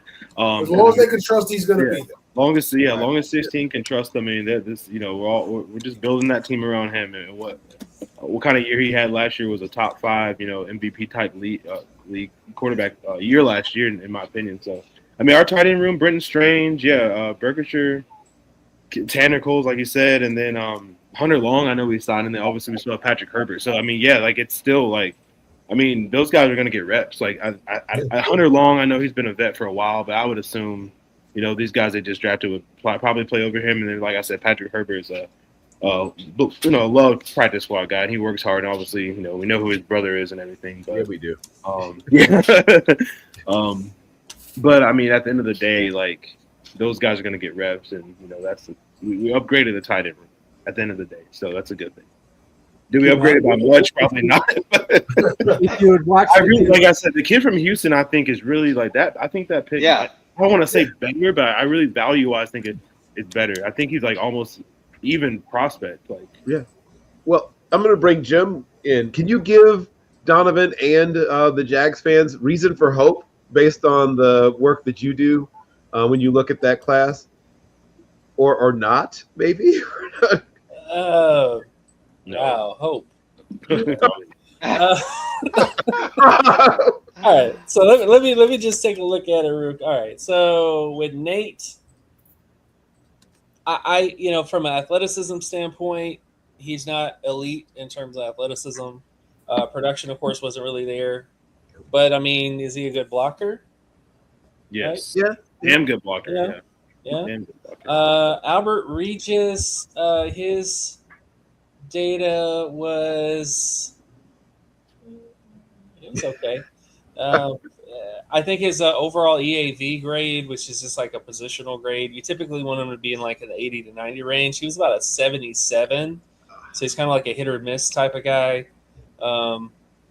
He's okay. Some people said he tested really well as an athlete. I think based on my data, not because again I do mass density data, so I'm looking at how athletic they are for their size, not necessarily the raw number they put up. But I think athleticism wise, he was about a 65 in terms of explosiveness, 49 speed, and 28 flexibility.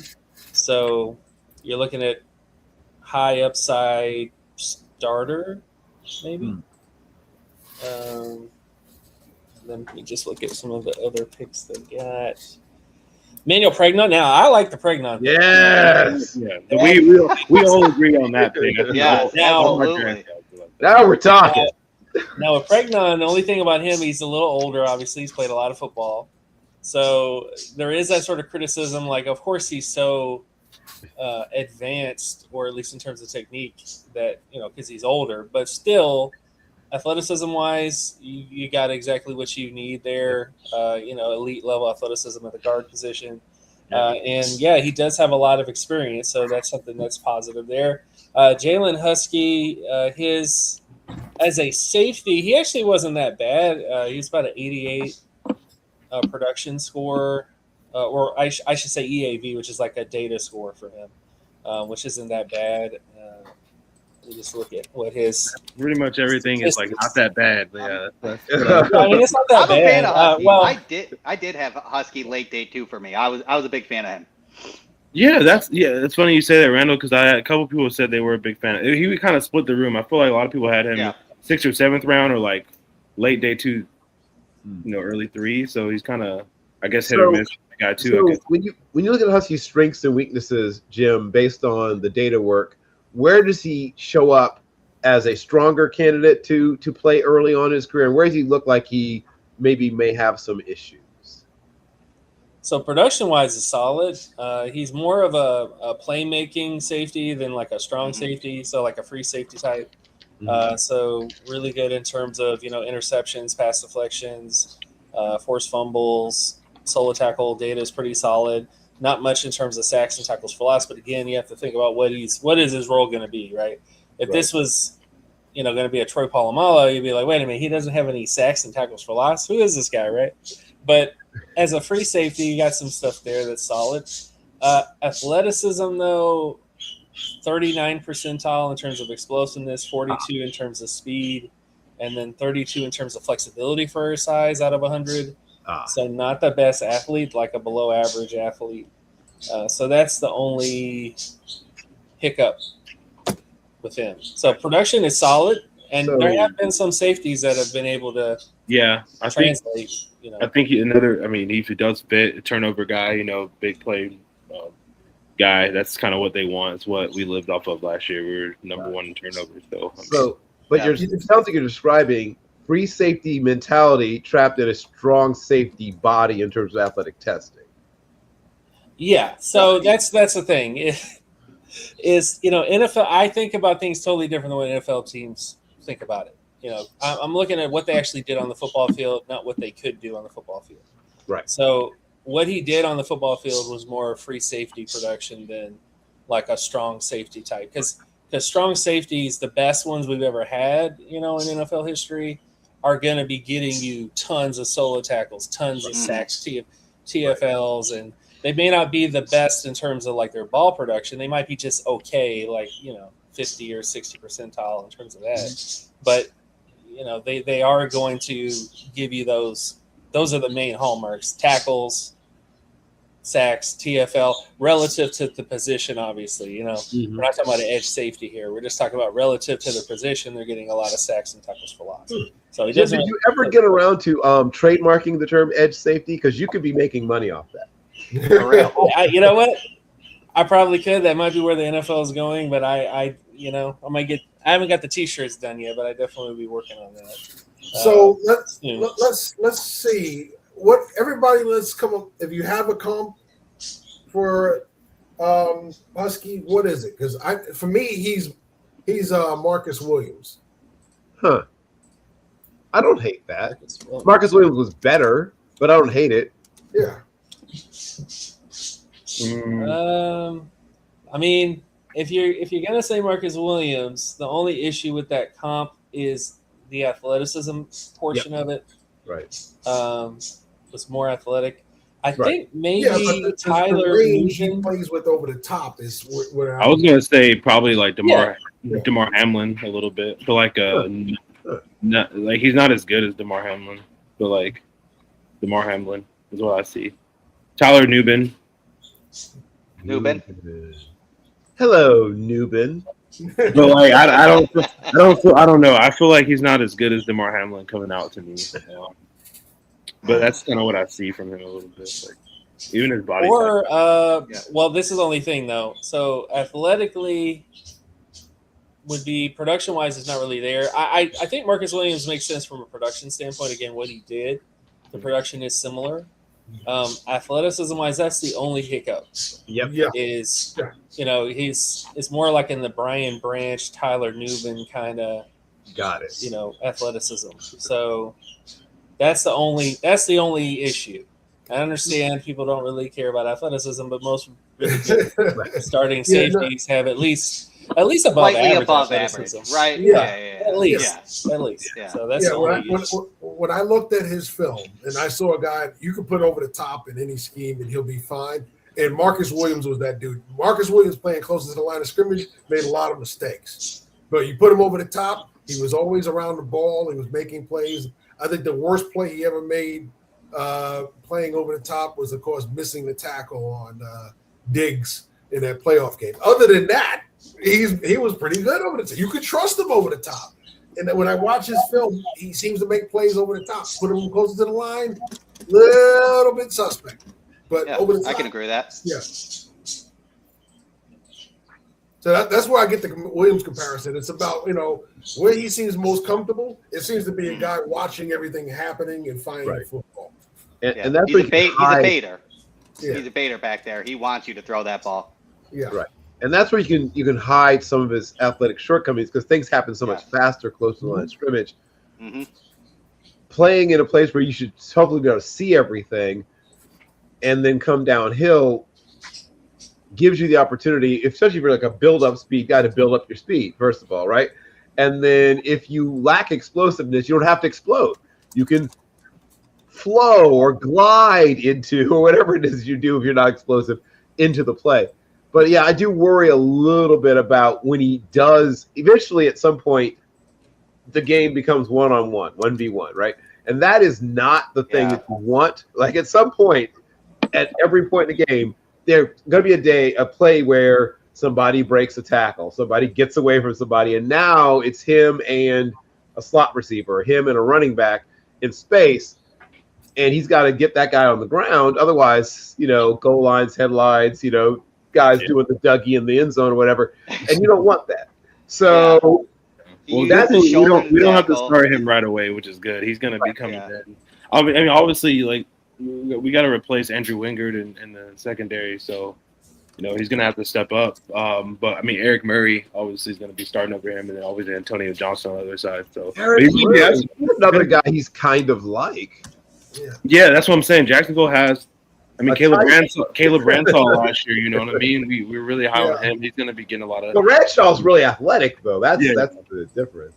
Yeah, he'll be on the other side. But Eric Murray's starting at free safety. I mean, they're kind of similar too. Like a little. Way to go, Eric Murray, carving out a career somehow that's lasted this long. Yeah, well, him and Wingard, because I remember Wingard at the Shrine, and it was like, man, if he makes a team, he's going to stick, but he's stuck. A lot of people wanted to keep him in Jacksonville.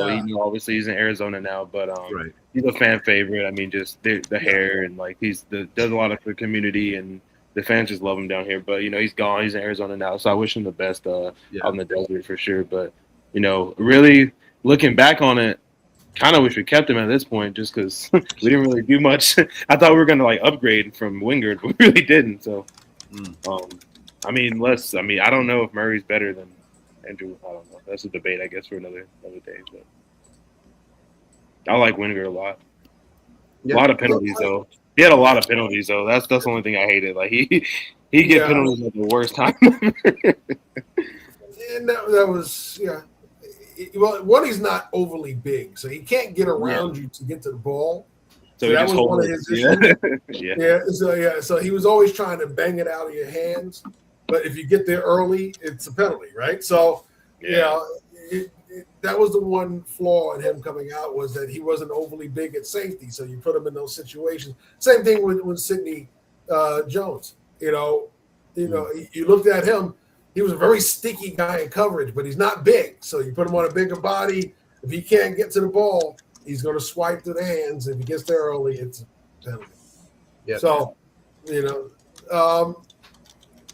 blowing through, let's recap some of the most picks. So Taylon Green start out the round to Cleveland. The bang. Carson Scherer to Arizona. Jackie Marshall to the Titans. Bauer Sharp goes to the Bucks. Talk about Bucks and tight ends. There's another one, right? Bobby Jamison Travis to the Giants. Katron Allen finally comes on. And much to your chagrin, Greg, it is to the Commanders. Arnaz. No, that doesn't bother me. It doesn't bother me.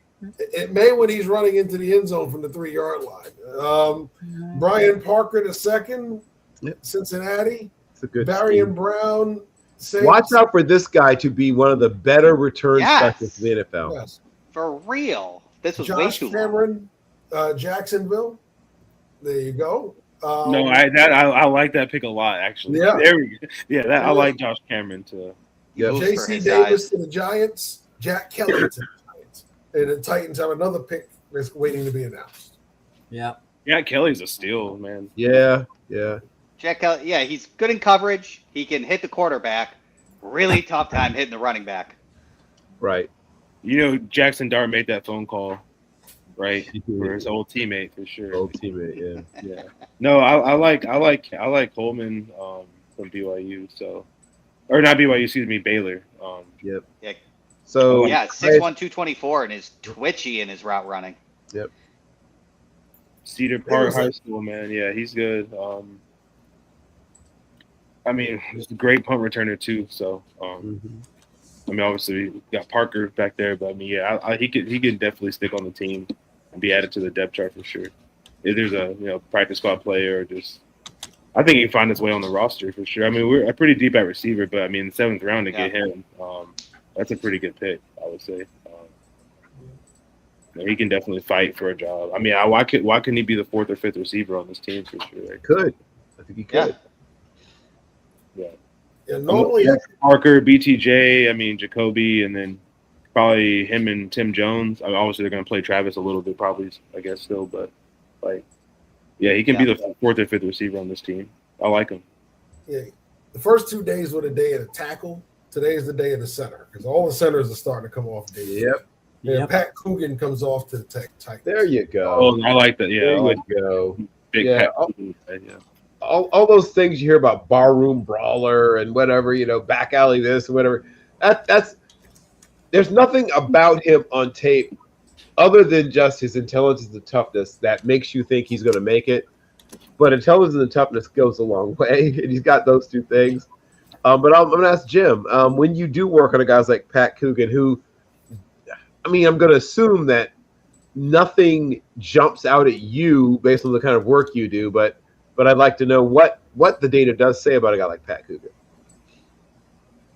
I mean, he's above average. I mean, athleticism-wise, he's about 70, 72 in terms of explosiveness and speed for his size, 66 in terms of flexibility.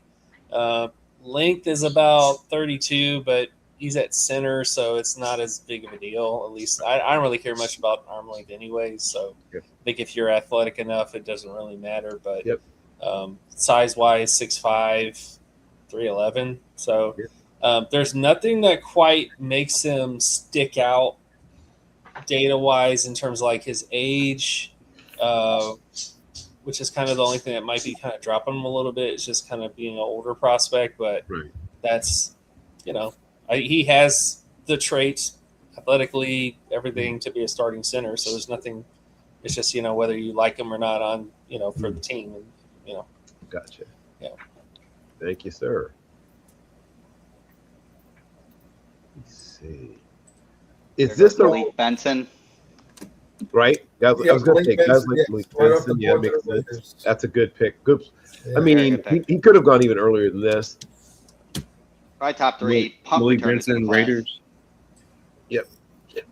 When teams usually take a round off in the draft, I usually say that they're at catering. But Greg, the Cowboys aren't even at catering; they went out for barbecue because they got 2 rounds.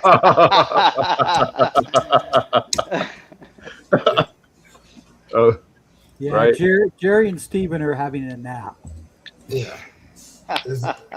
Usually, I'm not used to them being this inactive. Mm-hmm. This is odd to see the 5th and 6th, and they're not jumping up into it. They're not doing nothing. They went out down to downtown Dallas and had some barbecue. That's what I did when I was there. So I know that's where they're at right now. So they'll be back in time for round 7. They have plenty of good barbecue at Frisco. That's true. I ain't been to Frisco. I've been to Dallas. I've been, so I ain't been to Frisco. So. Wow. Where they're at, they have very good barbecue right close. It's not like the combine where you can just walk over to Elmo's, Yeah.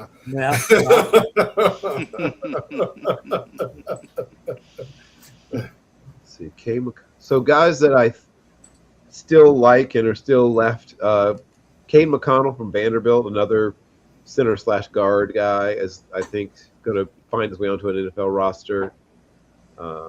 Damon Claiborne, the tough but small running back from Wake Forest, I think somewhere around here. Michael Trigg, who we mentioned, obviously has some off the field concerns, but this is around the place, I think, where he might be considered. And, of course, somebody's going to decide to ride the Nuss bus, I think, at some point.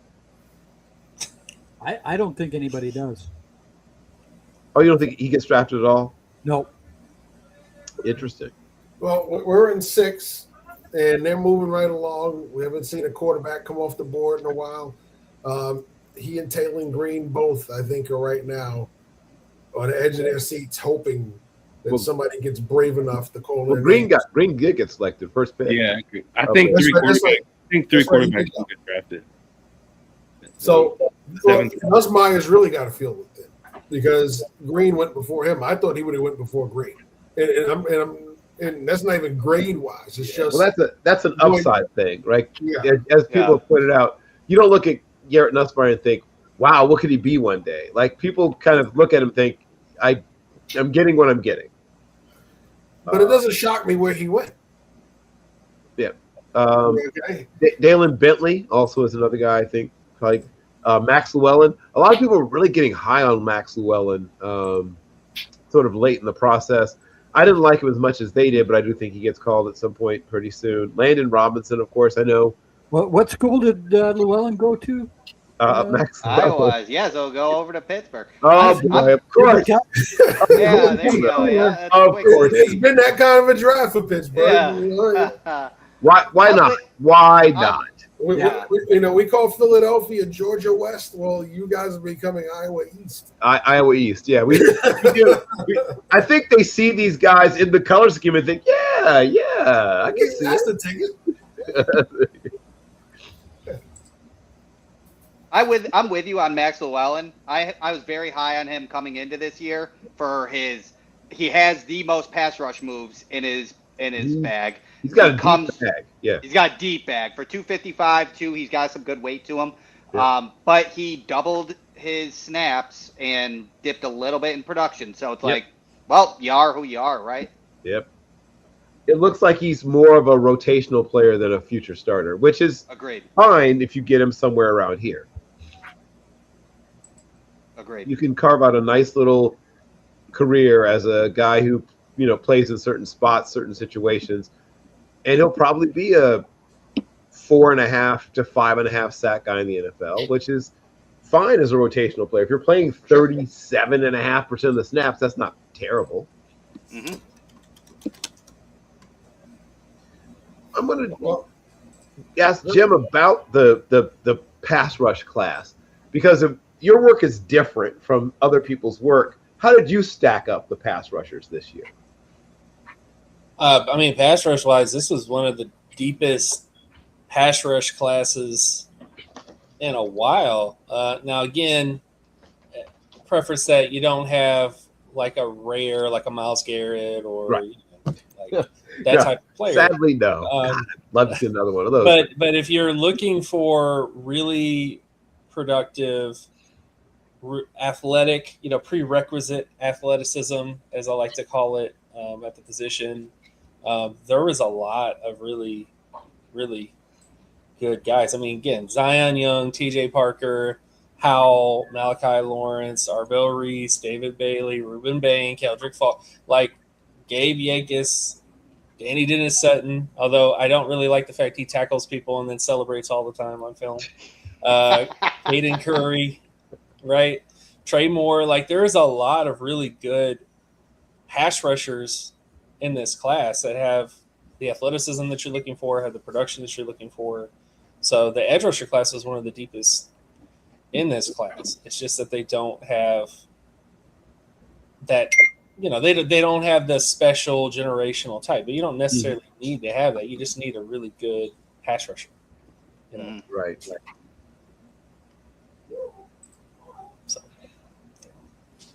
So there's Crown over. Yeah, finally off the board. I do not know who that influencer is.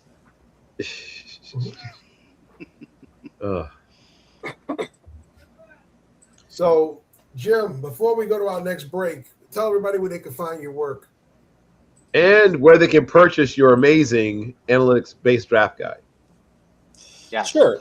You can check out my work at patreon.com/jcoburn. You can also follow me on X at Geometrics. I also released my 11th annual NFL Draft Analytics Guide, which has over 138,000 words in it on the draft. It has data breakdowns. It has draft media breakdowns. So how does the media feel about these prospects? So it kind of gives you an idea of positives and negatives, kind of compiling multiple scouting reports from different media outlets. So it's really good. If you want to know about these players based on their data, if you want to know about how they stack up based on how the media views them, that's what you need. And especially in day 3, when most of the big name players are gone, you're like, who is this guy? You're definitely going to find it in there, because, yeah. And then, of course, on my Patreon, 2,600 prospects have been graded and scored on there. So if you do become a Patreon subscriber, you will have, access to that information as well. So, yeah, so that's where you can find all my stuff. Yep. Donovan, it is a must-have. Truly, Jim's guide is a must-have. And especially, it's cool for what we do, but if you're like a dynasty football guy, there is no better guide to have than Jim Coburn's. I promise you. Donovan, you as well. Let's let everybody know where you're at, because we know you got to run. We're going to get you guys out there before we go to our break. So definitely tell everybody where they can find your work.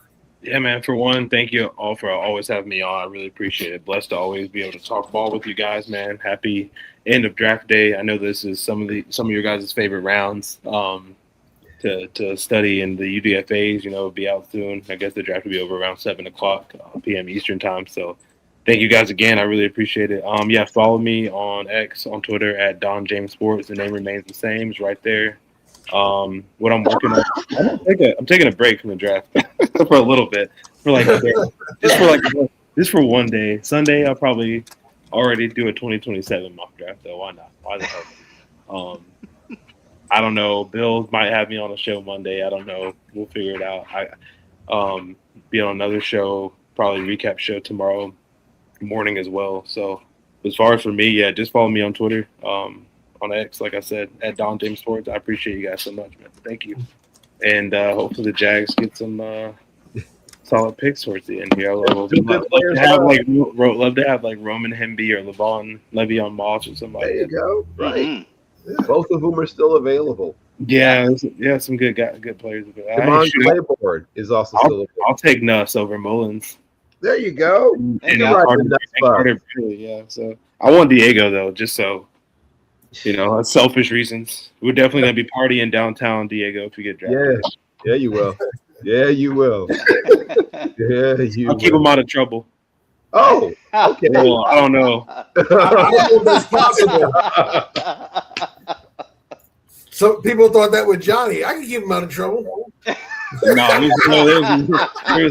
there's no way I can keep that dude out of trouble. We'll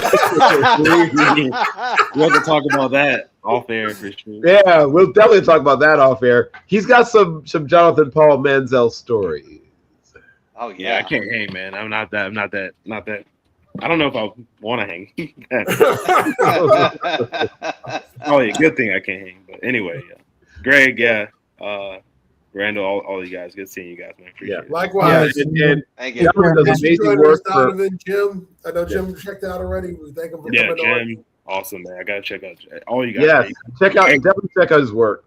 But Donovan does before I leave, because you guys put in so much damn work, man. Like, pat yourselves on the back. You guys do such a good job. So, well, Donovan, Really, Joe says the same before thing. You leave us, Donovan, this is a message from the boss man here. Hello, I want to take the time to thank you to the fans who tuned into our coverage, the guests from all across the country who have shared their knowledge, and most of all, my entire team. So that's Randall, Bill, Jeff, and myself.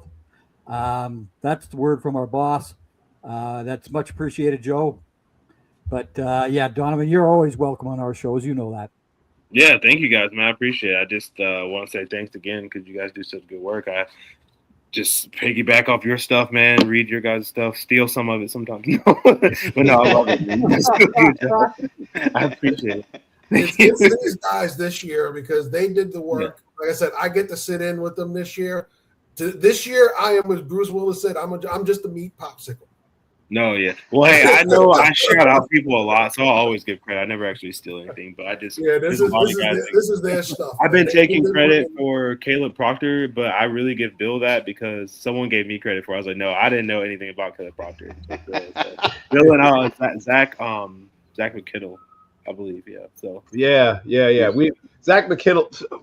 That's a guy I have to get back on at some point about. So maybe I'll bring him. He's had a tough day, man. There's like no FCS players really drafted. I know that. Not that. I mean, there should be more taken, and that's a whole other discussion. And hopefully, no HBCU guys drafted at all, right? So, well, not yet, but hopefully in this round, Eric Hunter will. My prediction: pick 228. But somebody should take Eric Hunter. He's a really good football player, and he's for the modern NFL. He is that space linebacker that everybody's looking for. He's like a permanently suntanned version of a guy like Trad Greenway, right? He's really good in space. He's really good in coverage, and he's built for the way that the game is played nowadays. Yeah. And we're built for a commercial, so we're due for it right there, right now. We'll be back right after this.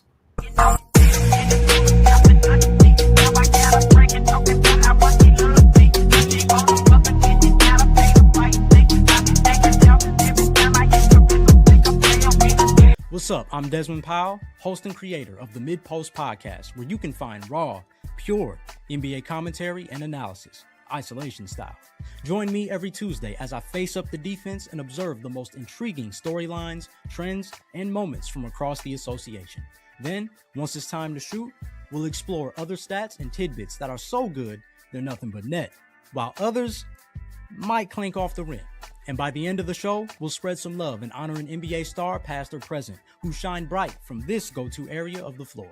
There are a lot of spots on the floor to get a bucket, but if you really want to score, the mid-post is where you want to be. So what are you waiting for? Don't miss out and tune in every Tuesday on your favorite podcast platform or YouTube, courtesy of the home team, 19 Media Group.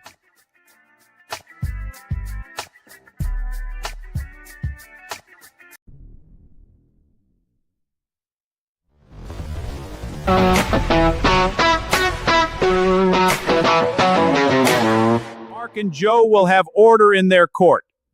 This is your final warning. Right, let's get this started. I'm your host. Welcome to the show. Emerging from the smoke, I am your host. Welcome to People's Court. You are watching Team NBS Media. We are a digital media brand covering sports, entertainment, and lifestyle, with team members all across the country. Through our written content, podcasts, and video content, we bring you fresh and professional content. Interested in joining the team? Shoot us an email or DM. Make sure to like, share, and subscribe.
so we are back, and we would like to thank all of our wonderful guests. I think that's the last of the guests for today, right? Yep. Yeah, so we've gotten everybody in, and we're in round 6, about to get to the point where we're in the final round of the draft. So we are really grooving along here. Let's see, we did Benson. So since Cronover is another one we mentioned. So CJ Daniels. Okay. Damon Claiborne. There's Damon Claiborne. Emmanuel Henderson to the Seahawks. DJ Campbell to the Dolphins. Damani Jackson. Man, if that guy could put it all together, this could be one of the steals of the draft. At his best, Taylor to the Fighting Hardballs. Yep. At his best, he looks really, really good, but he's just the only consistent thing about him is his inconsistency. And that's why he was picked where he was. Yes, that would be why he was picked where he was. No right. consistency to the guy. There's been none. Yeah. Yep. So he's a hit and miss tackler. He's a hit and miss. Everything about him is sort of like iffy. Yeah. Everything. There's nothing that stands out to the guy. Yeah.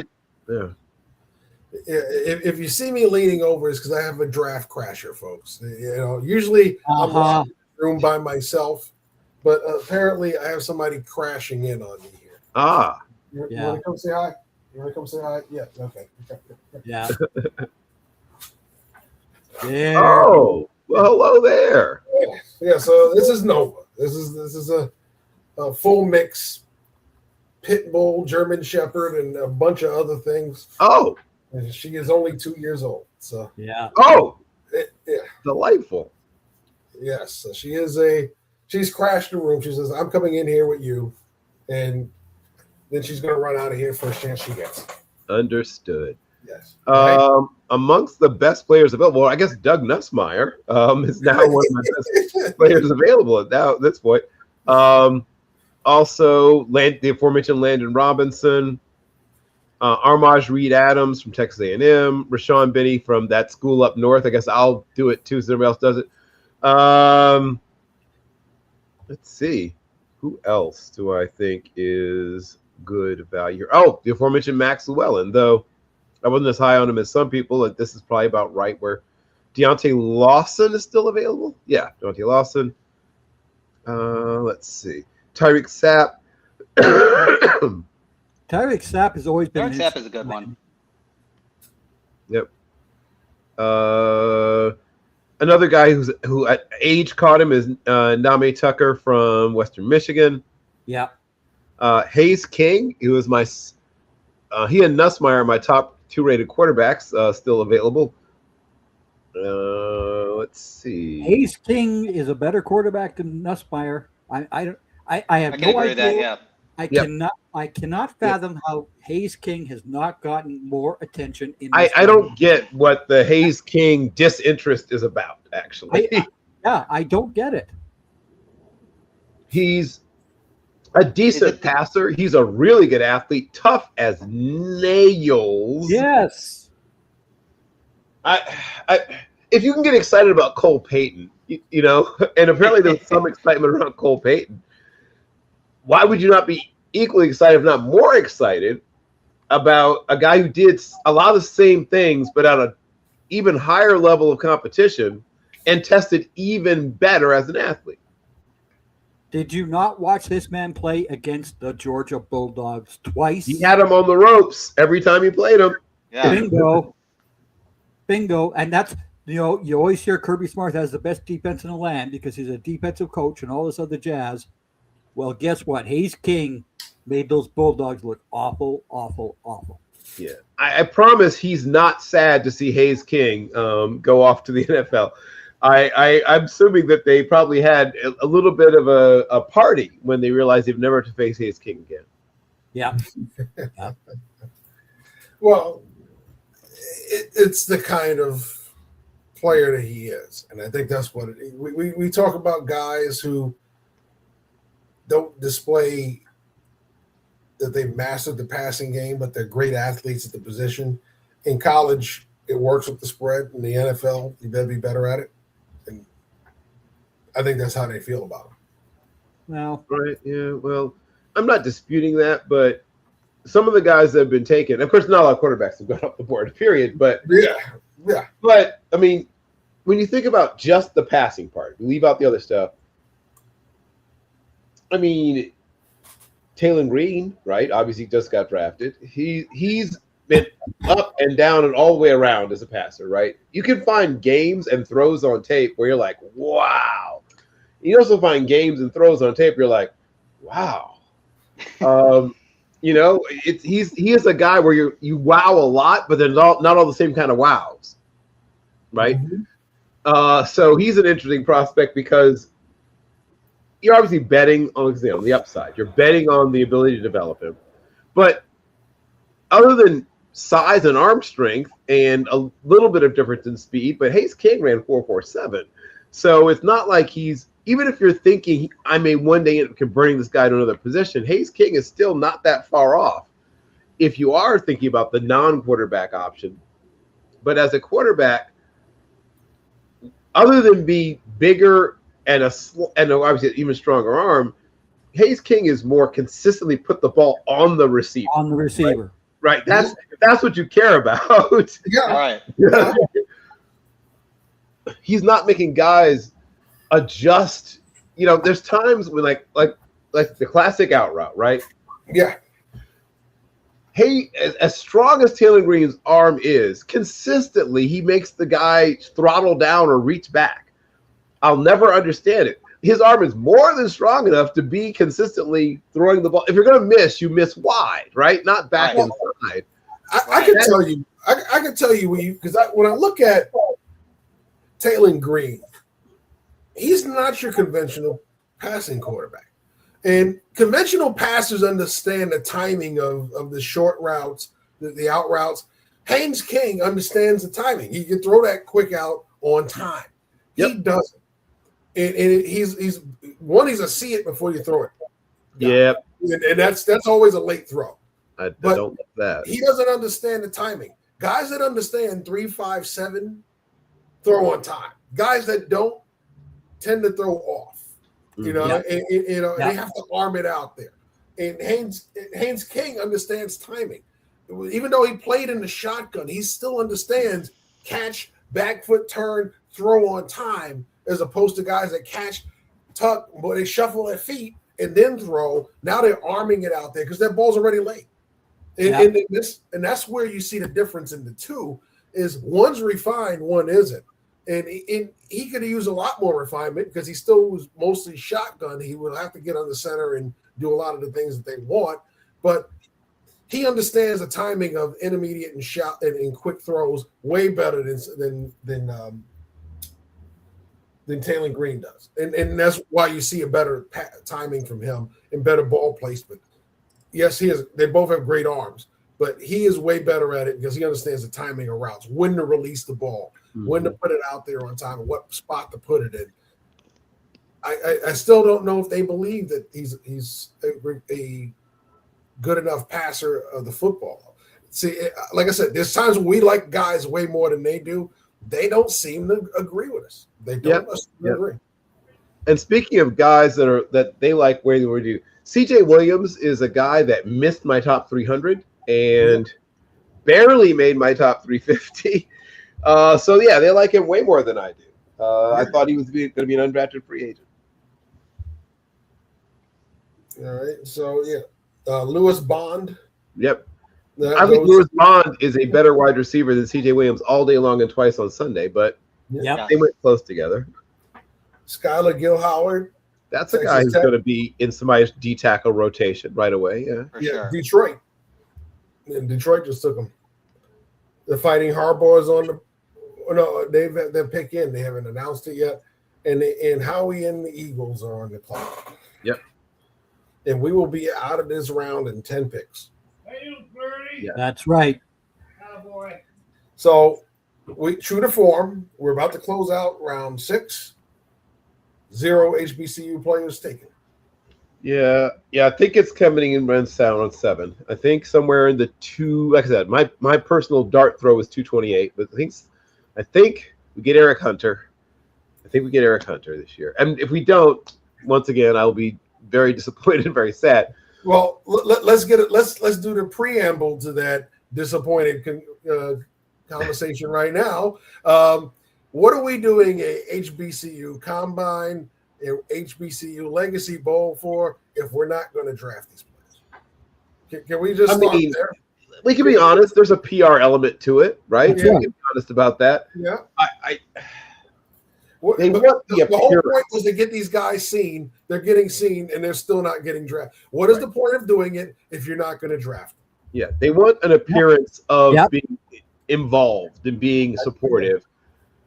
But then when it's time to go into that room and fight for a guy, they're not willing to fight for those guys, right? I mean, that's what it comes down to.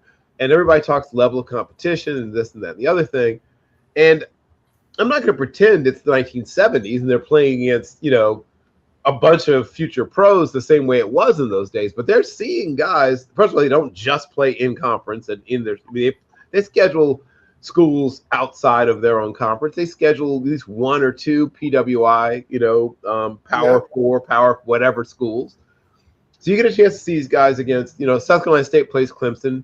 I think pretty much every year. I don't know if Delaware State. They played Towson, I think. Yeah, I have to go back and look. But I mean, usually there's at least 1, sometimes 2 non-conference games. They usually try to play at least for money purposes. At least they play at least 1 money game, and some get 2 money games a year. So you get to see them against higher level competition. Well, and you also have some like Hampton that made the jump. They left the traditional. Oh yeah, right, and that's why Prunty got drafted also. Yeah, Karan Prunty got drafted also. Right. So it's like, okay, you see them make that jump, and it's like, okay, well, are we going to see the results of the scouting at that level? No.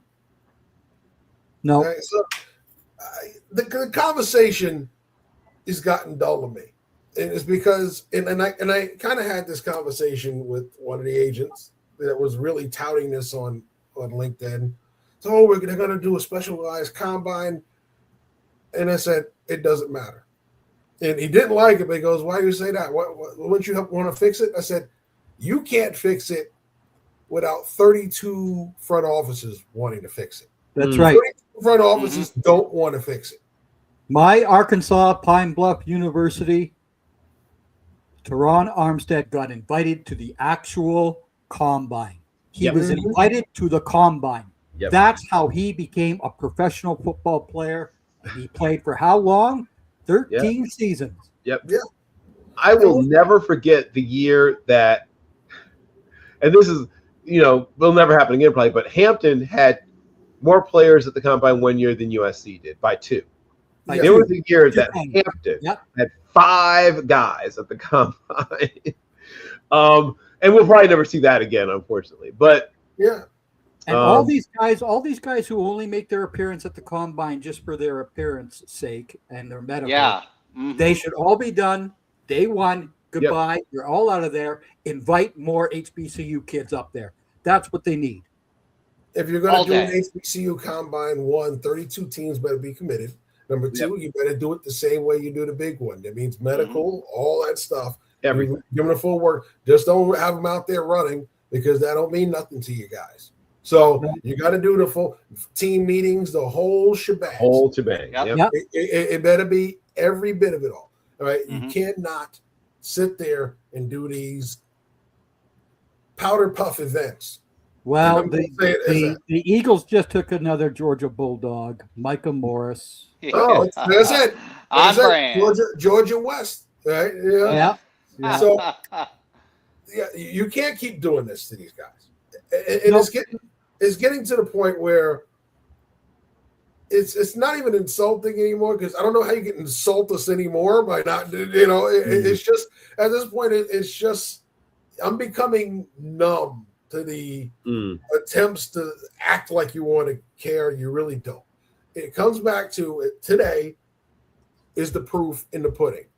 Yeah. You go 7 rounds of 0 HBCU players being drafted, but we could draft from anywhere in college football. At some point, I'm at the firm belief that you just don't respect that level of play. You don't want to draft them. You want to bring them in when you feel like bringing them in. And if they make the team, you're going to sit there and tout. See, we have HBCU players, but the fact of the matter is, there's very little. We talk about there's no risk in calling these guys names now. You're not spending any more money than you do on free agency on. Yep. Okay. Hell, sometimes you get them higher signing bonuses to come to camp. I'm telling you right now, Eric Hunter would have been a much better pick than the Cowboys' previous pick of LT Overton. Yeah. Eric Hunter would have been a much better player than LT Overton. Yeah. Well, the Alabama effect, like I said, does still apparently have a certain amount of cachet. Mm-hmm. And though they're not flying, not coming off as early as they did back in the Saban era and things like that, but every team sends multiple guys to practices and games, and they see Alabama players still, even though, some of the cachet may not be there, they still see Alabama players as guys who are quote unquote NFL ready. Yep. And that's one of those interesting terms that people throw around. Because it means different things to different people, apparently. But to me, an NFL-ready player is a player who is adaptable, has at least enough physical talent, and will be willing and able to deal with the fact that he's not always going to be the best athlete he's going to face. Right? Sometimes he can deal with a guy who's a better athlete, right? Because you're not always going to be the better athlete. Like that might have been true all throughout, from Pop Warner and high school and even in college. But that's what I like about guys who are going to Howard, guys who are going to Norfolk State and Delaware State and going to South Carolina State and AUPB and others. They have faced guys who are better, right? At least once a year. Norfolk State, their money game is Rutgers, but all these guys at some point took a field where the other team had all the advantages, more guys on scholarship, more guys who run, in the 4.4s, better weight room, like all the things you could look for, basically. And diet program, definitely a better diet program. Yes, all of the advantages were all on the other side of the field, and they still took the field and played. And those are great. That's where I first fell hard for Javon Hargrave. Right, his junior year against Clemson, I was like, this guy is one of the 3 or 4 best players on the field, and that's Clemson. And so when Clemson was still Clemson, not this Clemson, but that Clemson. And I was like, okay, this guy is really, really good. And then he came back the next year to prove one of the fluke and did it again. And had a great game against Clemson. They went to the Senior Bowl, and went to the Combine. And Javon Hargrave obviously has had a really good NFL career. I guess he's on his 3rd contract. So that's the definition of a really good NFL career. You get to that 3rd contract. And he's more the bag after the bag. Correct. The bag after the bag. Right. And so I feel like he wasn't some weird fluke, and obviously not long after him, you had Darius, aka Shaquille Leonard, come from South Carolina State. And they really do have a good job, and of course Jacoby Durant's in the NFL. But they do a really good job of coaching defensive players, particularly at South Carolina State. They don't have one that jumps out at me really this year, but they will in the next draft, I think. But the real issue here is that they don't spend as much time scouting these players. It's that simple. Yep. They may swing through on their way to something else, right? I'm going to check out a practice on my way to this other thing, as opposed to coming through twice a year or 3 times a year like they do. I mean, even if you have Houston, you're coming there 2-3 times a year. And that's not it's not a power 4 or whatever it is, but they have a certain level of respect that they get from the scouts that you don't always get at, Bethune-Cookman. Yeah. I was at plenty of their games this year, and I didn't run into any scouts. I didn't see any scouts around HBCU stuff until All-Star games. Yep. And that's what's happening. I saw him at USF, though. Yeah, you did. Yeah, he did. I haven't heard anybody from the USF be picked up yet. No, you aren't going to. You may get one in the 7th if you're lucky. Their scouts were all there. They were at the pro day with me. That's what I'm saying. They were all there. And they have a DB that opened a lot of eyes that day because I clocked him pretty good, and everybody did, and everybody looked at each other's watch and said, "Whoa." Yeah, so and a certain New England executive was there, so but he's at all the Florida events because he likes to be down here. Yeah, he's from down here, so, that's a I want to stay close to home thing. It's not a really interesting school thing, So, but yeah, the scouts were there. They had a pretty good turnout at USF Pro Day. Now, mind you, there was USF guys running. It was Jacksonville, Southeastern University guys running, and they weren't really looking at the Southeastern guys. Yeah. I was, but they weren't. Nevertheless, this is how it is, and we'll come back to this at the last couple of picks of round 7. Yep. But this is the frustration that we go through every year. On another note, that was just like I said. That was just the preamble to that conversation. We'll be fully frustrated at the last few picks of round 7, and you'll hear the deep, deep growl of anger coming out of our mouths.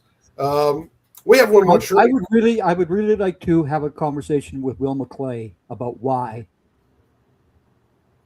I've already heard it, and he ain't changing. And I'll be honest with you, Greg. I was shocked to see the Cowboys so present down here this draft cycle.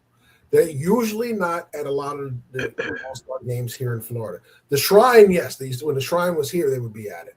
But like the American Bowl and the Hula Bowl and all those, I usually didn't see Cowboy Scouts there until last year. They started coming to like the Tropical Bowl.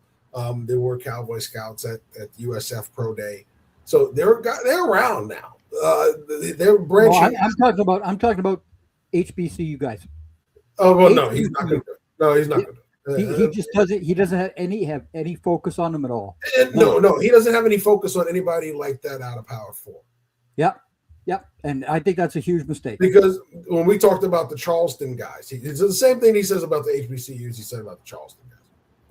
Yeah. And that's before they went to the American. Yeah. He goes, why are they there? That's his mentality. If they're that good, why are they there? That's his words. So I don't see it changing. It's worked for him. So if it ain't in his mind, and if it ain't broke, don't fix it. I, on the other hand, believe there's talent at every level. And if I were in said room, I'd be looking at all that talent because it's another thing to go at why are they there until all of a sudden that guy's beating you. Then you go, man, maybe we should have looked at him in some of those other schools. Why are they there would have not gotten you Larry Allen. Why are they there would not have gotten you Leon Lett.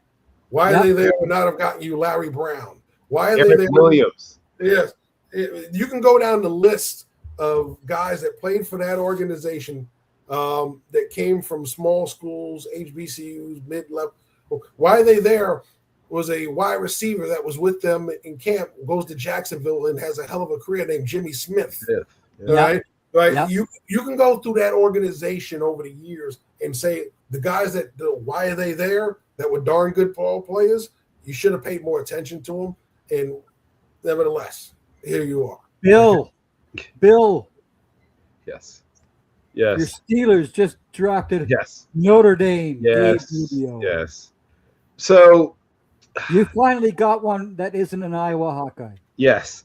Now Rubio is a classic. I'm going to avoid words like try hard, but he is a maximum effort football player. Yep.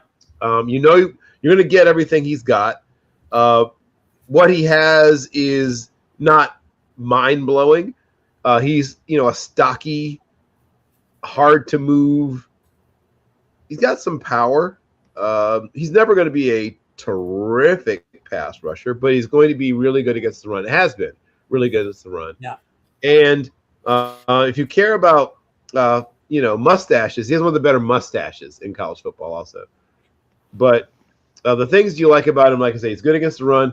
You can move him around a little bit, not like wide 9 or anything like that. He's not that kind of guy, but you can definitely play him in certain fronts as a, 4-eye. He can probably play, that 2, 0, 1, and maybe even 5 if you don't care about pass rush at all. I mean, if you just want him to take on hold 2 blockers off. Okay. We have our first punter off the board, I believe. I was about to say that. Definitely thought it would have been Jack Stonehouse, to be honest with you, but actually it is. Who is my punter 3, actually. But, my top 2 punters are both still available. So, yeah, there was an interesting lecture that I watched the other day on Malcolm Gladwell, and he talked about why people it was just a long discussion about why some people succeed and why some people don't succeed. And he took sports into it because he heard Michael Orr when he got drafted, the real Michael Orr that got drafted. And he said, in my hometown, there's a dozen to 2 dozen people that I know that can play in the NFL. Nobody just comes and gets them. So, and then that's what you're kind of talking about, Jeff, in the aspect of what he talked about was, why do we care so much about sports, but we're so lackadaisical in the process of finding the highest of talent? If you're going to put in one of the biggest $1 trillion businesses in the whole entire global in every single sport, and why we care so much when there's so many other things going on, why are we so lackadaisical in the process of finding talent? Because there's so much untapped potential out there, but it's just people deciding not to explore it because it may be too much work on that side. It was very interesting, and it's very true. It should be more of a process to figure out how to develop kids, and then how you're getting spotlights everywhere around the whole entire USA to find that talent, and then really taking your time and figuring that out. It was a very interesting discussion. It's 100% correct. And he would be right. And it's not just the pro level; it's at the college level too. Here I am outside of Tampa. USF is right here.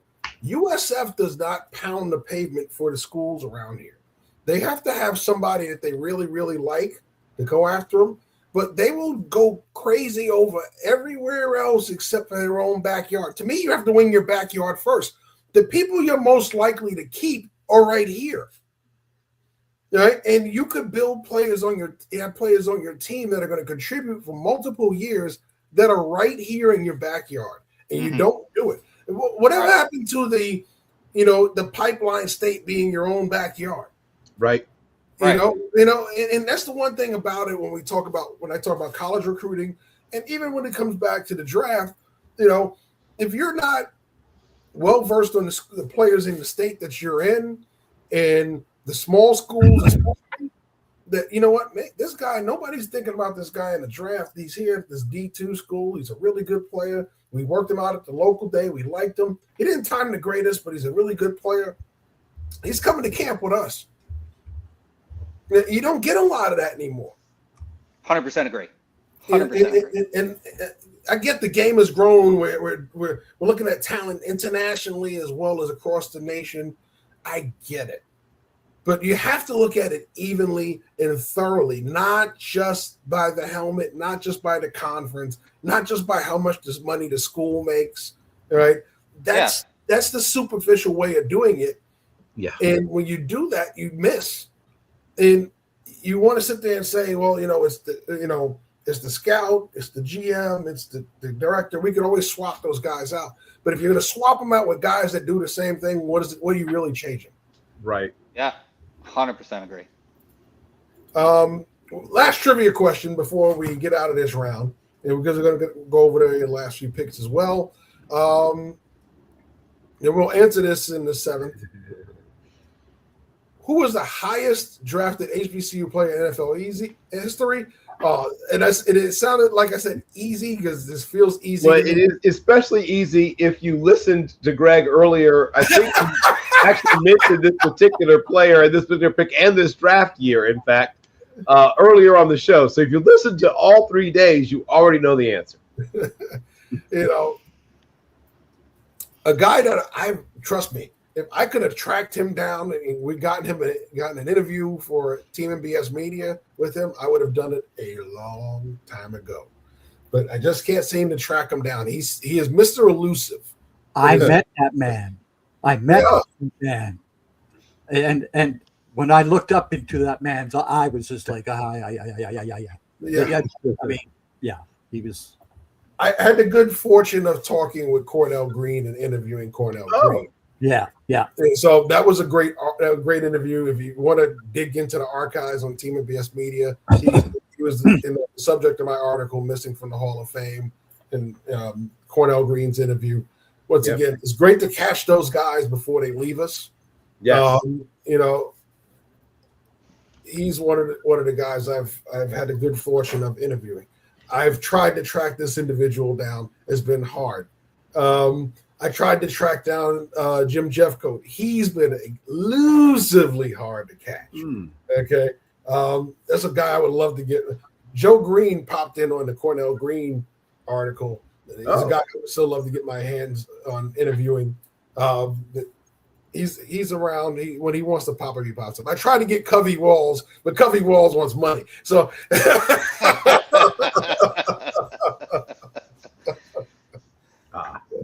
all right, so that's the trivia question. We'll have the answer for you in the 7th. So we'll see if people listened and got it right, or they just knew it. All right.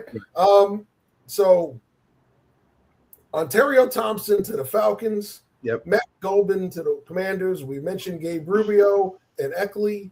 We didn't mention Nnamdi Abiazor to the Patriots. Okay, that's a good pick. Mm-hmm. That's good value.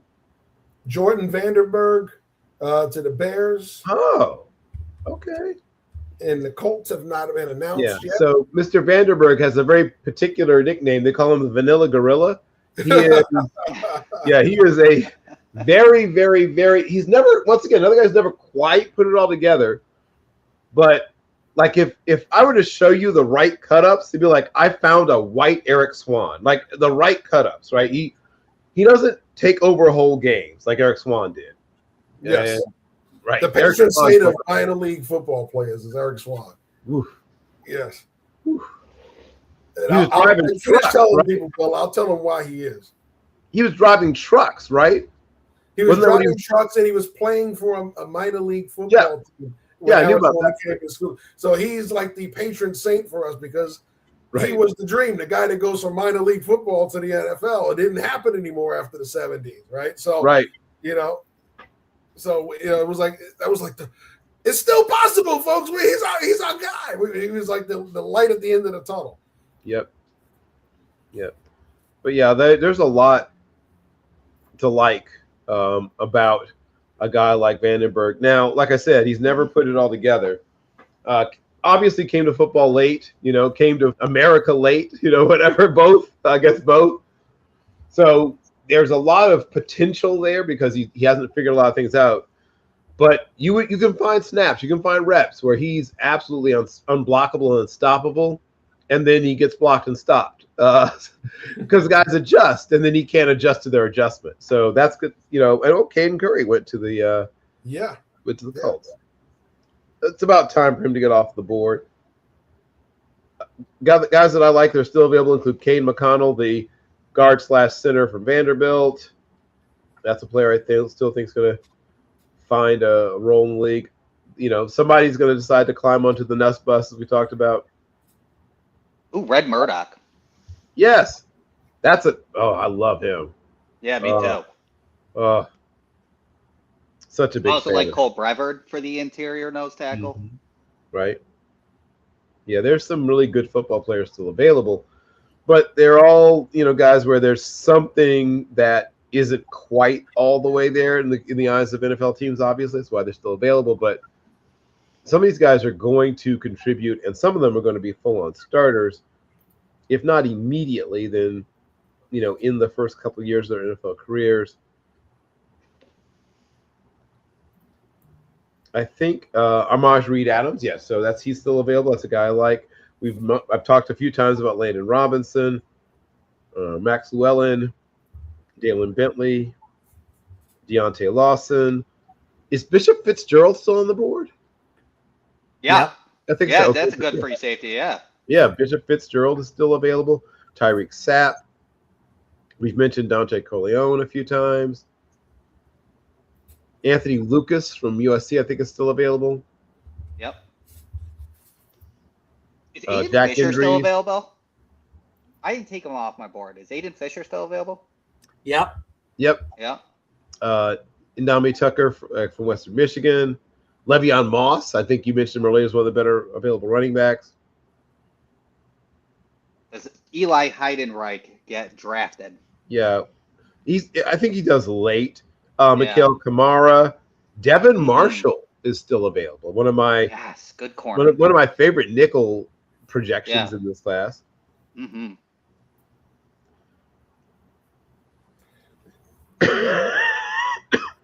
Green Bay is on board. Their pick is in. They haven't announced it. Harold Perkins Jr. goes to. There he goes. That's a good. That's tremendous value. Yeah, that's a tremendous value.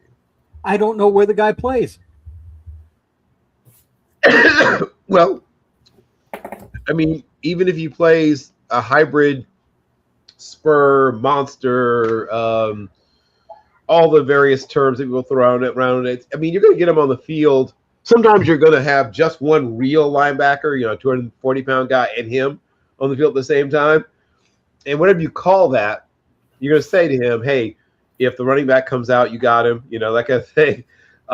If he stays in, blitz, whatever. I guess he's a guy who's going to play the Jeremiah Owusu-Koramoah position, whatever you want to call that.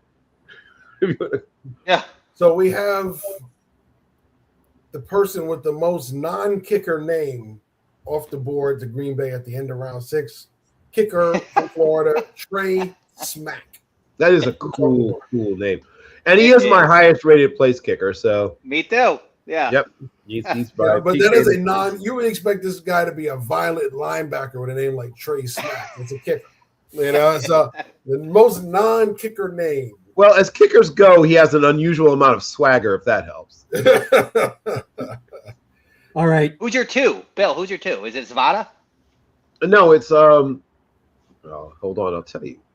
Let's see. It is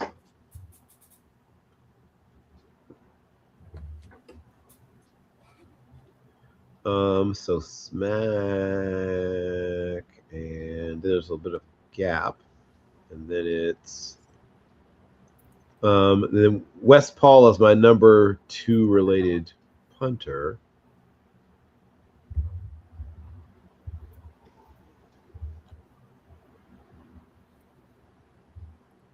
Ole Miss tackle Jaden Williams to Arizona to start the round. Okay. Cowboys on the clock. All right. Stephen and Jerry are now wide awake. And they better be after all that barbecue they had. A little confused from the nap. Yeah. And because they're now wide awake, they're going to draft Uwe Bernard. I don't care. Get that big man into their town. You got Quentin Williams, Kenny Clark to teach him how to be a DT. You use this guy as an international player, he would just be a nightmare. A nightmare. I wonder if they still have the stub sandwiches for the mornings when they get there on Saturday. Yeah, they still do. Yeah, because they were bringing Drew Stevens was my number 2. Oh, Iowa, right? Yep. Yeah. I forgot about him. And obviously with Yor Bernard, he's not on he's an extra guy on the roster with the international. Yep. So why not, right? I think it's interesting how they decide what position these guys are who've never actually played our version of football. I guess they just got to size them up. Yeah, You go here today. You go here. When I saw that kid on his workout, though, I was just like, "Holy God!" See, that vertical is nuts. So that's so right. That's so funny because Greg's like, "Just watch the tape. Just watch the tape." Oh, look at this vertical. Yeah, but there is no tape on this kid. I know there's no tape, Greg, but I'm just pointing out that sometimes you don't have tape, right? Yeah. So you, but Well, I'm going off the speculation that right. He is a super intriguing prospect. Holy Lord, yeah. Oh man. You know, what I think the fun part when it comes to international players, if you get a chance to sit down with them and talk football, you get a good feel on it. I did it when I had Michael O'Connor and I sat down with him a few years back. That was one of the best player interviews I've done.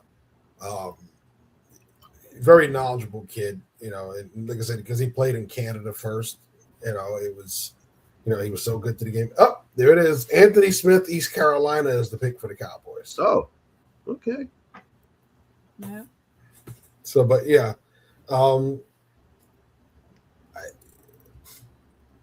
Now, if you look at the tracker on NFL.com, there's nothing there because they didn't have a profile for him. They did. So it shows you that you have a pretty good feel for the kid, Bill, right? Yeah. Randall. Yep. Or Anthony Smith. Yeah. Yeah. I like ECU wide receivers. Yeah. Did you get a chance to scout Anthony Smith? Oh, absolutely. So if you guys could do it, why couldn't NFL.com couldn't do it? This is why you come to us, folks. This is why you come to us. He was the most productive receiver in this conference. And I know they don't respect the AAC, I guess, for some reason, but I see there's AAC guys, man. right. There's guys in that conference. Like, that's a shocker to me that they wouldn't have more on him. It's a shame they don't respect the AAC, but they drafted Luke McCaffrey, didn't they? So, so we were talking about a height, weight, speed guy who was, because he wasn't. He was just height. He's not height, weight, speed. Just height. Another situation where a guy is just height and speed, right? He doesn't have much weight. That's sort of the one sort of knock on him is you want to get him stronger, but it's the whole point of an NFL weight, strength, and conditioning program. And he's going to start out, obviously, as a special teamer, wide receiver 5, I'm guessing. But there's things to like about him. Long strider. He may be wide receiver 7 or 8 right now. Right. Because you've got in Dallas, of course, you've got the top 2, Lamb and Pickens. You have, of course, our guy Ryan Flournoy. Right. You have Devontae Turpin, all guys who are going to be.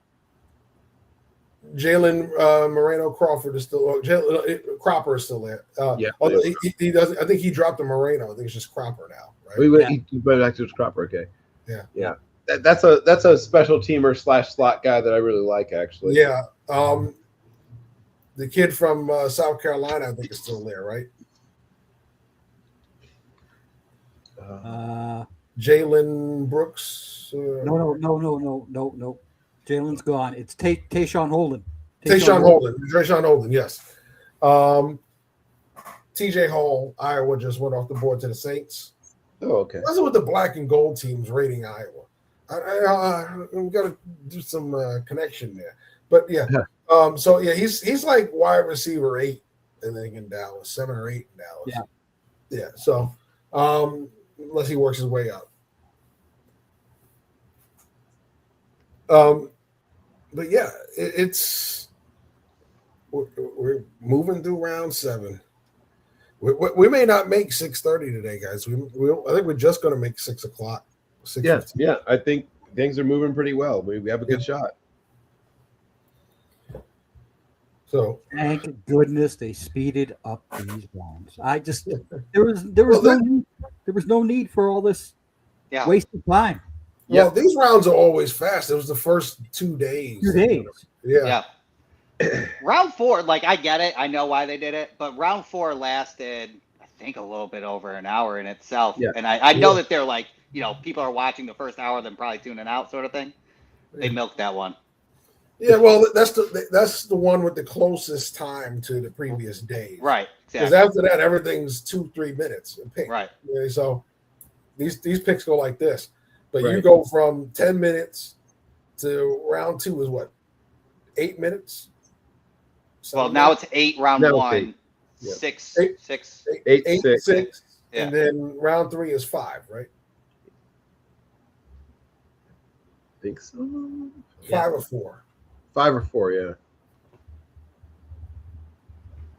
That episode was shot. I remember when round 1 it was what 15 minutes a pick, wasn't it, Bill? Yeah, that was ridiculous. Oh. Yeah. All right, Buffalo traded back a whole bunch of times to But pick then up again, that deep was sevens. that was analog phone days. That makes sense. Okay. Yeah. Yeah. Call New York and call it in. Yeah, got the wrong 4. Yeah. Yeah. And the crazy thing is, well, Greg and I think both are old enough to remember when the draft was a single day event. Yes. Yep. Yeah. Yep. Oh, really? Oh, yeah. One day. A very, very long day, but yes, Yeah. one day. Yep. That's when it was at the hotel in New York. Before they moved to Radio City, that Yes, jazz. to Pennsylvania. Yep. Yep. I think it was like 8 a.m. to like 10 p.m. ish. Something Yeah, like that. it used to take like 14 hours. Yep. Yeah. Yep. Like everybody was picked in one day.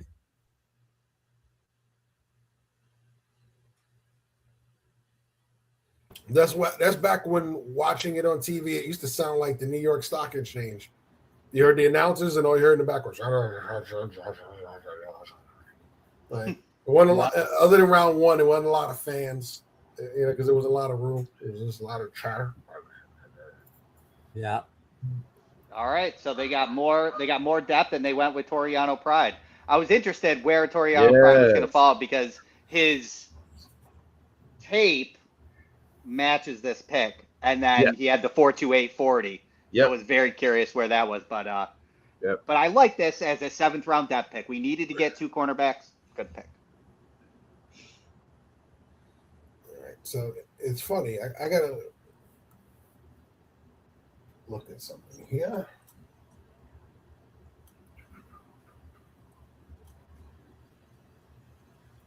Yeah. Well, Pride's going to be a special teamer initially. Yeah, for sure. But I could see him at least being a rotational player, guys, maybe on the field in like dime situations, things like that, as he develops. Definitely. And he does play to his speed. Like he's, some guys, you see him, run 4.28 or whatever. You're just like, oh, I didn't see that. No, you can see that. Like he can scoot. He covers ground on tape. Yeah. He doesn't always go in the right direction. Sometimes he doesn't always get there with a particularly aggressive disposition, but he brings speed. He brings a certain amount of playmaking ability, and then the rest of it is just sort of coaching. What you can turn him into. For sure. Yeah. So they're Buffalo trends to have good day 3 corners. It's funny. I go back to Anthony Smith. He has a profile picture now. Now they're filling in height, weight. So now they're filling in his profile. So So yeah. Oh man. Gotta love it when you call people out on stuff. Anyway, so we're motoring through, and it's time to answer our trivia questions. So I'll refresh everybody's memory. Who was the highest drafted HBCU player in NFL history? Mr. Greg Rector. Since we both know it, we know Bill will know it because he's the one that submitted the question. What is the answer? Ed Too Tall Jones. Tennessee State's legend. Yes. Yeah. Yes. Drafted which draft and what position? Number 1, 1974. Yep. Yeah, The only HBCU player to be taken first overall. Yep. Yep. Different time, folks. Different time. And to just hear what Gil Brandt did just 4 years later to Warren Moon still just hurts my feelings. Yeah, well, it hurts my feelings. I know we give Gil a lot of credit for a lot of things, but Gil had his misses. Yep. Everybody has misses. You know. Yep. You know, that was a big miss. Yeah. Like I said, he hit on Too Tall, he hit on Cornell, he hit on Cornell. He hit on a lot of guys. But Warren played quarterback, and that was put it this way: you had Warren, you wouldn't have needed Danny White. Bingo. Which is Danny White used to just drive me off the deep end. He would be so successful in the regular season, but come playoff games, it was just no. He was a statistics quarterback. You know. Yep.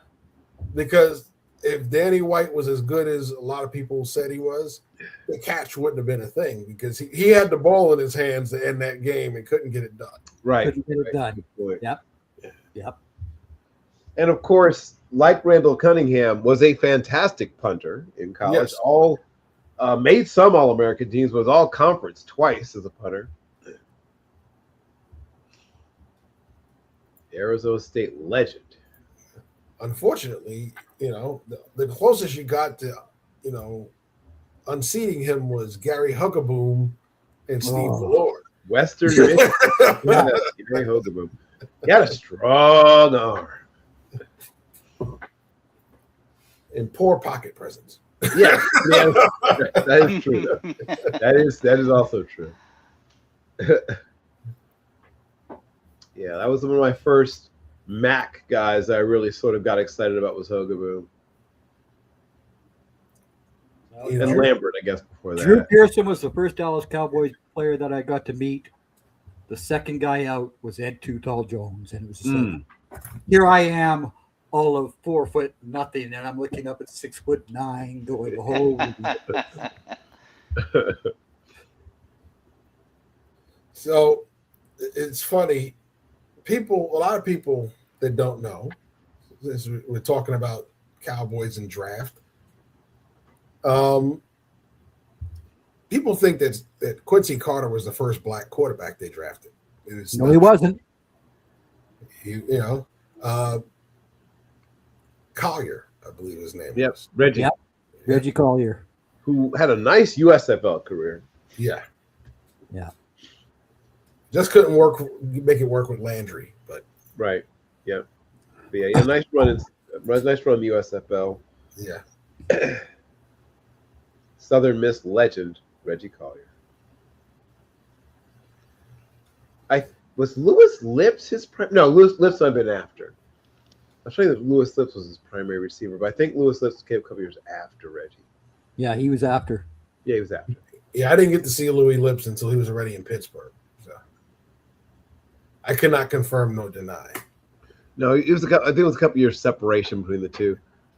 But Southern Miss had a nice little run there under Coach Bauer. Yes. Put out a lot of prospects. Yeah, they actually did. Jack Endries goes to the Bengals. He's an interesting tight end. He kind of caught my eye a few times in his days with Texas.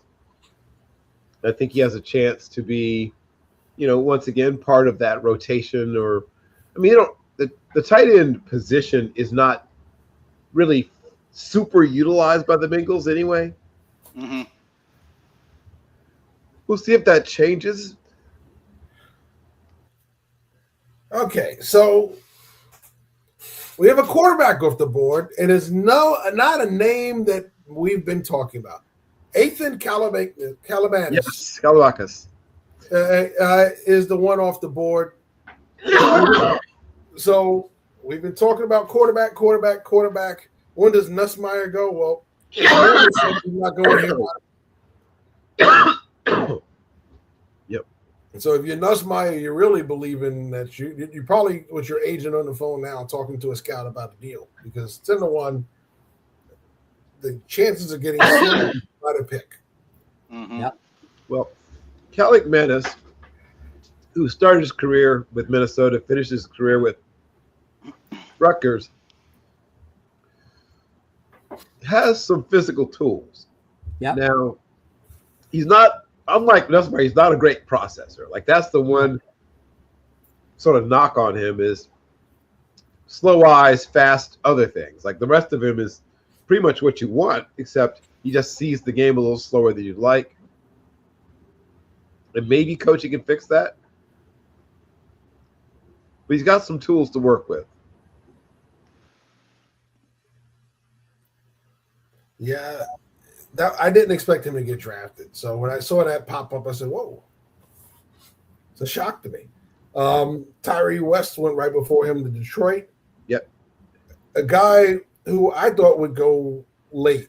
But then when we got to round 5 and I didn't see his name anywhere near, I said he may be getting pushed out. And he just sneaks back in round 7. All right, here comes Nussmeier. It's a Steelers pick, Bill. So oh no, they took Robert Spears Jennings, safety. Yeah. Oh, good pick. Yes, that's actually really good value. I thought he might go a round earlier.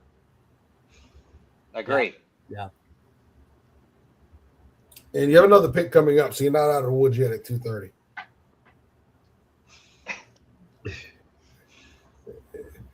I'm just being Captain Obvious. Yeah, I got you. So, let's see. Players I like who are still on the board. I like Josh Moten, Southern Miss by way of Marshall corner. David Fisher, corner / nickelback from North Texas. I like somebody mentioned David Gusta. I'll co-sign the David Gusta enjoyment. If you do like punters, Jack Stonehouse is still on the board. Yeah. Mm-hmm. The other Fano brother is still aboard. Logan, still available. Ahmad, AA Moses, safety from SMU. Yeah. And I guess the NFL teams here are not paying much attention to the work that Aiden Foster did for the Indiana Hoosiers. I know. I'm very surprised. I thought he was one of the best coverage linebackers in this class. Yep. Yeah. I'd like to see Robert Henry Jr. be drafted. I'm a big fan of him as a running back out of UTSA. Yep.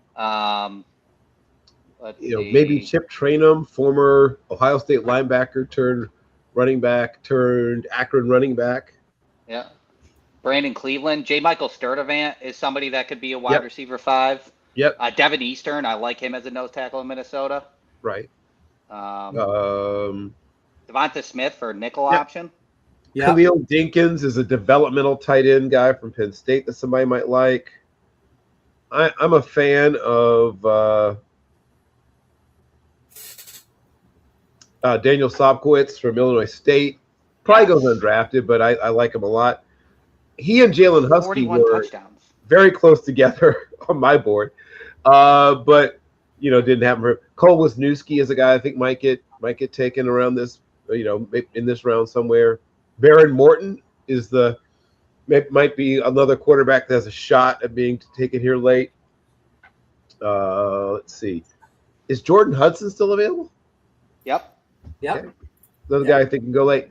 The last quarterback that I have, he's sort of like a borderline 7th round to UDFA guy, is Jack Strand from Minnesota Moorhead. Mm-hmm.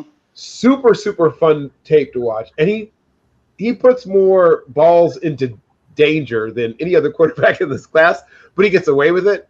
Now, obviously, he's getting away with it at least in part because he's playing, in the NSIC, the Northern Sun Intercollegiate Athletic Conference, where he's, playing Bemidji State and Minnesota Mankato. But that arm arrogance, if you like it, right? I mean, he may have as much of that as anybody in this whole draft class. He has a strong arm and he knows it. Nicholas Singleton's still available, as we pointed out. If you like H-back, fullback, miniature tight end types, Jaron Kanak is still available from Oklahoma. Yeah. Jay Knott, speaking of Oklahoma, is still available, though he kind of had a weird Oklahoma career. He probably should stay where he was at Cal. Singleton is a Titan. Oh. Okay, good. He deserves to be. Fa'amili Fa'amo. I'll later ask Jeff to pronounce that. From Wake Forest. No. That does not go over well. Come on, Bill. You already know this. Is still available. Colin Wright. It's funny. There was a Stanford guy off the board who is not even my top rated available Stanford prospect. Colin Wright is someone I like. Caden Barnett is someone I like more than most people. I like Caden Barnett. Yeah. Throughout the cycle, we at Draft Professors, me and Owen, who was in that chat, called him the Vanilla Gorilla. Which, interestingly enough, is the actual nickname of Vandenberg. Right, I know. When I heard that, I was like, hold on. But yeah, Patrick Payton is another one of those raw, underdeveloped, doesn't know what he's doing yet, no pass rush plan. But if you can like those guys, some of those guys have been taken. Patrick Payton's another one of them. Did you talk about Nadame Tucker? Yeah, well, he has a pass rush plan, but yeah, right. But he's old. That's why I'm just convinced that's why he hasn't gone off the board. Yeah. If you like, shifty but not super fast little third down backs, there's Noah Whittington from Oregon still there for you. I'm so happy my guy Enrique Cruz got drafted already. I'm a big fan of him. Speaking of Notre Dame, Emil Taylor is still available. I think Lander Barton is also still there. And speaking of Canadian, Emil Wagner from the Irish is still available. That's what I meant. Emil Wagner. What did I say? Yeah, that's what I meant. Renee Conga, if you like Canadians, is still available. I do love Renee Conga. He has not been taken yet. I know. I'm a big Renee Conga guy. Yep. We talked about Mr. Red Murdoch. I think he does get taken somewhere in this draft. Riley Nowakowski. Let's see. And then I know I keep talking about Eric Hunter, but that's a player I have slotted to go somewhere around here, along with Aiden Fisher. I think Will Kazmarek did get drafted, right? Yeah. Okay, I thought so. Yeah, he got drafted. Michael Heldman, speaking of guys who I think deserve to go somewhere here in the 7th, James Brockemeyer from Miami. My favorite tight end available at this point in the draft is John Michael Gillenborg. And Quantavious Hutchins is a guy that I thought, speaking of sort of raw-ish pass rusher types, I think he might. And then the other running back I think has a shot to go somewhere around here is Mario Taylor, who I think people are sort of sleeping on him a little bit. Yeah. I also like Andre Fuller from Toledo, Mason Rieger from Wisconsin,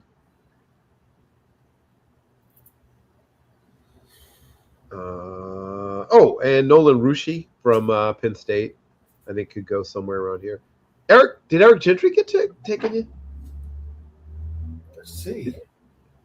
I don't remember hearing Eric Gentry's name called, but I feel like he should have been taken.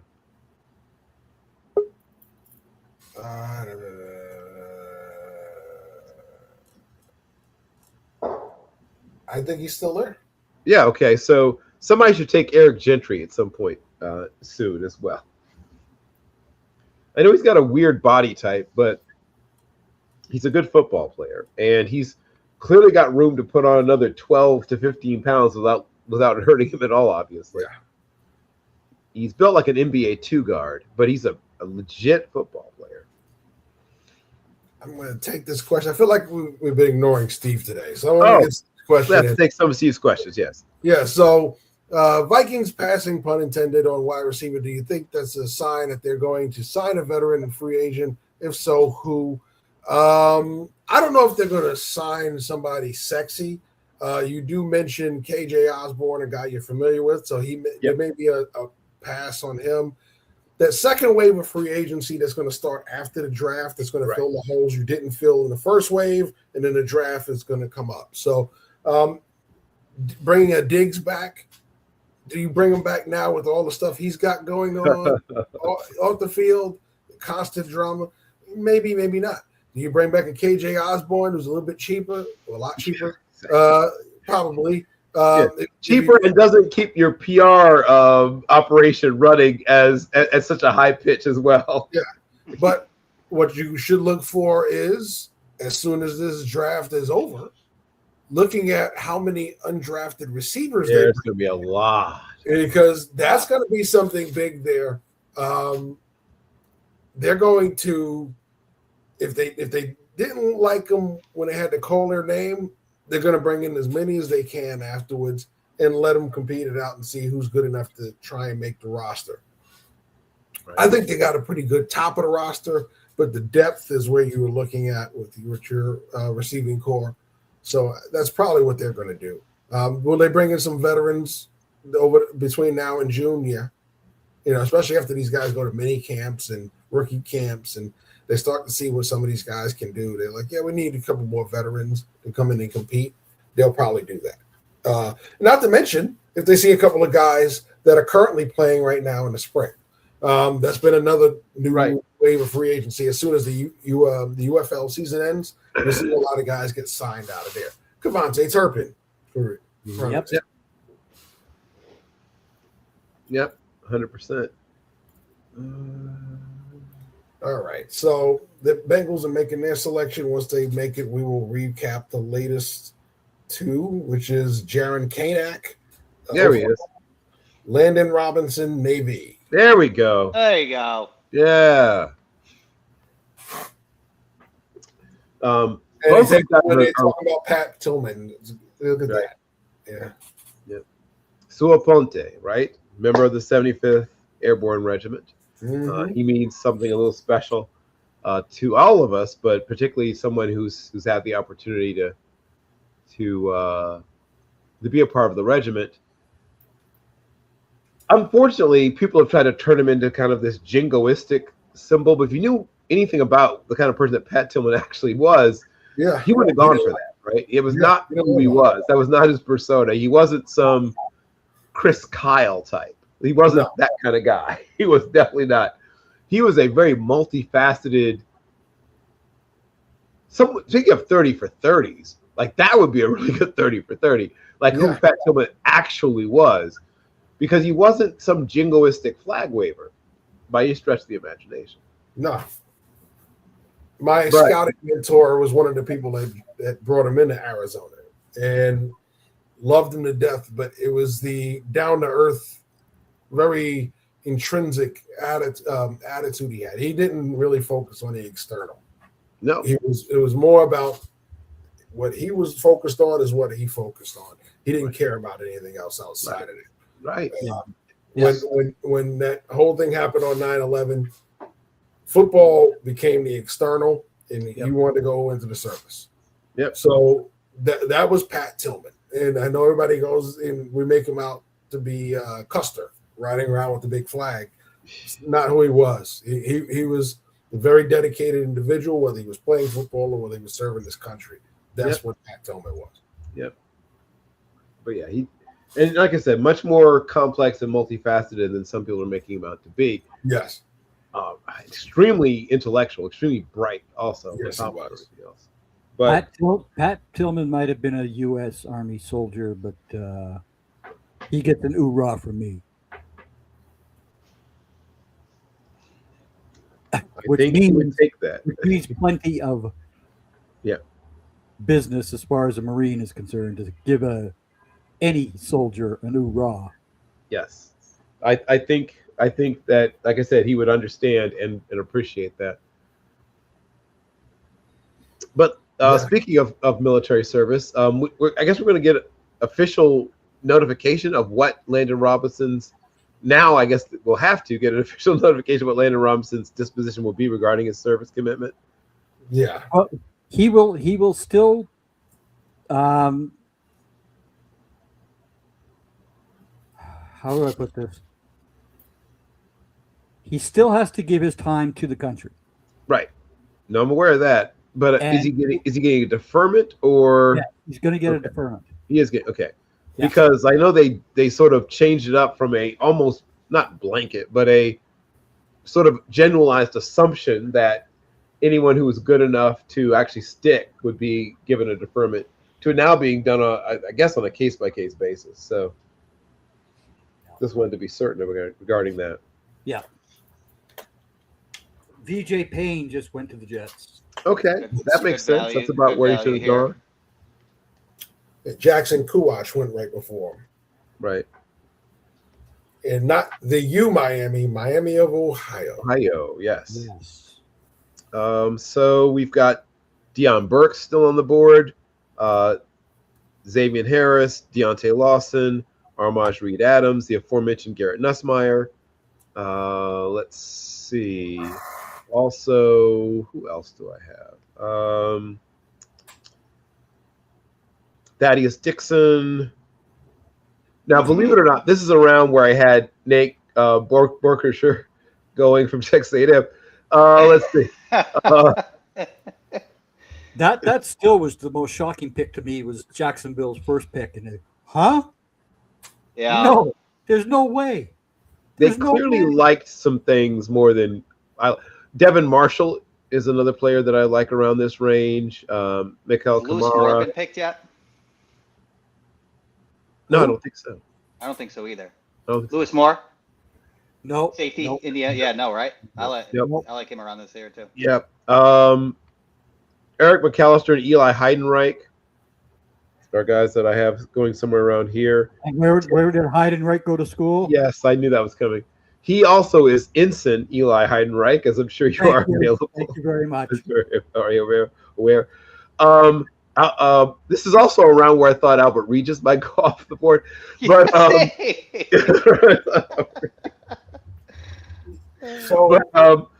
Tim Keenan the third, I had somewhere around here. Le'Veon Moss, DJ Campbell, Hayes King should go off the board around here also. Name Tucker, who, if he were younger, if he was 3 years younger, would have been gone, middle of day two. Yeah. I got a question for you guys. So, J. Michael Sturdivant. Mm-hmm. Mm-hmm. You think the fact that the inconsistent play at quarterback, is that affecting him? Because I think it is. That's what I've said for a little bit. I do agree. He should have. Did he? Tell me if I'm wrong, but was his first college Cal, right? Yeah. Yes. Yeah. Could have stayed in Cal and then probably got some consistent final 2 years of quarterback play at that point. And then, UCLA, awful. And then Florida, unfortunately, had that bad year. But I like every time you watch a game of his, he does something that makes your jaw drop. And you're like, that's NFL caliber right there. So I still believe in him. I like his tape. I didn't see him as a day one or day two guy. Yeah, I thought maybe middle, late day three. But here we are blowing through the seventh. And Eli Heidenreich was just taken by I had a feeling. This is about where he belongs off the board. And it makes sense. And he went to so this has been the Naval Academy's round so far. Yeah. But he went to a good situation. Welcome to Pittsburgh, Mr. Eli Heidenreich. The things you like about him is, for a guy who is his height, weight, and speed, he is really good at contested catches. For a guy who's like 5'11 and 3/4, 198 pounds or something like that, he does a good job of fighting for the football. And obviously he can run the ball because, the offense he was in, I think his official position is slot back, I think is what the actual position he played is. So he's, at times he was running the ball, a lot of sort of sweeps and, sort of fun usage of him. He's not truly a running back or a wide receiver. He's kind of a little bit of both. Wing back, slot back. So he's the NFL game will be truly an adjustment for him, I believe for everybody, but truly for him, because so much of what happens in their offense in Flexbone is the defense sort of tells you what you're going to do. Whatever play you may call, the defense is going to dictate where the ball actually ends up more than half the time. So he's going to have to get used to more predetermined stuff. If he's turned into a true slot receiver, which is what I think people think he's going to become, then he'll have to expand his understanding of, coverage and route trees and things like that. But intelligence, football and intelligence are both things he has in store, like plenty of it. And I think he is a Western PA kid, isn't he? Yes, he is. I thought so. Yeah. So it's a nice homecoming also for him. And he's there. He's there on stage right now. Yeah. As well he ought to be. That's awesome. So for him, if they keep him at running back, there's a huge learning curve there. And just as much as if he were to go to the slot, right? So right. When you come from Flexbone, there's a huge learning curve, period. Like, it's so different from what you're going to do. I mean, because you don't run zone in Flexbone. You run gap scheme. So you know where the gap is. You know where the hole is. You're going to just read that one block and run. Now, when you're reading zone, there's 3 different potential holes, right? So whether you're running inside zone, you could be going up the middle, slightly bending it back, or going all the way back, cutting it all the way back. Or you're running outside zone. You have to determine whether you're going to bounce outside, bend it inside, or cut it all the way back in the middle. Yep. So then that takes a different set of pacing than it does from a gap scheme run. So that's a different set of blocking altogether. It's like taking a guy that's played in the eye where he's running ISO not stretch, but ISO and trap and toss, right, and all that stuff. And then all of a sudden you put him into shotgun and run inside zone, outside zone, and he's attacking it so hard without letting the block set up, and he's not getting the kind of production he needs. He's going to go through that same kind of learning curve. So I think he's a guy that's going to be special teams. He's going to be on a practice squad for a year or two before they finally figure out what they want to do with him. And then he's going to get a chance to fully learn that position and maybe try to see if he can stick on the 53 that way. But he's an interesting talent. We saw this with the Navy quarterback a couple of years ago that they tried to make a wide receiver, right? Keenan Reynolds? Yes. So it's the same kind of thing. It's hard. Brett Toth, the lineman, was another guy from Army. Is he a tackle? Is he a guard? And he finally found a place of guard, right? So the military guys, there's talent there. I hate the fact that people don't really evaluate those guys enough, but there's talent at those schools. I know you got to deal with the whole thing with are they going to let them serve? Are they going to make them serve? Or are they going to let them defer the service? That's a whole nother thing in advance, especially in the day of analytics where you can't have old prospects. So I get all of that, but at the end of the day, if you develop these guys, they can turn out to help your football team. Right. Yeah. He's at this point in the draft, it's a really good pick, though. He actually is a Pittsburgh native. Yeah, I thought so. I thought he was a Yinzer. So yes, it's going to be a cool story. He's going to get probably some cool little local endorsements and all that kind of stuff because of it. For sure.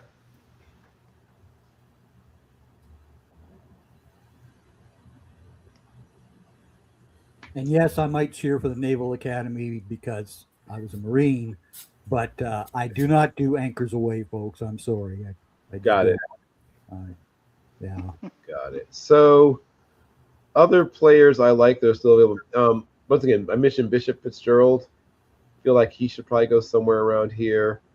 Dalen Bentley, Armaj Reed Adams, Rayshawn Benny.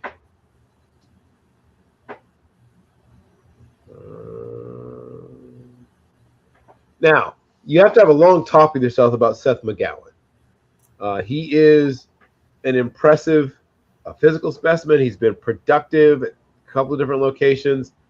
Obviously had a couple of fairly significant off-the-field issues, but has been, for 2 seasons, clean. So for some people, maybe that helps to balance that out. Nicholas Singleton had a good start to his career and not so great finish to his career. Yeah. Might end up undrafted. And another player I like is Caden McConnell, a center guard center, whatever, from Vanderbilt.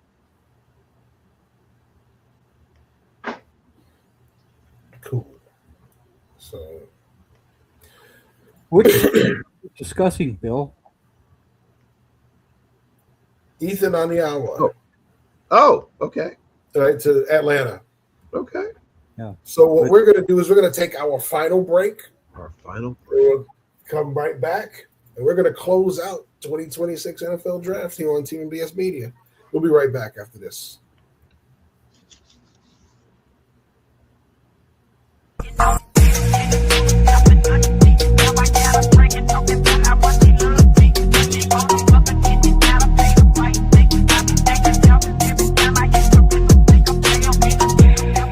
You are watching Team NBS Media. We are a digital media brand covering sports, entertainment, and lifestyle, with team members all across the country. Through our written content, podcasts, and video content, we bring you fresh and professional content. Interested in joining the team? Shoot us an email or DM. Make sure to like, share, and subscribe.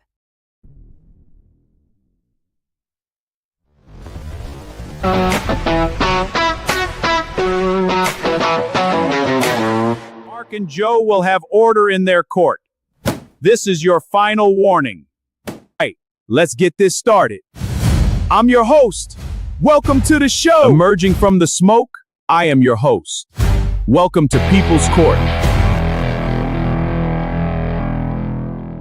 What's up? I'm Desmond Powell, host and creator of the Mid-Post Podcast, where you can find raw, pure NBA commentary and analysis, isolation style.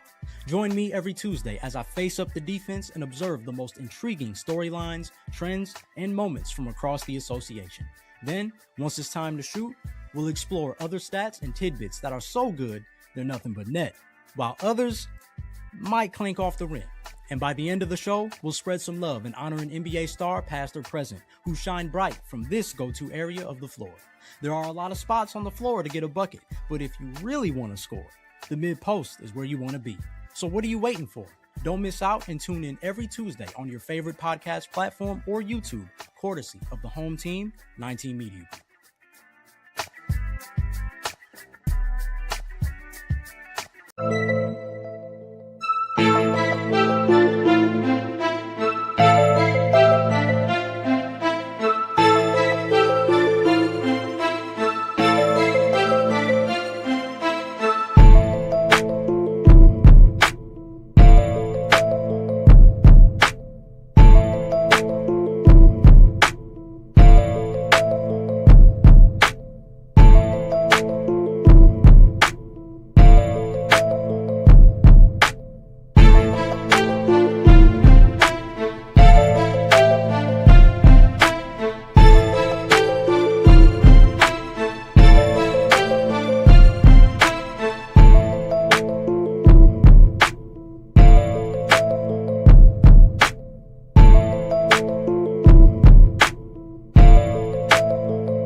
We are back to finally close out round 7 and the 2026 NFL Draft here on Team NBS Media. It's been a long 3 days, but we have enjoyed every minute of it.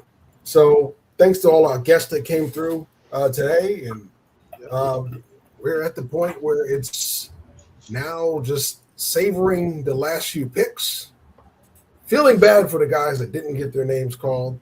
But some of those guys will still get chances. As like I said, a lot of guys get signed afterwards or camp invites. They get invited to rookie camps with a chance to get signed. There's even more opportunity with other leagues out there now for the guys to continue to play and put more film out there for the opportunities as well. So we're glad that these things are finally starting to happen, where it's not the draft is over and so is your career. So, but we still have a lot more to go. Let's see. We've only been away a few moments, but we've had some names come off the board. So Tim Heenan III goes to the Rams. Zach Durfee goes to the Jaguars. Baron Morton, quarterback. Yep. Right, Texas Tech. So wow, another quarterback not named Nussmeier coming off the board. Right, so they don't love him as much as we thought they did.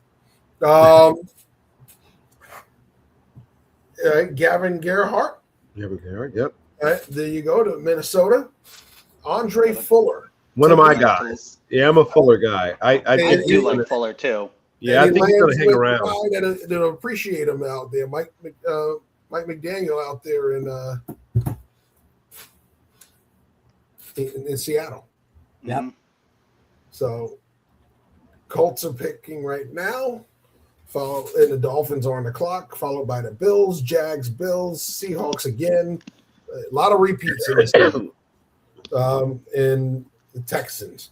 And then we're starting we're getting into the comp pick territory. So you're gonna have a lot of teams that had comp picks really like loading up here. The Eagles will be picking back to back. The Broncos will be closing this out back to back. The Ravens are going to bookend the Eagles 2 picks. Yeah, so there's a lot. There's a lot going on with it. And the Eagles have another pick even before that. So, yeah. Like we said, the Bills are going to bookend the Jaguars pick here in a few moments. I don't mind this many picks for Howie at this end of the stage. It doesn't bother me. But you know what? With the way things go with you guys and Howie, these guys are going to make the roster in somehow, some way. You know, like, how did this guy find this guy in the back end of round 7? Right? You know, I told you he's like the Sith Lord of the draft, man. He finds things in the draft that you go, how did he find that?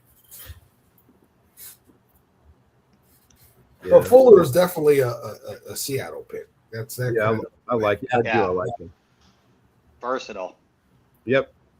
I think that's how he finds a way to hang around, is that he's going to play so many different positions that you can essentially save yourself a roster spot almost, because he can back up pretty much every position in the defensive secondary.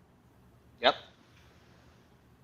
And he's kind of the new kind of Seattle corner. He's not the old kind of Seattle corner, right? Like Ticario and Ephesians were the old Seattle. I thought it was cool after a while that I saw use of Washington, like seemingly almost intentionally trying to go out and find Seattle corners.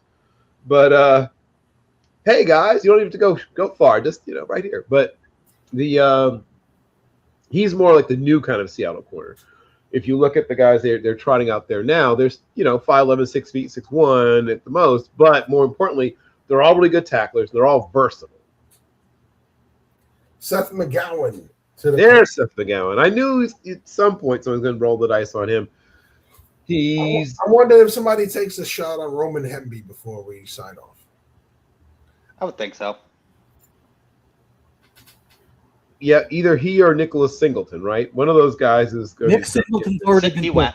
Oh, he went. Okay, well then, okay, well that explains it. He should have. Patron Allen has not been taken. Oh, that's more surprising to me. Well then, then either Patron Allen or Hemby. I thought Allen did. I thought Allen did too. When did Patron Allen go? Let me check. Hang on. I'm pretty sure Patron Allen went. Washington pick 187. 187. Okay. All right. Oh, yeah. I'm sorry. Jeff was giving me a hard time about that pick. Yeah. There goes Max Llewellyn. There's Le'Veon Moss hasn't been drafted. I think that's Moss is not. Le'Veon Moss has not gone. Jaden Ott was an interesting study because he got weird hype, I think, at Oklahoma Pro Day because obviously he had the foot injury in Cal.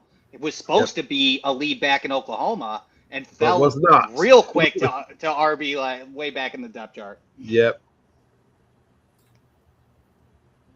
Yeah, they fell into and then out of love very quickly with Jaden Ott. Right. Yeah. Max Llewellyn to Miami. Yep. That's been moving the class. Yeah. CJ Donaldson still on the board. Yes. It's the problem is CJ Donaldson is sort of a fullback running back tweener. Yeah. He's going to have to either show people they can, be a fullback because he's not very dynamic or interesting as a running back.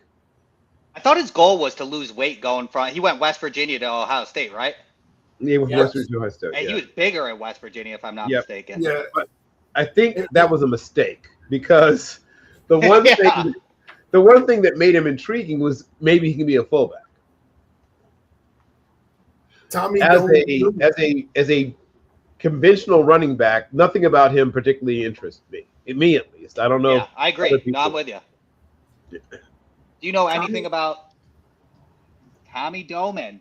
I got nothing.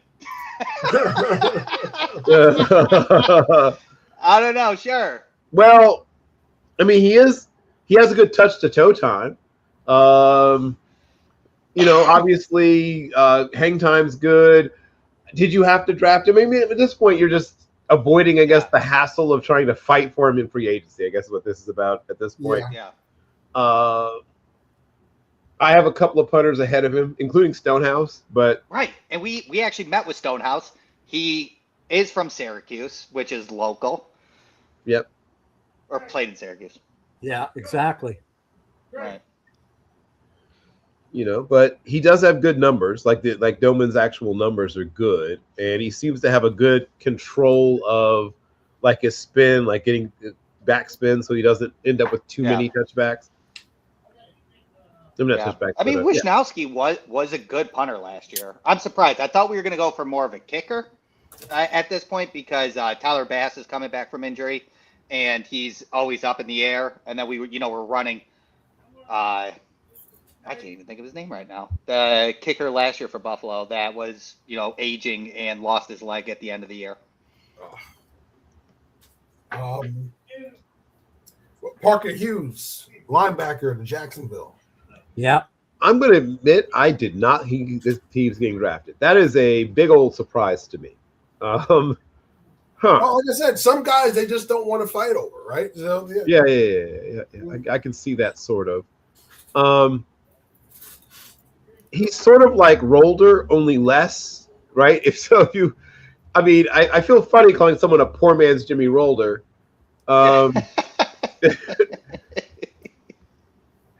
But if you missed out on drafting Jimmy Rolder, you thought, oh man, what are we gonna do instead? I guess this is a decent, bounce back. Started his career at the University of the South, right? So he's a guy who transferred up. So you like that, right? You like the fact that he, worked his way up.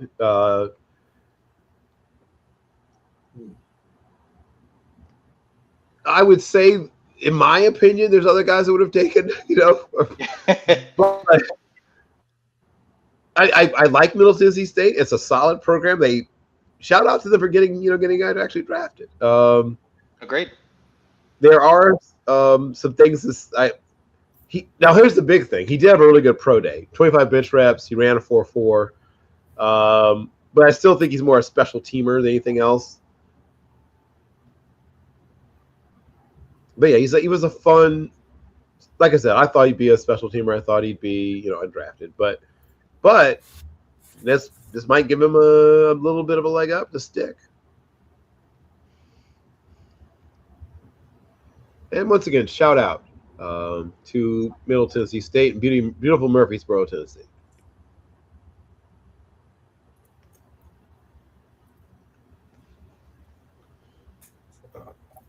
No Draft Central guys yet, right? No. Not so far. Yeah. Okay. I was just thinking about Chris and his guys. So I was like, man, we have for guys now. So they're probably getting calls right now. So. Oh, they're more than likely all getting calls. Yep. Yep. Another guard. Yep. Yes. Yep. The offensive linemen are the most valuable commodities. Right. And they should. And this is really great value. Getting Armaj Reed Adams at this point is fantastic value. Even if you don't love him on tape, this is a really good. This is the guy that I think is good depth, right? I think it would be good, but he has a shot, an outside shot at developing into a starter. Yeah. Riley Malman still hasn't been taken either. Oh, Riley. Yeah, I think Katron Allen may be my highest rated player available. Let me double check. No, Katron did go. He did go. Right. I thought so. Yeah. Michael Trigg did not, though, right? Right. Yeah, right. So Trigg might be the guy now. Yeah. Yeah, Nussmeier and Trigg. Yeah, those are the two highest now. It's now Nussmeier and Trigg. I'll bet you any money they're on the phone with Trigg in Dallas. I saw his character concerns as a yellow flag, not a red flag, personally. Right. So why not right now? I mean, at this point, it makes sense to me. It makes sense. Like this at this point. Sure. The aforementioned Xavier Harris, Deion Burks, Deontay Lawson, and a raw developmental tackle, Isaiah World, another giant. I mean, World is a great name for a guy that size. But Isaiah World is another very, very, very large person. Yeah. And just going off the fact that it's hard to find people, he moves reasonably well, not, once again, probably a right tackle only, and that may be the thing that has pushed him down a little bit, but that's a guy that might hear his name called around here. Yeah. Season IR, get ready for 2027. Right.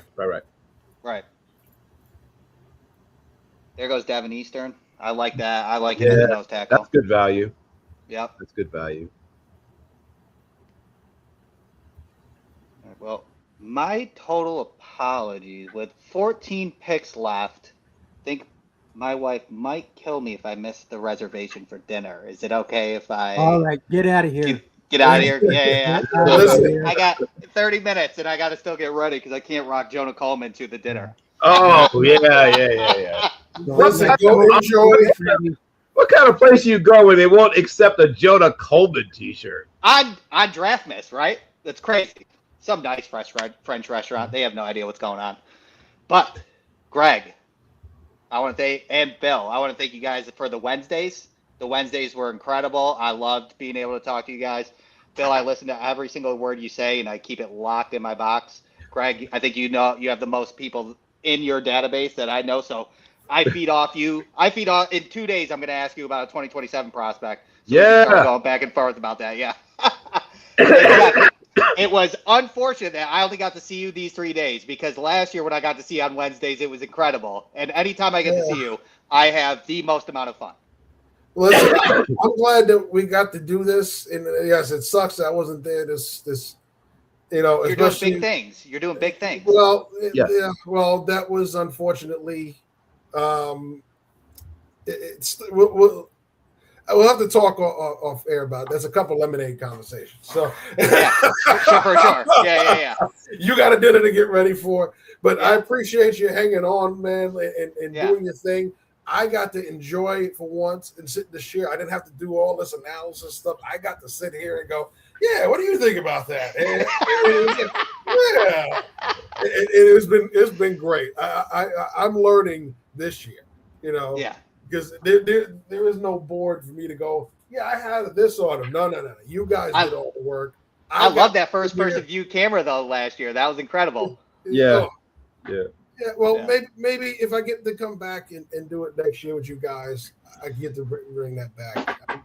It was supposed to have a different board up this year that didn't happen. So or I'll try and maybe work one in next year, and then you can give me the play-by-play. Tell me where to go and where to point. Like I'll do my Rich Eisen. Who do you have on there for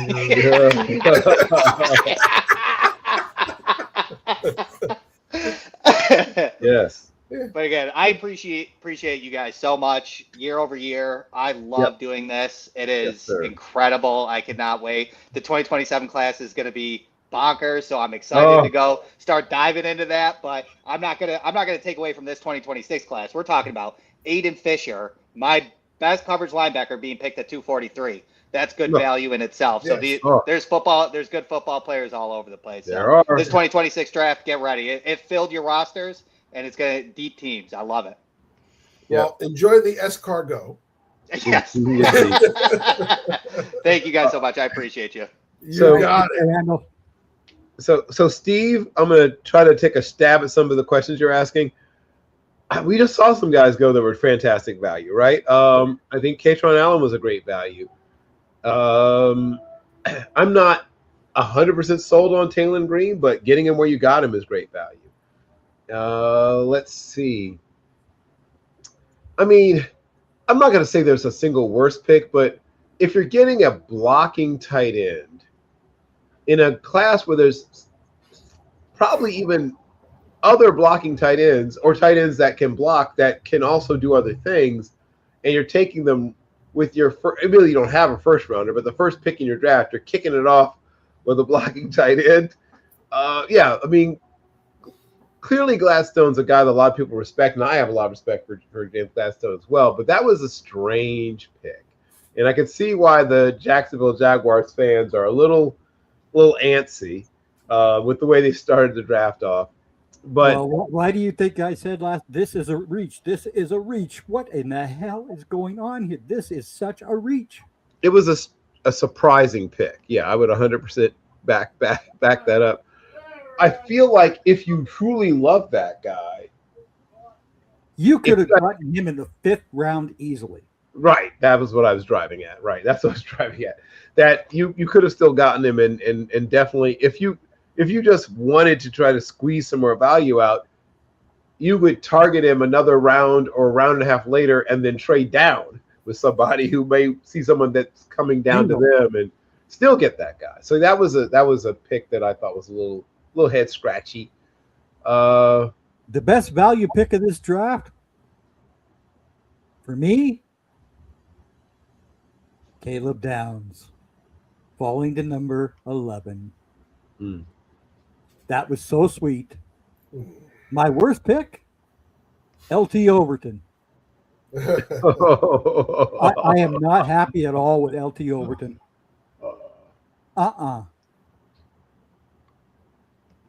Yeah, I feel like LT Overton is your sort of dead on average rotational defensive player.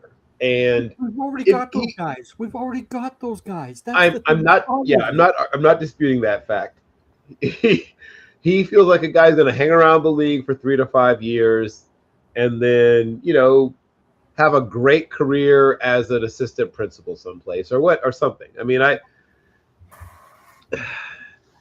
were there players with more, not only more potential, but more like demonstrated production at that position? Even if you're targeting that position, yes. The answer is yes. You could have gotten somebody who had produced more and had more potential at that same pick in the draft. So I guess that would be frustrating. So I can see how that would make you not thoroughly happy. I'll say besides some of the ones you've said, my best value came in the 3rd, the San Francisco.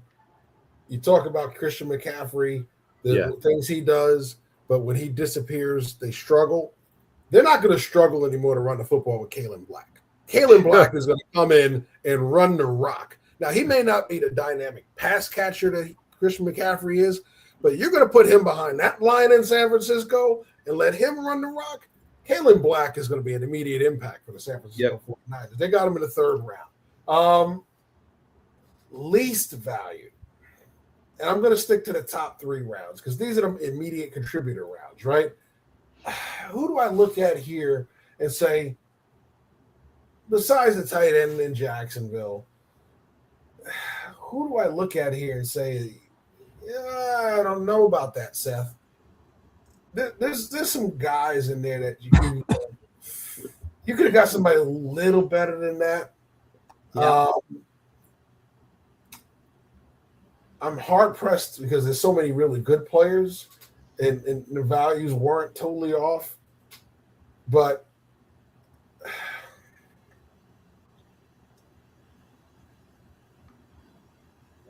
I want to say, looking at this, I know people are going to say, well, you could say Husky, you could say a few other guys, but I think they went pretty much in range. I don't think they were too far out of range. While I may not love a pick, I know there's honesty to it. If I look at, I'm going to bounce back and forth. There's two quarterbacks that were taken in the third. Mm-hmm. Right, the Cardinals took Beck, and your Steelers took Aller. I honestly think if you flip them, they would be better fits for the two teams. I think Beck would be great with the Steelers. He shows flashes. You have things around him that help him. Him going to Arizona where they're just building everything up, that worries me. Aller, on the other hand, I think can come into Pittsburgh and play, but Pittsburgh needs something elite, which is why they keep waiting on a 40-something-year-old Aaron Rodgers, right? You need something elite, and you're going to draft a guy that's not really known for elite football play. So if you flip them, I think they would be great picks for those two teams. Looking at them on the surface, but you know, Drew Aller in his offseason program has been massively better. And ever since he doesn't have that same idiot coach that they had. Well, I'll throw the other element in there is cold weather performance, right? Yeah. One guy has played a lot of cold weather football, and the other one has not really done it. Yeah. At least not in outdoor stadiums. I mean, one guy played his high school football outdoors in not the greatest of weather, and in Ohio, and then played his college football in at least the home games in Pennsylvania and in the Big Ten, November, December football. So he will not be shocked at all by playing outdoor football in cold weather, while the other guy has scant experience and didn't look quite like the same guy in his few bad weather games. So I think that also played a part in the decision making for a team like Pittsburgh. Absolutely.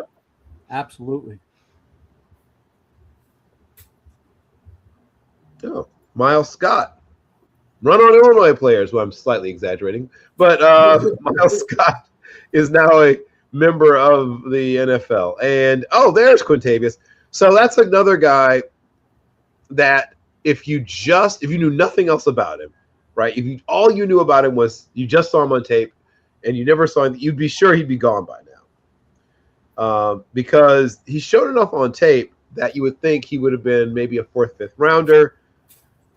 His production, his actual numbers aren't great, and his testing numbers were less than incredibly impressive, but he uses his hands well. He can set edges. He's pretty good against the run. He's a short guy that only weighs 233, 234 pounds. He can and should get stronger. And if he does, he could turn, once again, if I could see him at least being a rotational player, if not a full-on starter. And then Miles Scott is a fairly athletic, but not always super safety. And that I don't always love that. I mean, he takes chances at times that I don't think I want my safety taking chances, but you can see the potential there. And worst case scenario, you're getting a guy who will be a good special teamer.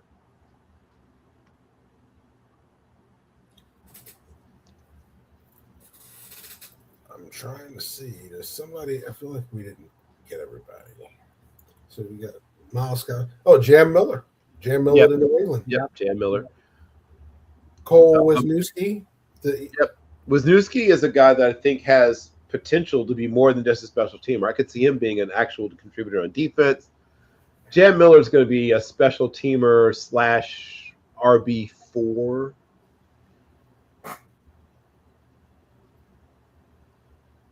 So the Browns pick is in. The Chiefs are on the clock.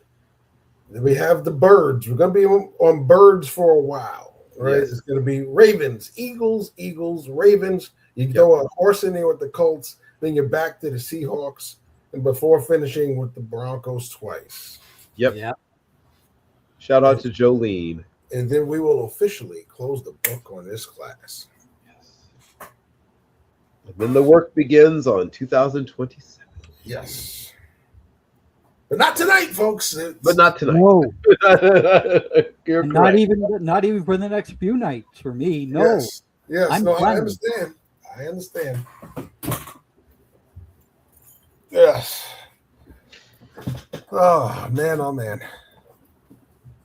And I don't want to be involved in the next year's quarterback. No, I don't want to be involved.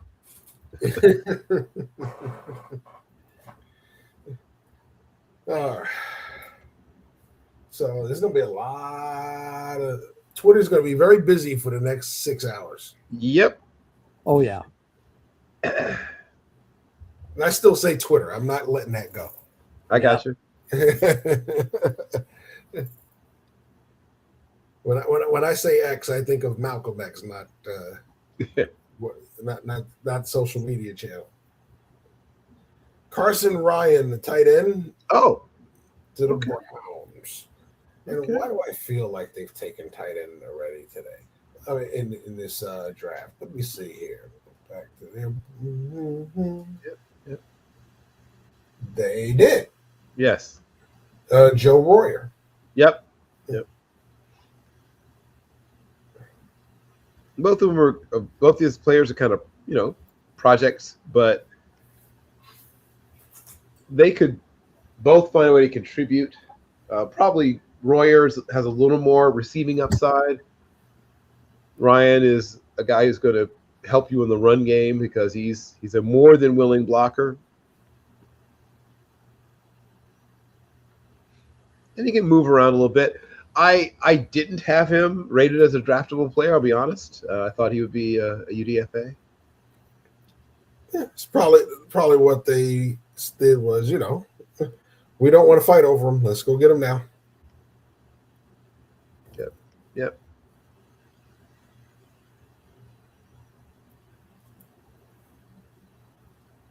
The highest rated tight end I still have left on the board is actually Dalen Bentley.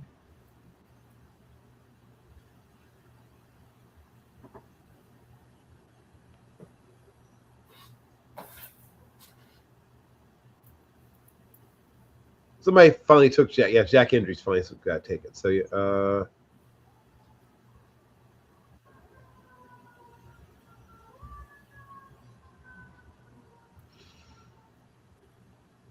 Royer. Keegan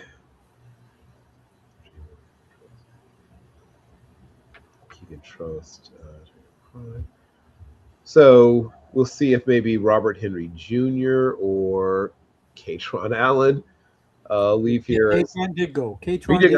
I keep doing that, right? I knew Katron went because he went to Washington. I remember that. But right, if someone like Jamari Taylor or Robert Henry Jr. go as Garrett Nussmeier is now the backup quarterback to Patrick Mahomes. There you go. That's a good landing spot for him, actually. Yeah. So we know Andy Reid knows how to take care of quarterbacks. So the Ravens now have a shot at Deontay Lawson, Bishop Fitzgerald, Xavier Harris, Deion Burks, Rashawn Benny. They got close for Nussmeier. They got real close. He was. Yep. Good players just find them in the draft. Yes, nine picks away from being undrafted. Yeah, but I'm just saying that the Ravens, good players just find them. Yeah. It's uncanny how many years in a row, all the time, that good players just find their way to the Ravens.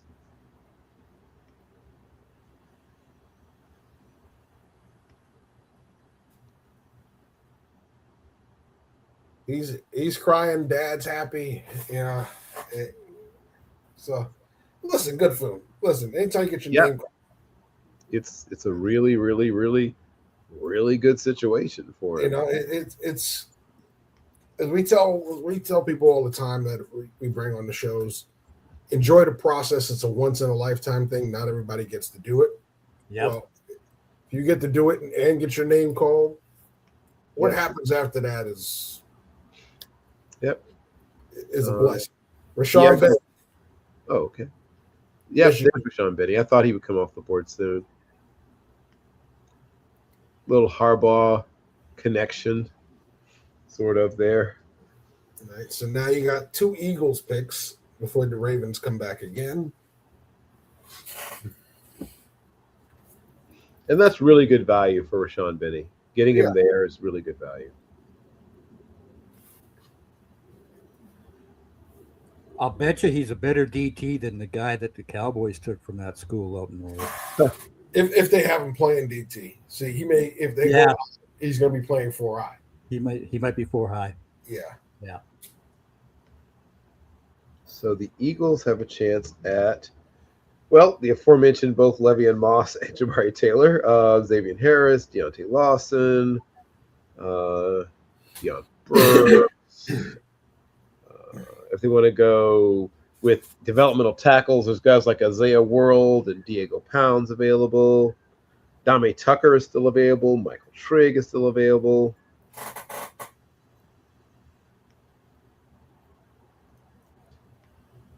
Waiting for the Eagles to make their first of their 2 picks.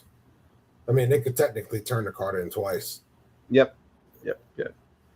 Let's see.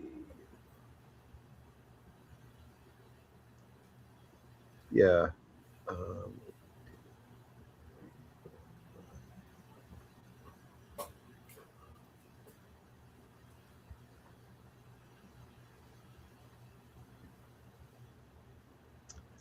I wonder if somebody's going to draft Tyron Montgomery, who would be the one and only D3 player I think has a legitimate shot at getting drafted this year. Well, it's about that time to have that conversation, Bill. We're down to the last 6 picks.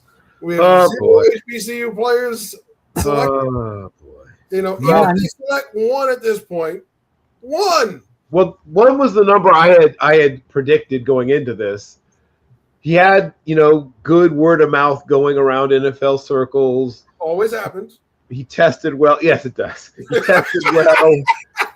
He had been a productive collegiate player.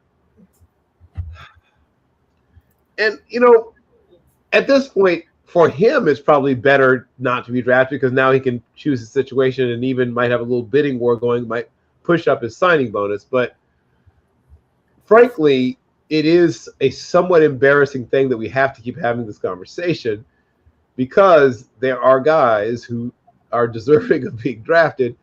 And, no offense to some of the guys who are being drafted at this point, they are not better than, Eric Hunter. I mean, I can't even know another way to put that. So, yes, it is a little frustrating. It is Groundhog Day because we keep repeating this every year, and it's just like, okay. Like I said, I am getting very numb to it because I'm expecting it now. It's not like I'm like, okay, maybe this is our year. No, it's not. It's not. You are Bernard to the Eagles. Oh, there's your guy. There's your guy. I told you, Greg. Sorry, Greg. I warned you. You don't. But he did get drafted. You don't leave him around for Howie. He's gonna get him. So, this is Groundhog Day. We're back here again in the round 7 talking about one guy who got no damn tape that I enjoyed watching. And here he is on stage with the Nigerian flag. He's going to be an Eagle. Yeah. Well, he's going to be a practice squad guy, obviously, at first, but still, he's going to those Eagles. He is going to the Eagles, and the Eagles have had some success with some international. In fact, I think probably have had more success than most teams, the international pathways players. Yeah. So they seem to know maybe what they're doing with regard to that, because most international pathway player guys are like a cool story going into training camp. You never hear from them again, like that South African running back whose name completely I've forgotten. But yeah, some of these guys, you hear of them literally, going into the draft, pre-draft, and then on draft day, and then there's buzz about them in training camp, and then never heard from again. But one of the few teams that has managed to actually make this work out for them, like I said, is the Eagles. So we'll see if they can catch lightning in the bottle twice. Oh man. He is a super interesting prospect, but obviously the most mystery of mystery boxes ever. And he gets drafted before HBCU players. Yeah. I thought, he's in my top 300. He's not in my top 250. Bernard is, just because of his situation, he's never played football, so I couldn't really,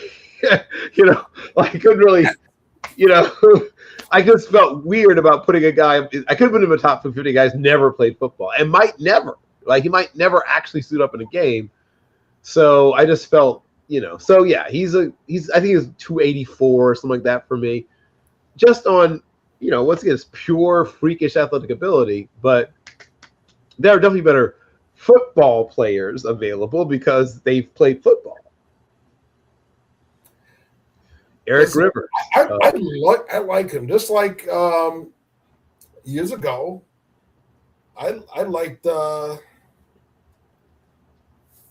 Obata. Oh, yeah. There's plenty of talent over. I am not knocking it. You have it right here, but you won't draft it. Right. Yeah. No, I don't have a problem with the pick, especially he's going to a team that doesn't need him to do anything right away anyway. It's a good – and like I said, they've actually had successful international pathway players. So this is a good fantastic landing spot for him, in fact. Well, one of them changed their whole offense because of the tush push, because he came over and showed them how to rugby block. Correct. Yes. Right. Jordan Mailata changed the trajectory of the franchise, one, by becoming a terrific player, and two, by bringing rugby principles into American football. Keyshawn James Newby. Oh, okay. Okay. So once again, Howie's just picking up talent. And another guy that if you were younger would have been gone long before here, but they don't care as much about some of these players being a little older. His tape is good. He's got good tape, actually. Yeah. If you're looking for sort of a tweener. Yeah, and he's a tweener. Like, if he maxes out, if everything goes well, like if he hits his ceiling of ceilings, right, he could become a undrafted free agent from Memphis, a Huff. Oh. Yeah, he could become. That's if like everything goes perfectly well. If he hits his ceiling of ceilings, he could be a guy like Huff, right? Who shockingly was not drafted. I remember he was my number one highest rated player on my board when he didn't get drafted, and I felt somewhat vindicated. Has had a really nice NFL career, but that's who Newby could be. Keyshawn Newby James could be if everything goes perfectly well for him. He could end up being a guy like Huff. Let's see here. We're down to 4 picks left. The Ravens pick hasn't been announced yet. They're at commercial, so they're going to wait on that. We got Colts, Seahawks, Broncos. Yep. Let's see. So, guys, I have rated around this point in the draft who haven't already been selected. Include guys like Thaddeus Dixon, Eric Rivers, Eric Gentry, a lot of Erics, Robert Henry Jr., the aforementioned, Nolan Rushi, let's see, Diego Pounds, Devin Marshall. Devin Marshall would be an enormous value here.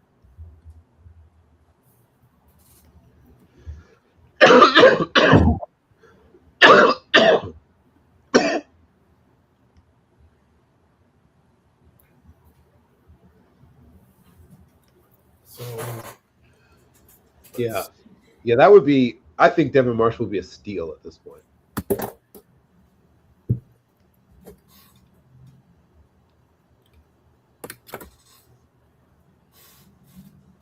we're gonna have to wait on TV for the pick.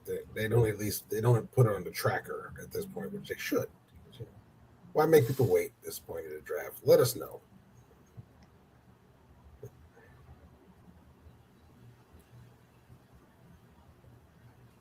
So Anthony Lucas is another guy I have rated around here.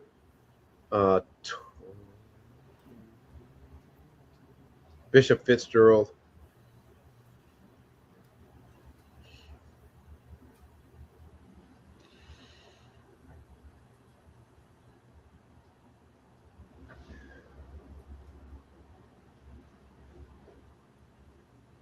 Le'Veon Moss, the aforementioned Le'Veon Moss.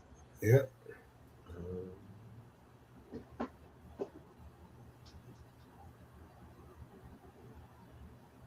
Jamari Taylor. Lewis Moore. Remember somebody was Randall asked about him. Yes. Those are all players I had rated around this point in the draft.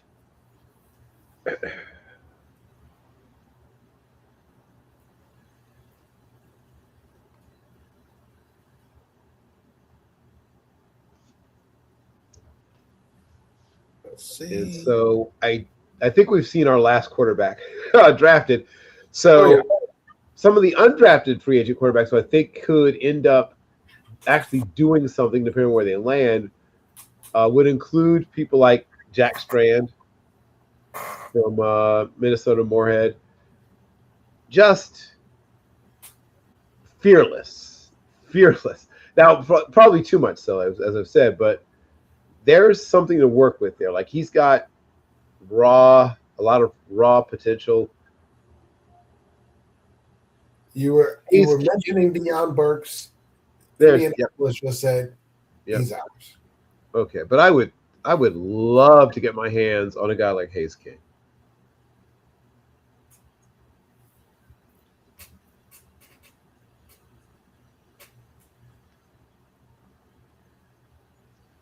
Oh, Michael Dansby. Okay. Interesting. All right. Evan Bernstein. Northwestern. With the Ravens. Yes, very familiar with him. He is a no nonsense. He feels like a Raven though. He is a no nonsense player, right? He is the Ravens still care about running the football, right?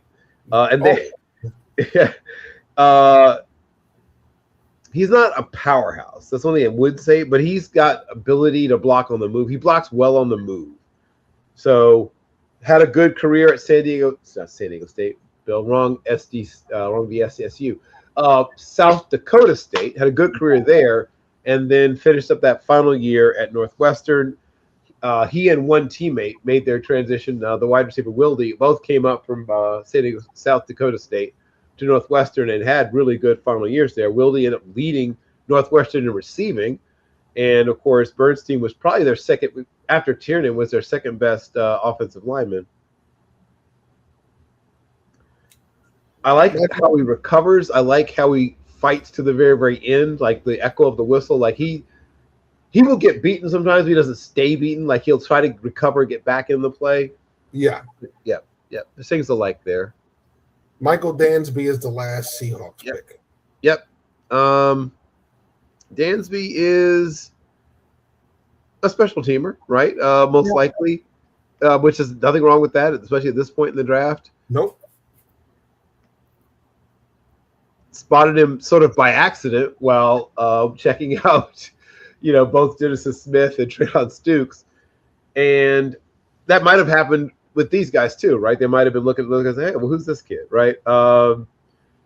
Bay Area kid, went to the legendary McClemens High School where William Felton Russell, amongst others, came from, and he's a decent athlete, kind of thin-framed.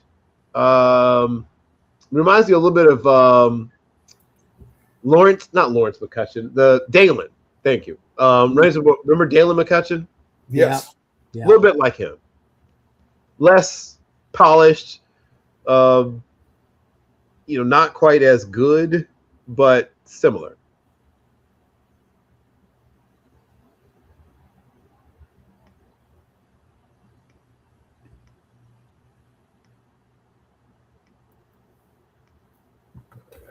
Of course, we're on so long that even my TV's like, "Are you still there?"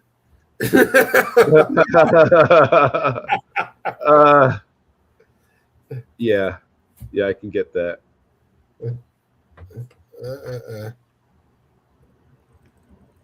So the Broncos' first of their 2 picks is in because they have to do the whole presentation for, I hate that they call it Mr. Irrelevant, but yeah. Trust me, getting your name called is never irrelevant. It's always right. Getting your name called and knowing that you're going to be an NFL player is never irrelevant. Obviously, even though from a bargaining position, you're probably in a slightly more disadvantaged situation than a priority undrafted free agent. Correct. It's just so cool, That's you can still tell the story 50 years from now about hearing your name called in the draft. Yeah. It's not quite so cool talking about how your agent got you a $62,500 signing bonus. Because there was a nice little bidding war. Remember Scott Sicko, the tight end from of course you're a Dallas guy, you should. So I knew him. He'd been a prospect poster on Consistent Draft Services back when I was with Consistent Draft Services. And he told the story because he had his degree, he was going to go teach and coach, and he initially turned the Cowboys down. And Jerry wasn't one to be told no.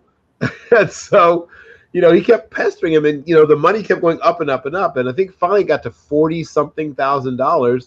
And Scott said, "Okay, you got me. I'll come into camp."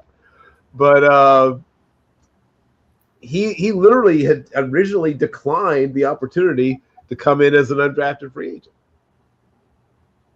Shout out to Scott, who I still occasionally talk to on LinkedIn of all places.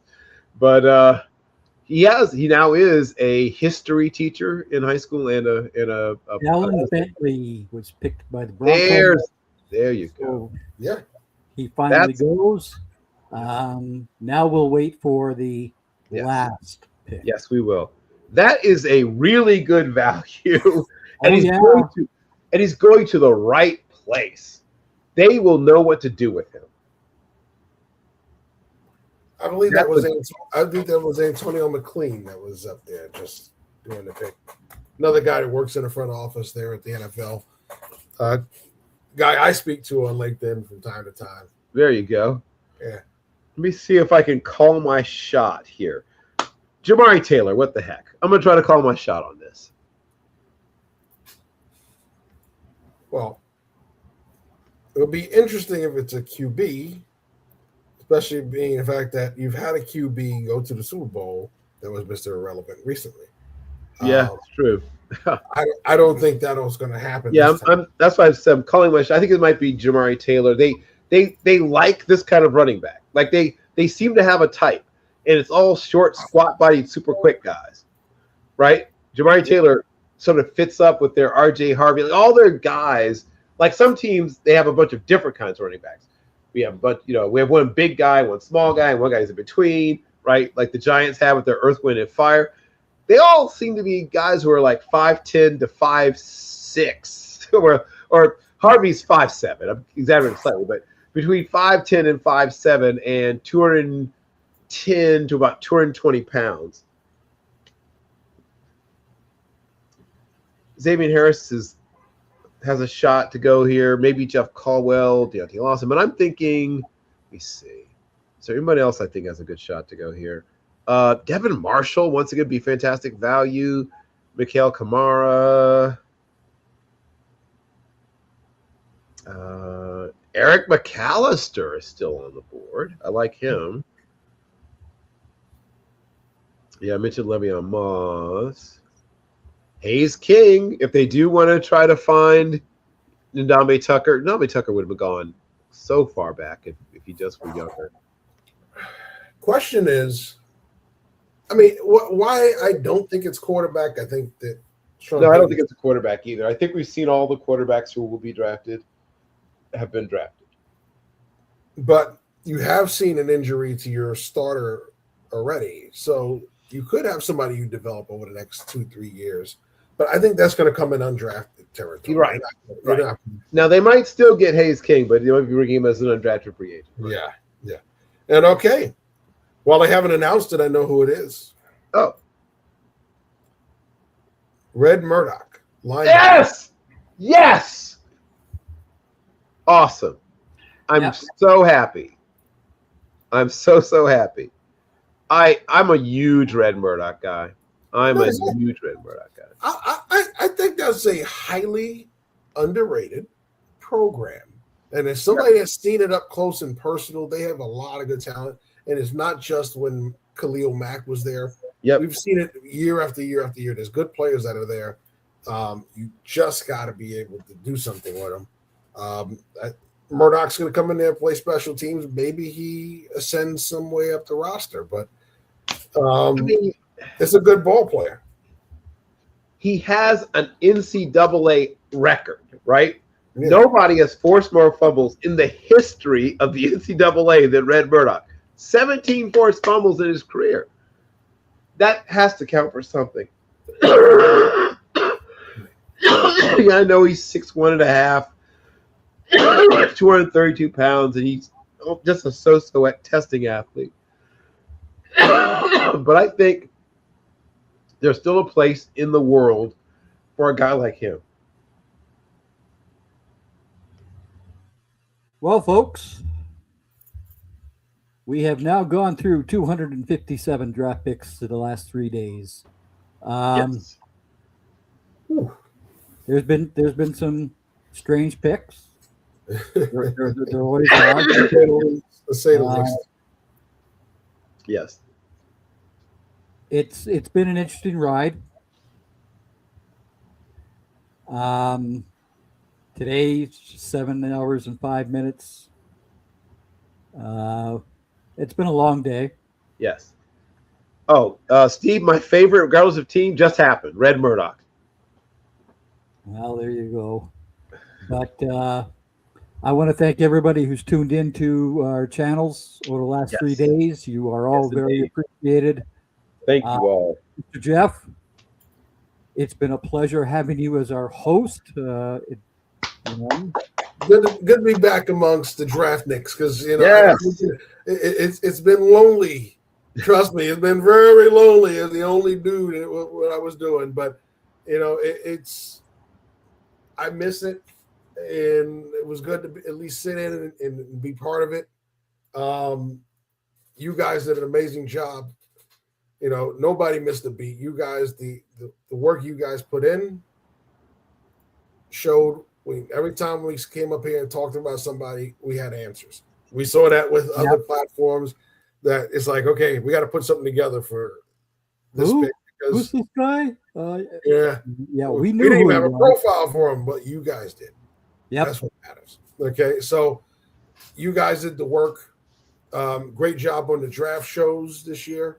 You guys went out there and killed it. Amazing guests. Thanks to Chris Quattrochi for sending out his guys, all the other agents that sent their prospects on. We didn't get one that got cold, so we didn't get a chance to get them on these 3 days. But I must admit, it's great seeing those guys get their shine. Yes. Yeah. So hopefully they're getting calls and getting places to go over the next 2 days. But you guys, I'm applauding y'all. Well, thank you very much. Y'all did the job. Randall, I hope he's enjoying the escargot because he's thanks to everybody that came through. Everybody.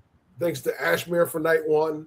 Yes. Joe, once again, putting on his platform, his baby.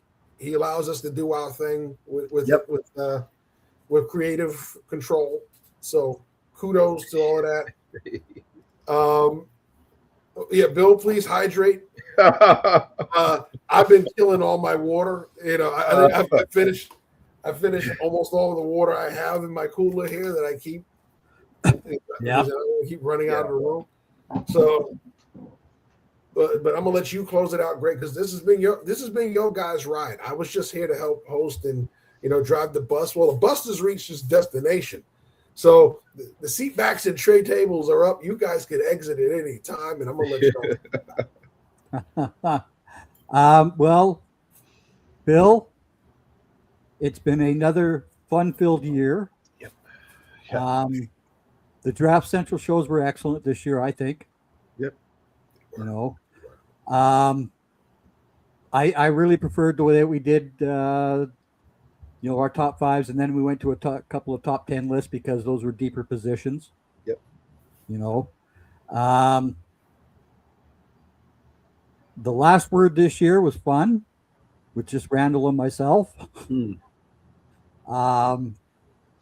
was a fun time, and you with your college football forecast show. That's always a good time as well. Yep. And once again, if you didn't understand how NFL teams operate, you watch us, because it makes no sense to me why people go all snaky about how NFL teams don't draft well. Well, these guys are under the gun. They're under the pressure. We're not under pressure, right? Right. And even if I was under pressure, I would still do things my way because I'm a Marine. But anyhow, right. And that includes telling old Jerry, "Sit down and shut up." Yes, but right. I unfortunately they don't let me into that room. I don't know why. If only they would. But hey, this has been a lot of fun this year, folks. I want to thank everybody for tuning in again to our shows. And Red Murdoch is our last player taken. Yes. Very deserving guy. Yes. Fernando Mendoza was going to be number one no matter what. So, there was no question this year. Next season, of course, is going to be back to quarterback hell for Greg. Okay. Don't start, sending me DMs about which quarterback is going to be number one and all. No, don't do that to me. Okay, please. Oh Lord, I'm not going to be a happy man next year. But hey, let's get through the summer before we get into next year's draft. Exactly. Agreed. Let's do that. Let's get through. Half these kids don't even know where they're going to be in a couple of weeks after the spring ball is ending. That's right. The transfer portal heating up again. So, Yep. So again, enjoy your summer, folks. Yes. We will be doing our own bit of business in the summertime as well, but that's how we prepare for the 2027 NFL draft. But anyhow, it's been a great joy to be with you gentlemen again, and everybody else, take care, and we will see you for the 2027 NFL draft. Where is that located? Good next question. year? Oh, good question. Where is it next year? Yeah. Let's see.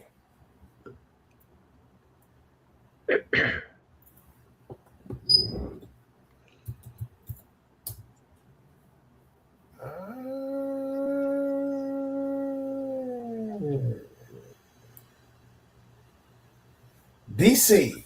Oh. Okay. Oh yeah. Okay. So well, all right. Yeah, that'll be real exciting for some people. Not me, but okay. Well, you can guarantee there'll be a lot of Cowboy fans there. There will. Yeah. There's a lot of them in DC. Yeah. Oh yeah. Yeah. There's plenty of Cowboys fans in that whole neck of the woods. But we won't go into the reason why for that, but we know why. But again, everybody take care. And that's it for this show. Yes, it is. I just want to, one last time, thank Donovan and Jay and Geometrics, Jim Coburn, Jolene, the GOAT, the draft board GOAT of Jolene. If you aren't following Jolene on Twitter/X Twitter, I would urge you to do so. She is dying. And when her children get slightly older, I'm going to try to drag her in even deeper. But all were fantastic. And I feel so blessed and so thankful, that we've been able to. I mean, some of these people I've known for many, many years. I've known Jim for over a decade. I've known Donovan since he was, I think, 19. So I've known him for over 10 years. And it's just, this is a community that I'm a part of, right? That's I think the thing that really feeds me. I mean, yeah, I'm a football junkie, blah, blah, blah. But if it weren't for the fact that I have this community of amazing people like Jeff, like you, Greg, and the other members of what I still have to call Draft Twitter, because Draft X just sounds wrong. That's what motivates me when I don't feel like, as much as I love football, there's times I don't feel like, watching Central Connecticut State tape, but I'm going to do it. I'm going to do it because that's how you find Elijah Howard, right? Who somebody's going to bring into their camp. Probably somebody's on the phone with him right now. This is worth doing because not just, like I said, being addicted to football, but because some of the best people I know are in the draft community. Absolutely right. Absolutely right. All right, folks, take care.